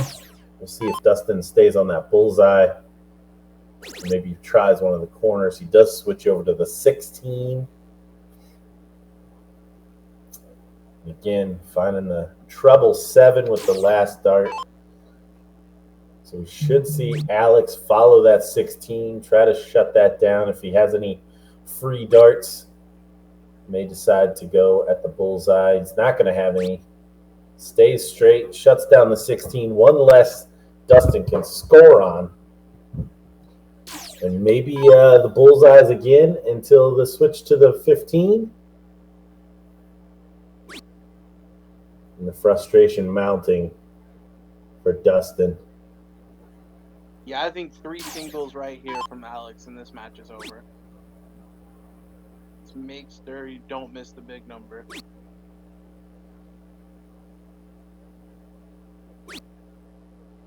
Job done.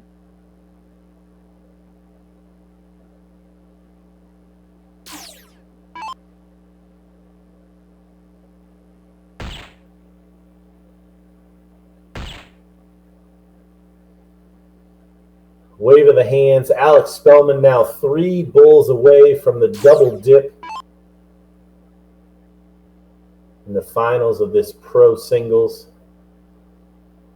Again, if you're just joining us, or if you didn't hear, we will have the finals of the Open on the stream here following this this match.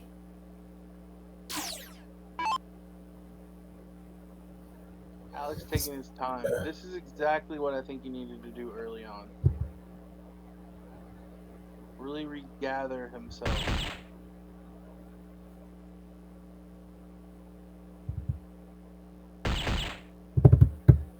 Great shot there, putting in 4 bulls.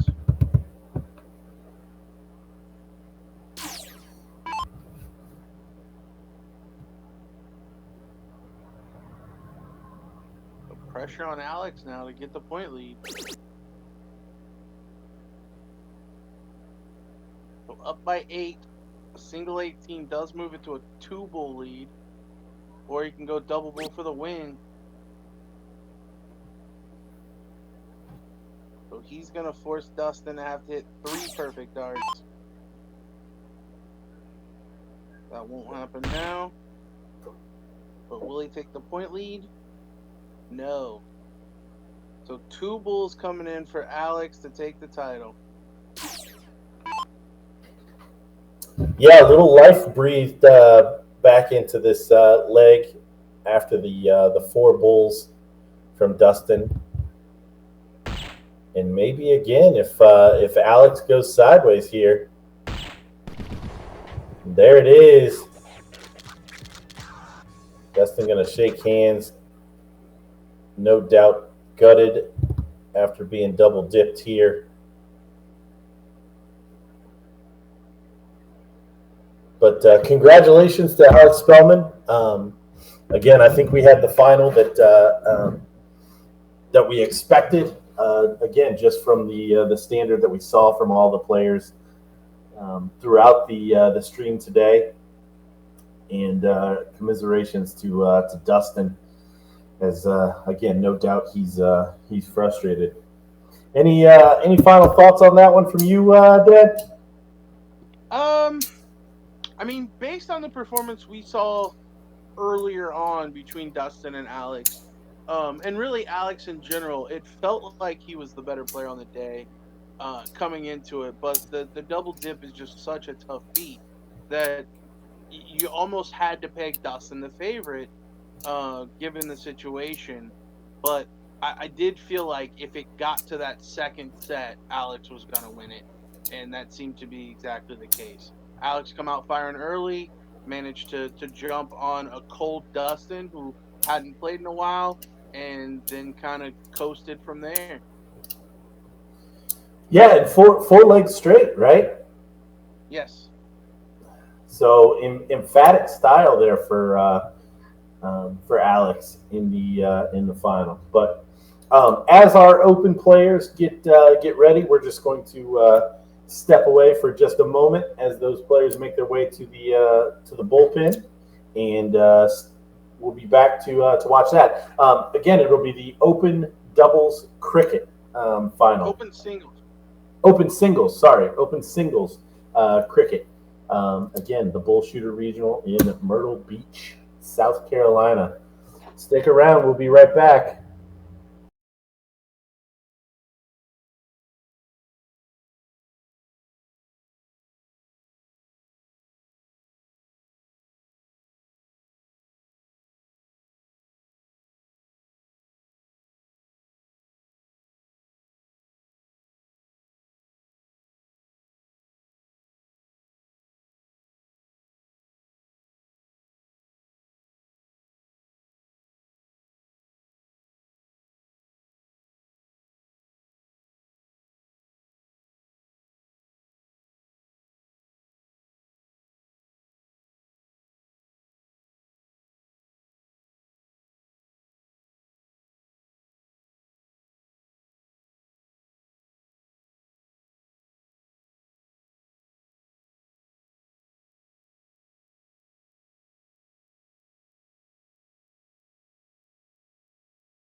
Do we know the names?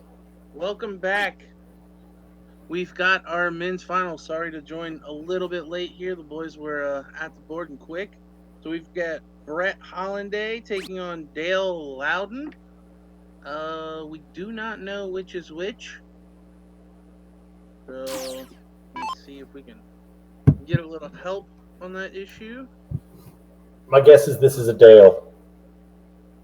Yeah. I like the name game. It's fun to me.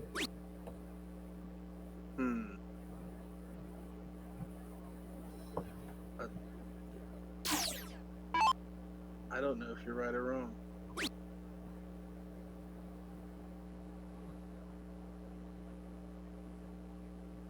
We'll wait and let the chat help us out.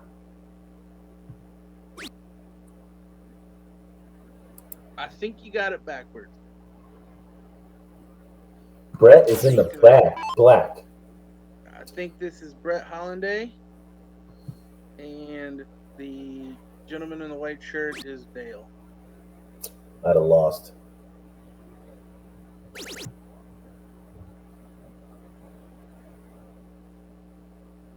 So Dale here at the board.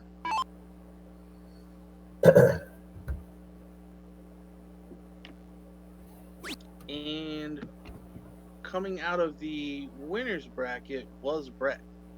So Dale here having to double dip. It is possible. We just saw one in the pro singles.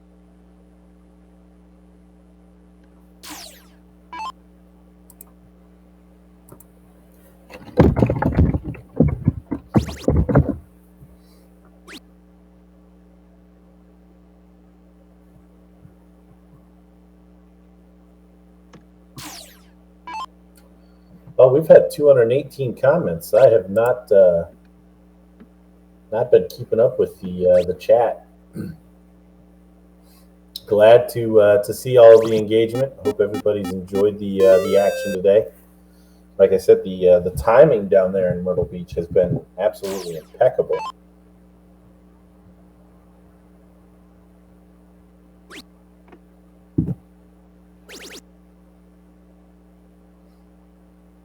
Able to get all three finals. Really, the only thing that we missed was the king seat match of the open singles.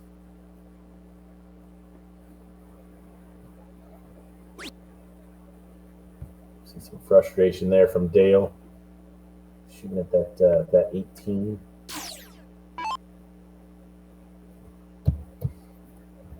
Brett now with the point lead, looking to shut down those 18s. And slides down to the 19s for some more score.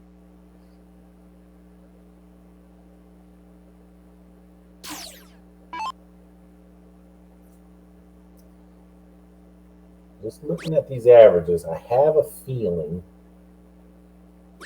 over the next leg and a half, if that's all the further this match goes, we're going to see those averages come up just a touch. Yeah, I think they'll be pushing the higher threes to maybe low fours. Is what I would expect from the open singles final. Now, there are the occasional outliers where somebody kind of flies under the radar or something like that, but more often than not, your open players are averaging, your open winners are averaging around that 4.0 mark, maybe a little above.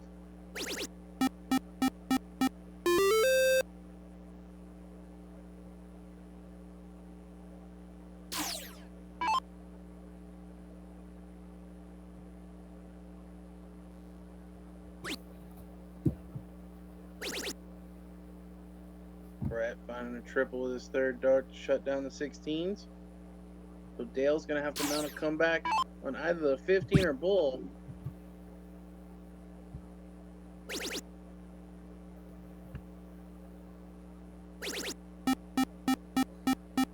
Yeah, great 7 mark there from Dale. Moves the pressure back to Brett. Straight into that treble 19, straight into the 15. Great recovery there. Or answer, I'm sorry. For a 7 mark of his own.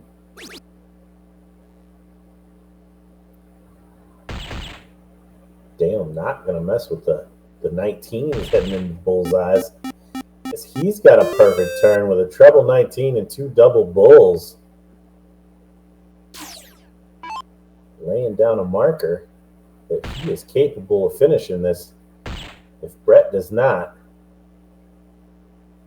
And he's going to get a whack.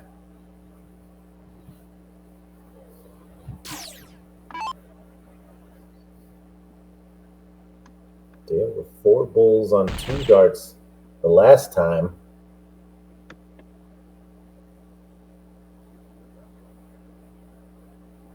Dale's showing a lot of frustration here. Needs a double bull. Oh, and he's only going to hit a single. Wow. Yeah, very frustrated with missing that second dart. Has the opportunity to steal it. Yeah, it could have been an incredible 6 darts there from Dale to turn this first leg around, but as it is, right down the middle for Brett. He's still frustrated. I think he mouthed "I tried," or he said "I tried."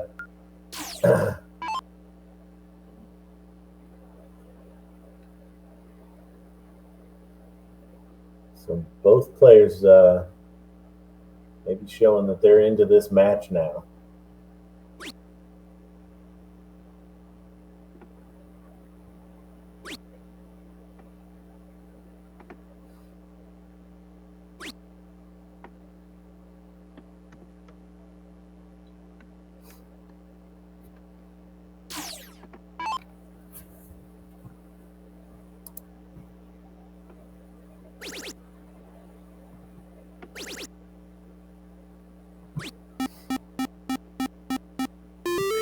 There from Brett.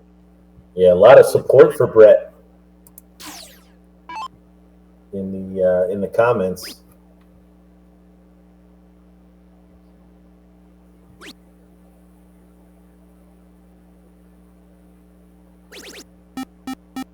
Dale managing to find a triple with his third dart.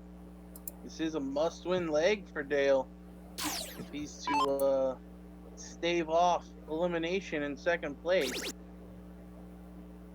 Brett's going to want to wrap it up right here and now. If he keeps throwing triples the way he is currently, I gotta say that's probably going to happen this leg.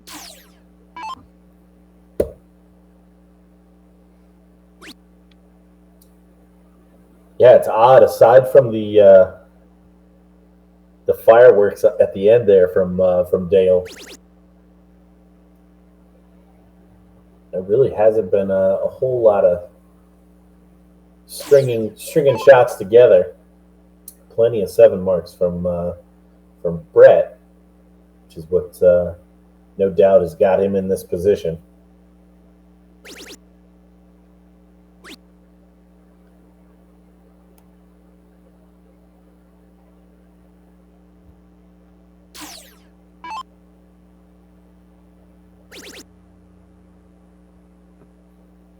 Dale electing to close the 19s with that first dart. Down by 10 points.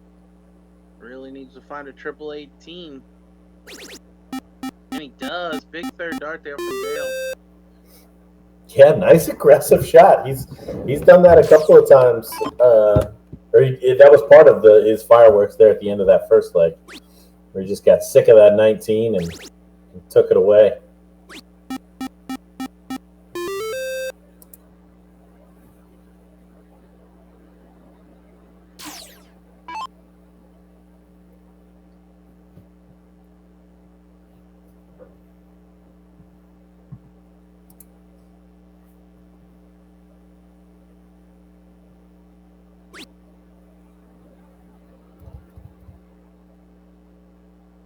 A lot of movement in that shot. More like Dale was trying to place those.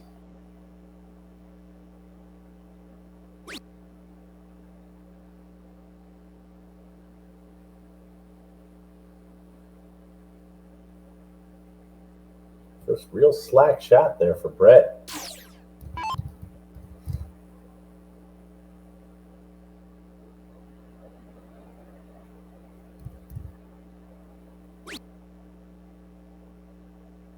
They're looking down.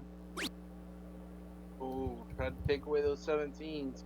So opportunity for Brett. One big shot here, and he could take control of this leg.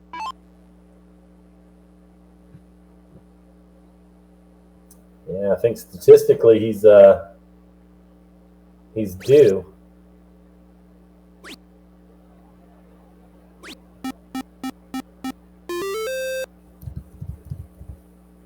Solid shot, not quite the two triple turn that would have given him complete control.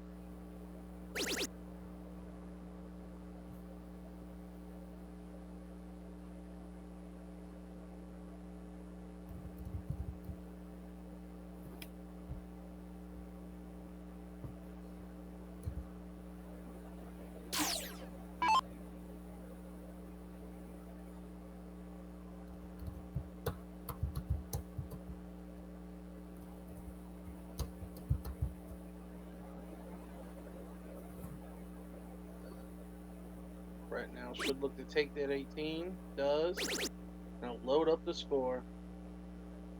Good solid shot there from Brett.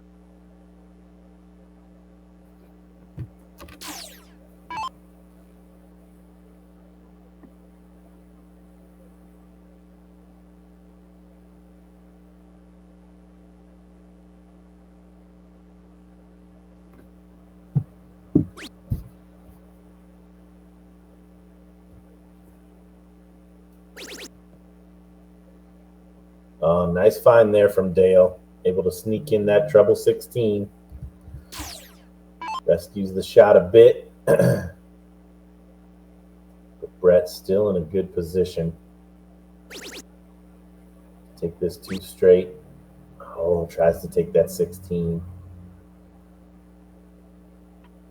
Yeah, gotta fill a triple 16 with that third dart. Would have been a real dagger for Dale. Instead, he still has the 16s. He can find a couple of triples.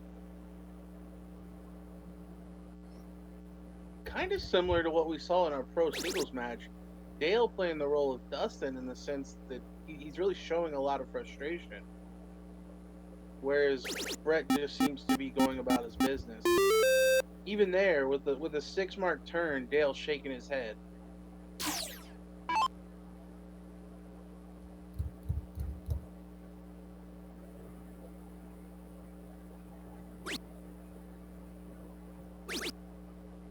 Oh, Big third. Yeah, dirty last there from Brett. But what that does is it does open up the opportunity for Dale to do the same back to him. 4 mark on the 15 will set him up for a shot at that 17 and a lead headed into the Bulls. Here comes Dale. Does he take a look at that 17?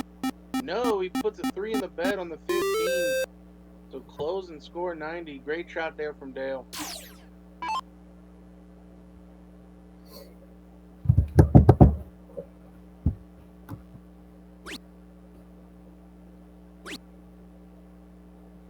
Needs a triple and gets one. Great third from Brett. So back and forth now. Exchanging the point lead. Yeah, much easier shot though for Dale now. 3 fats will send him into the bullseyes with the lead. We want to find a treble on that 17 to get some more points. Not going to happen. So there it is, just to close it out. And we'll see how aggressive Brett here is. Is he going to want to take that 15 away? Start on the bull. Now he will take the 15. Oh, but he's unable to find the triple.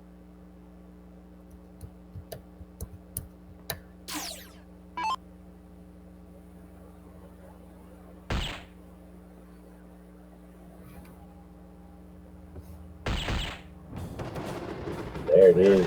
Dale wins leg number 2. We're all knotted up at 1 leg apiece in the first set.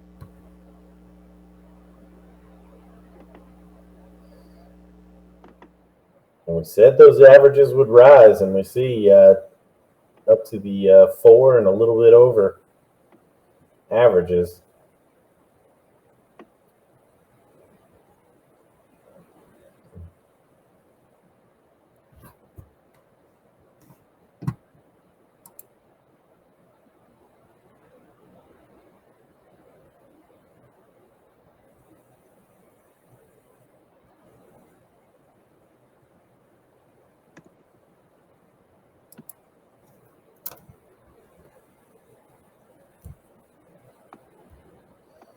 Dale able to hop that one in there.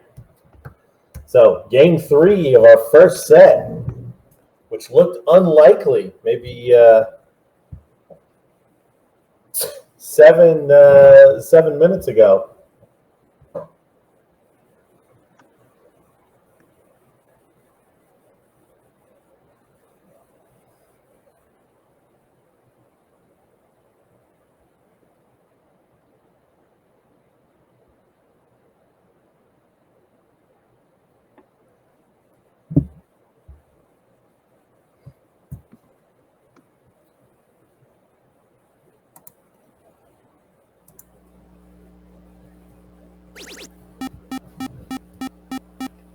Great 7 mark open there for Dale.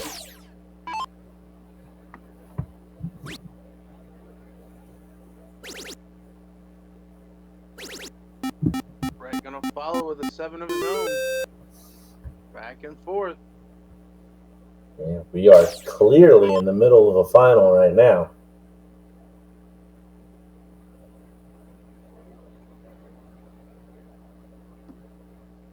Brett has just been a little bit more consistent thus far.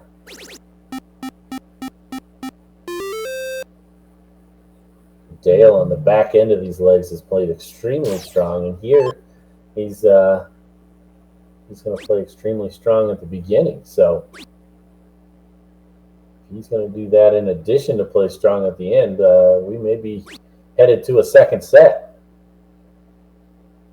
Yeah, for Dale, I feel like he was showing a lot of frustration, but a couple of shots went his way, and it's really spurred him on. I just hope, for his sake, that a couple of bad shots doesn't derail the train completely.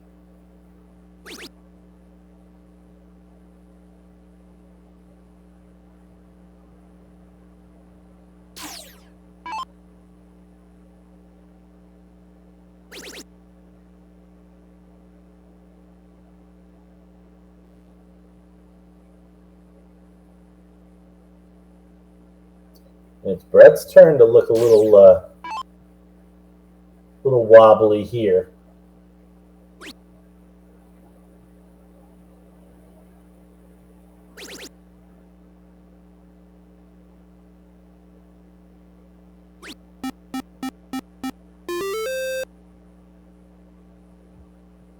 Dale's going to need to start hitting triples to reel these points back.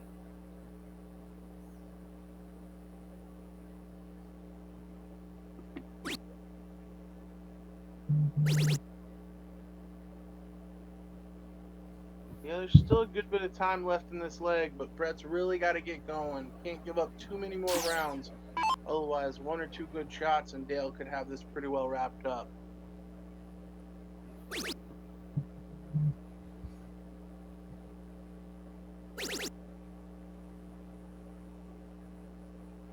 This is just a different Dale. Yeah. This is not the same Dale we saw early on in this match. No, almost twice the average that we saw from the first leg. Comes Brett, putting in a pile of 17s, but still trailing by a mile. Yeah, at this point needs Dale's help to be in this leg, and his consistency has really come alive here.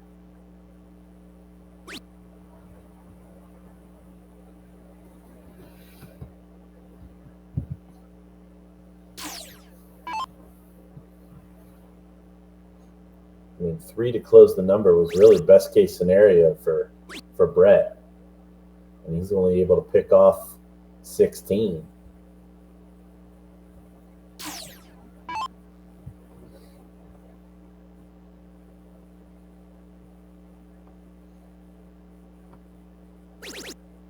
They're going to waste no time after that first start. Switch right over to the 15, take it, then back at the 16, but the blocker still exists.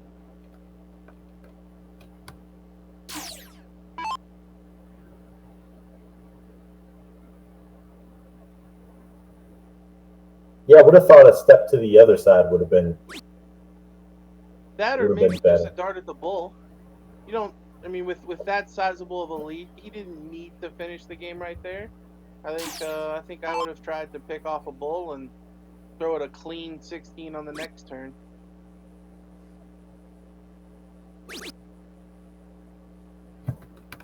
But all irrelevant as Dale continues to plug along. It's looking like Dale is going to take set number 1.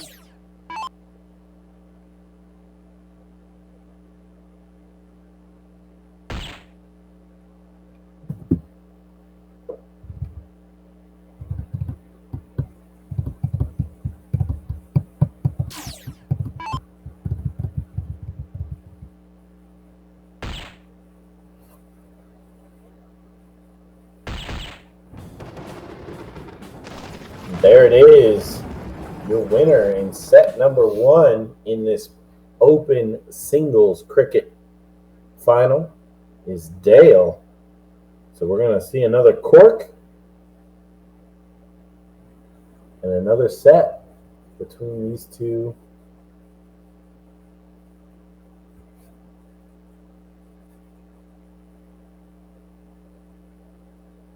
Something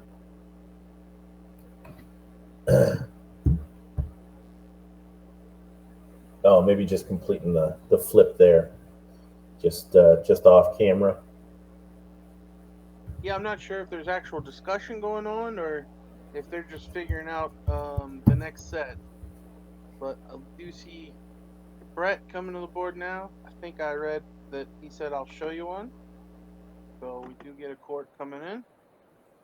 And that's a pretty good dart there from Brett.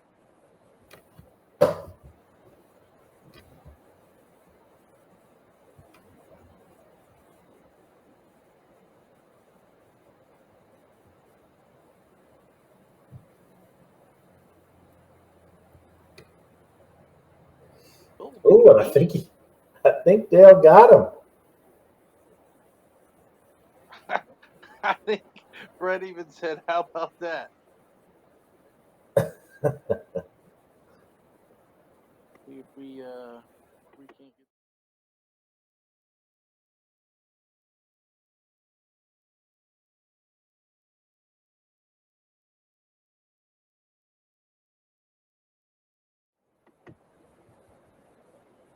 Not sure the delay. Oh, it looks like he may be way off to the right.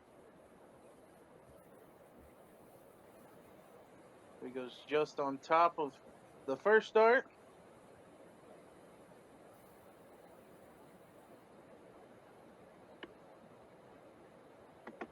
Once again, it's too hard to.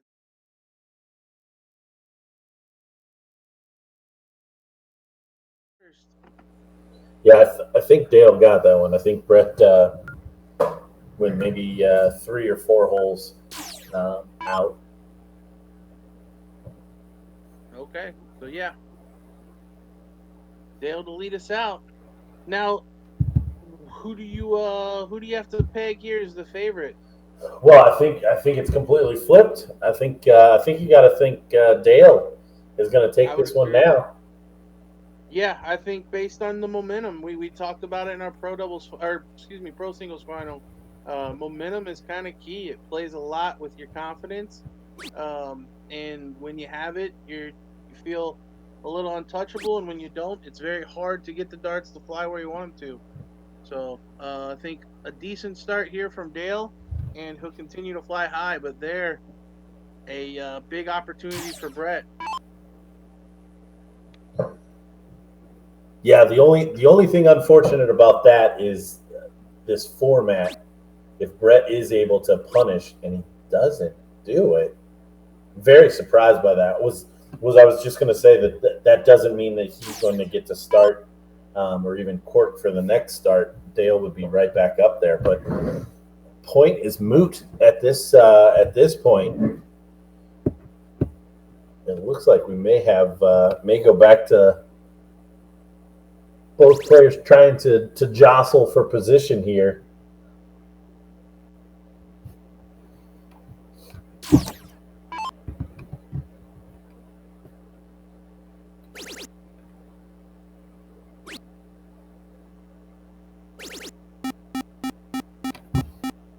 I will say Brett has played much better on those 19s.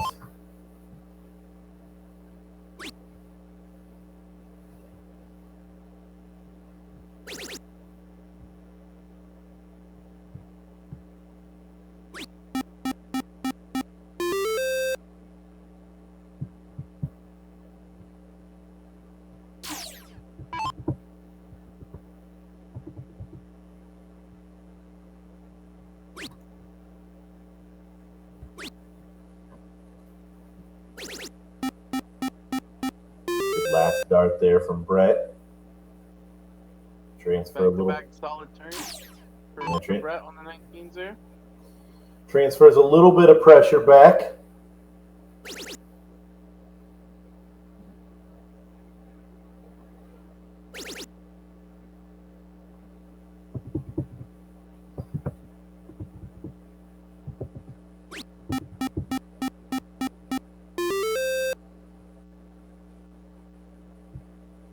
And a big 7-mark follow from Dale.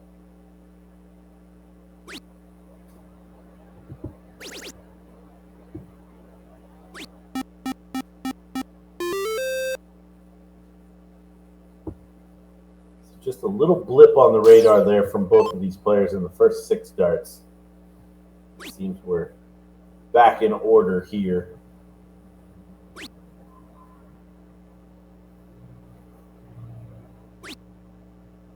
Ooh, Dale deciding to stay with the 19. We haven't really seen that much. He's typically favored score versus close. And this time it does not pay off. So an opportunity for Brett.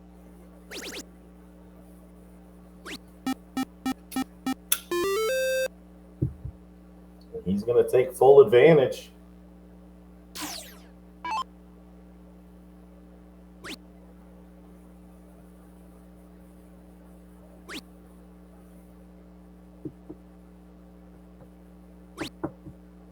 Absolutely hate that shot.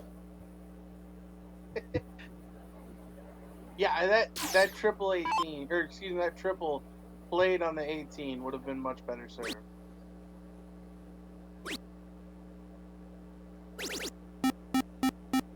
And that's exactly why there. You allow your opponent to walk up, put in where they should have been throwing 3 singles, instead they're throwing a 5 mark.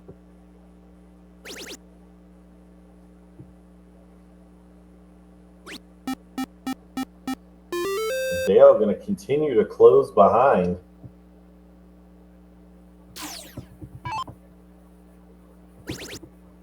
This time managing to find a triple. Brett with that point lead. Still going to continue to play ahead.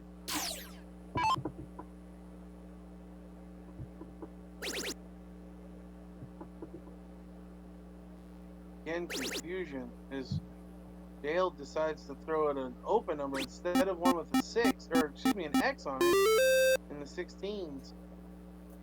I think they're taking the X away from Brett would have been the better play as well. Plus, it's the bigger number.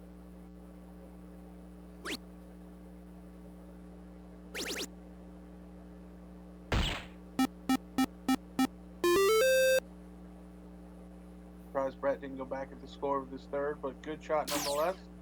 Now, we could see a finish here. Yeah.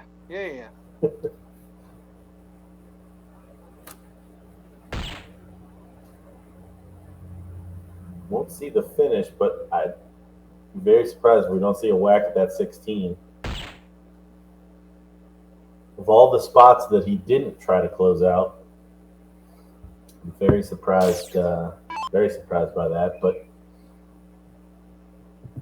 this match seems to be flip-flopping back in Brett's direction as you see him finish with the double bull. Wow. So switched away to the 16 card triple, back for the double bull rather than just 2 bulls. Oh man. But Brett does take leg number 1.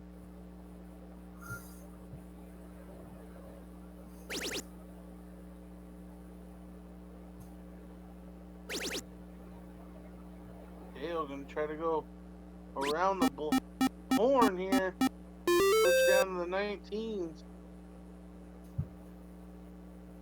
Yeah, only and stops there. I would have only guessed that he would have continued or maybe went back to the 20. Yeah. Yeah, when he went the first 2, I figured it was going to be a white horse open, was the play, but he did not. So I wonder if maybe he just didn't like that triple 20 lie. I'm finding it very hard to figure out what Dale's thinking.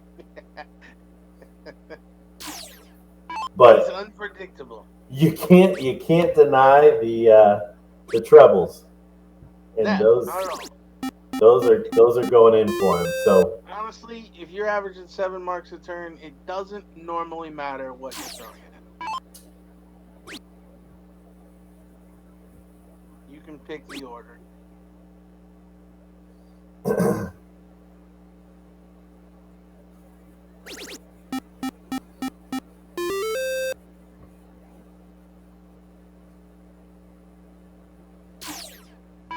So Dale did leave Brett an opening here. He's not going to take it. Decide to close the next number with another 48 points. Yeah, those of you watching at home, you're getting a good a plethora of ways to play cricket, all in this one match.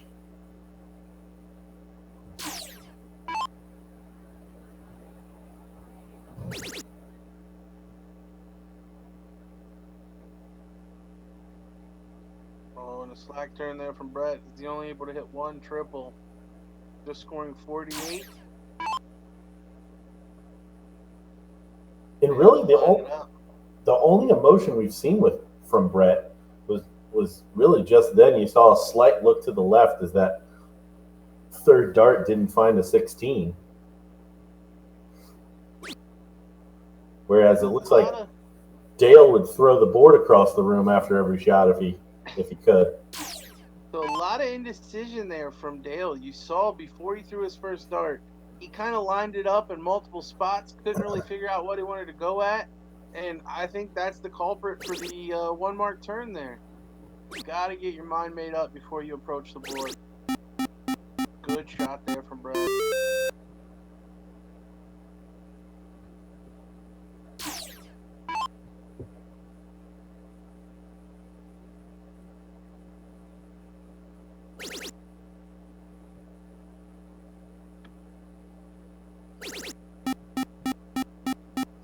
Great recovery there for Dale after a wayward first, able to find the 2 treble 20s. So Brett going to have to continue to find the treble 16 and then try to pick stuff off, but only 80 scored. So a treble 20 is going to give Dale the lead here.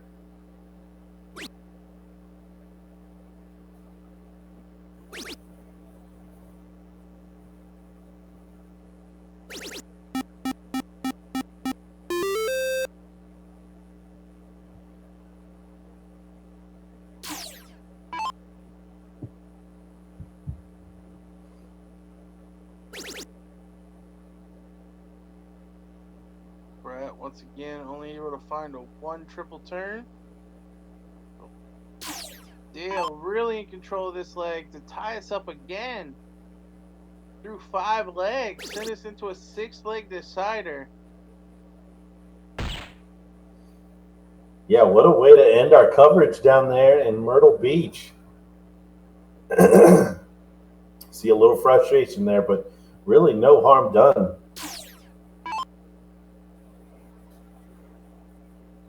See what Brett elects to do. Can take the lead with 4 bulls.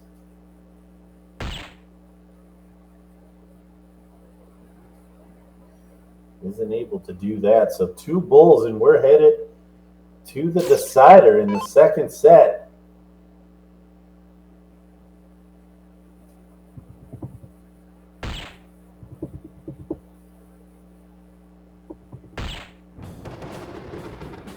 There it is. So the all-important cork coming up here for our second double dip at a 3. Or can Brett hold on and stave off the double dip? Like Dale will show a dart first.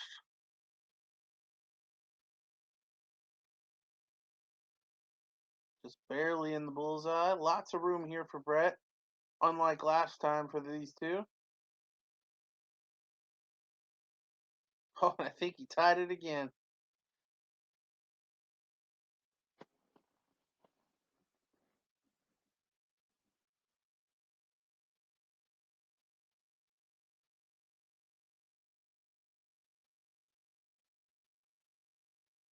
Still lots of room here for Dale. Slide right on top of that dart that Brett just threw.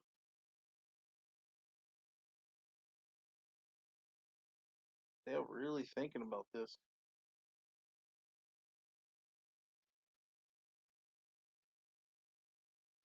This is a very important dart. The right to go first. So important.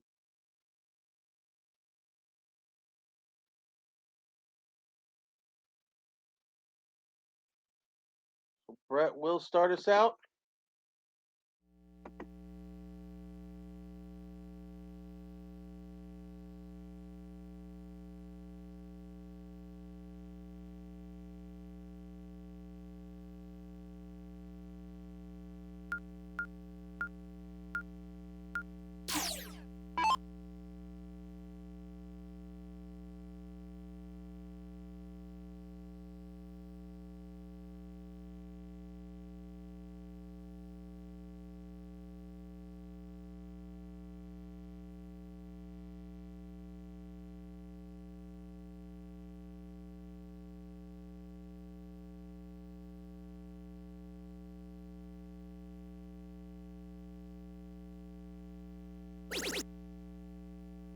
Ooh, and a turn-saving third dart triple there for Brett.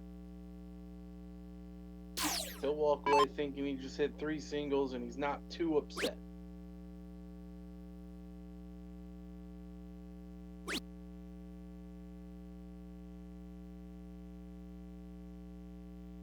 And Dale, slack turn, only able to hit 2 19s. Falls into the 777 with his third. So big opportunity now for Brett. If he can put in 2 triples here, really take control of this leg. That's exactly what he's going to do. So 2-over lead plus 76 points for Brett, taking advantage of the right to go first. We've seen some really big darts from Dale. I wouldn't count him out just yet, but he's going to have to start hitting triples. And there's 2 of them battling right back.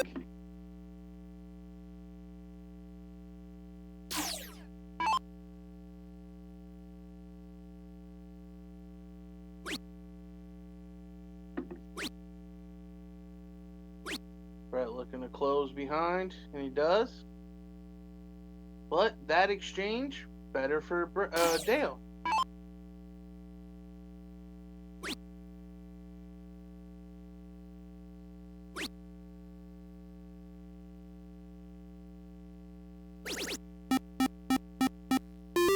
Dale once again finding the third dart triple.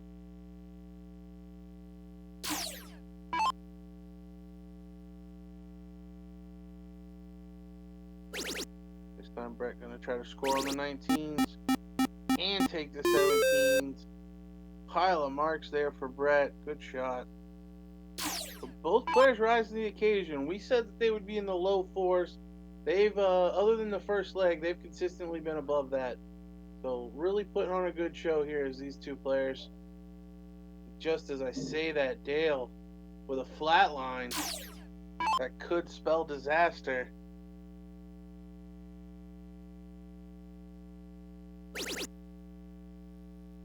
Brett's going to try to make it hurt. Oh, and he does. Big 7 mark there from Brett.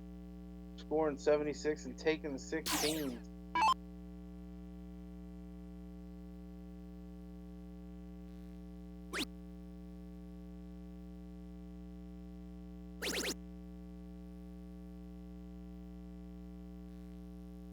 Not enough for Dale.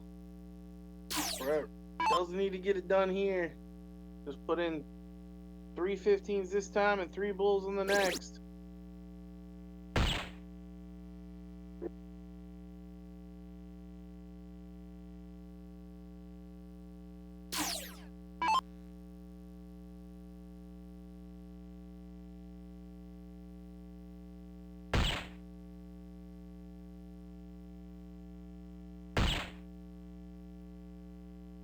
Dale only able to hit 2 bulls. Brett gonna come to the board, needing 2 bulls for the win. You're good. There's 1. Oh, probably nothing hurt.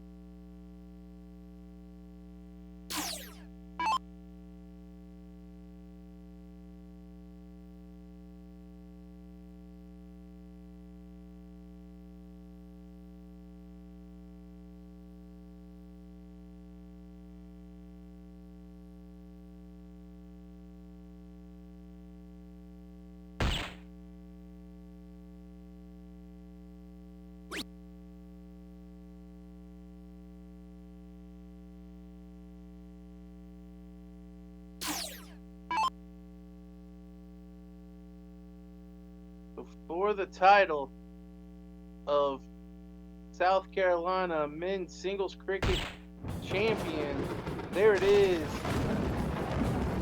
Finishing out the game is Brett Hollanday, your runner-up, Dale Louden.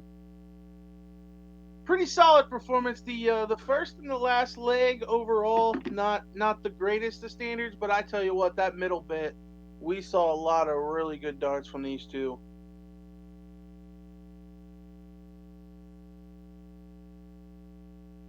Gordon, do you have anything? Yes.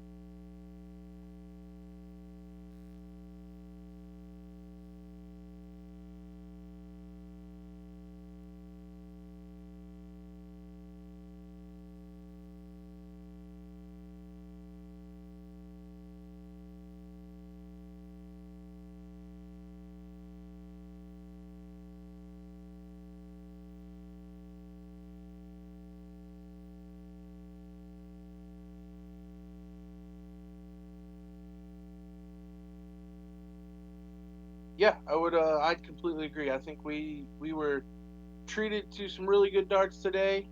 So that is going to wrap up our streaming for the day. So we do appreciate all of you for tuning in and enjoying the darts with us. Looking at the schedule, it looks like our next Bull Shooter Regional will be Arizona. And then we got Texas to follow, Indiana and Pennsylvania left for the year. I'm not sure yet. We'll have to talk about if we're going to be doing Arizona or not. But yeah, I'll look forward to the next time we get to commentate with you guys. Gordon, what do you think?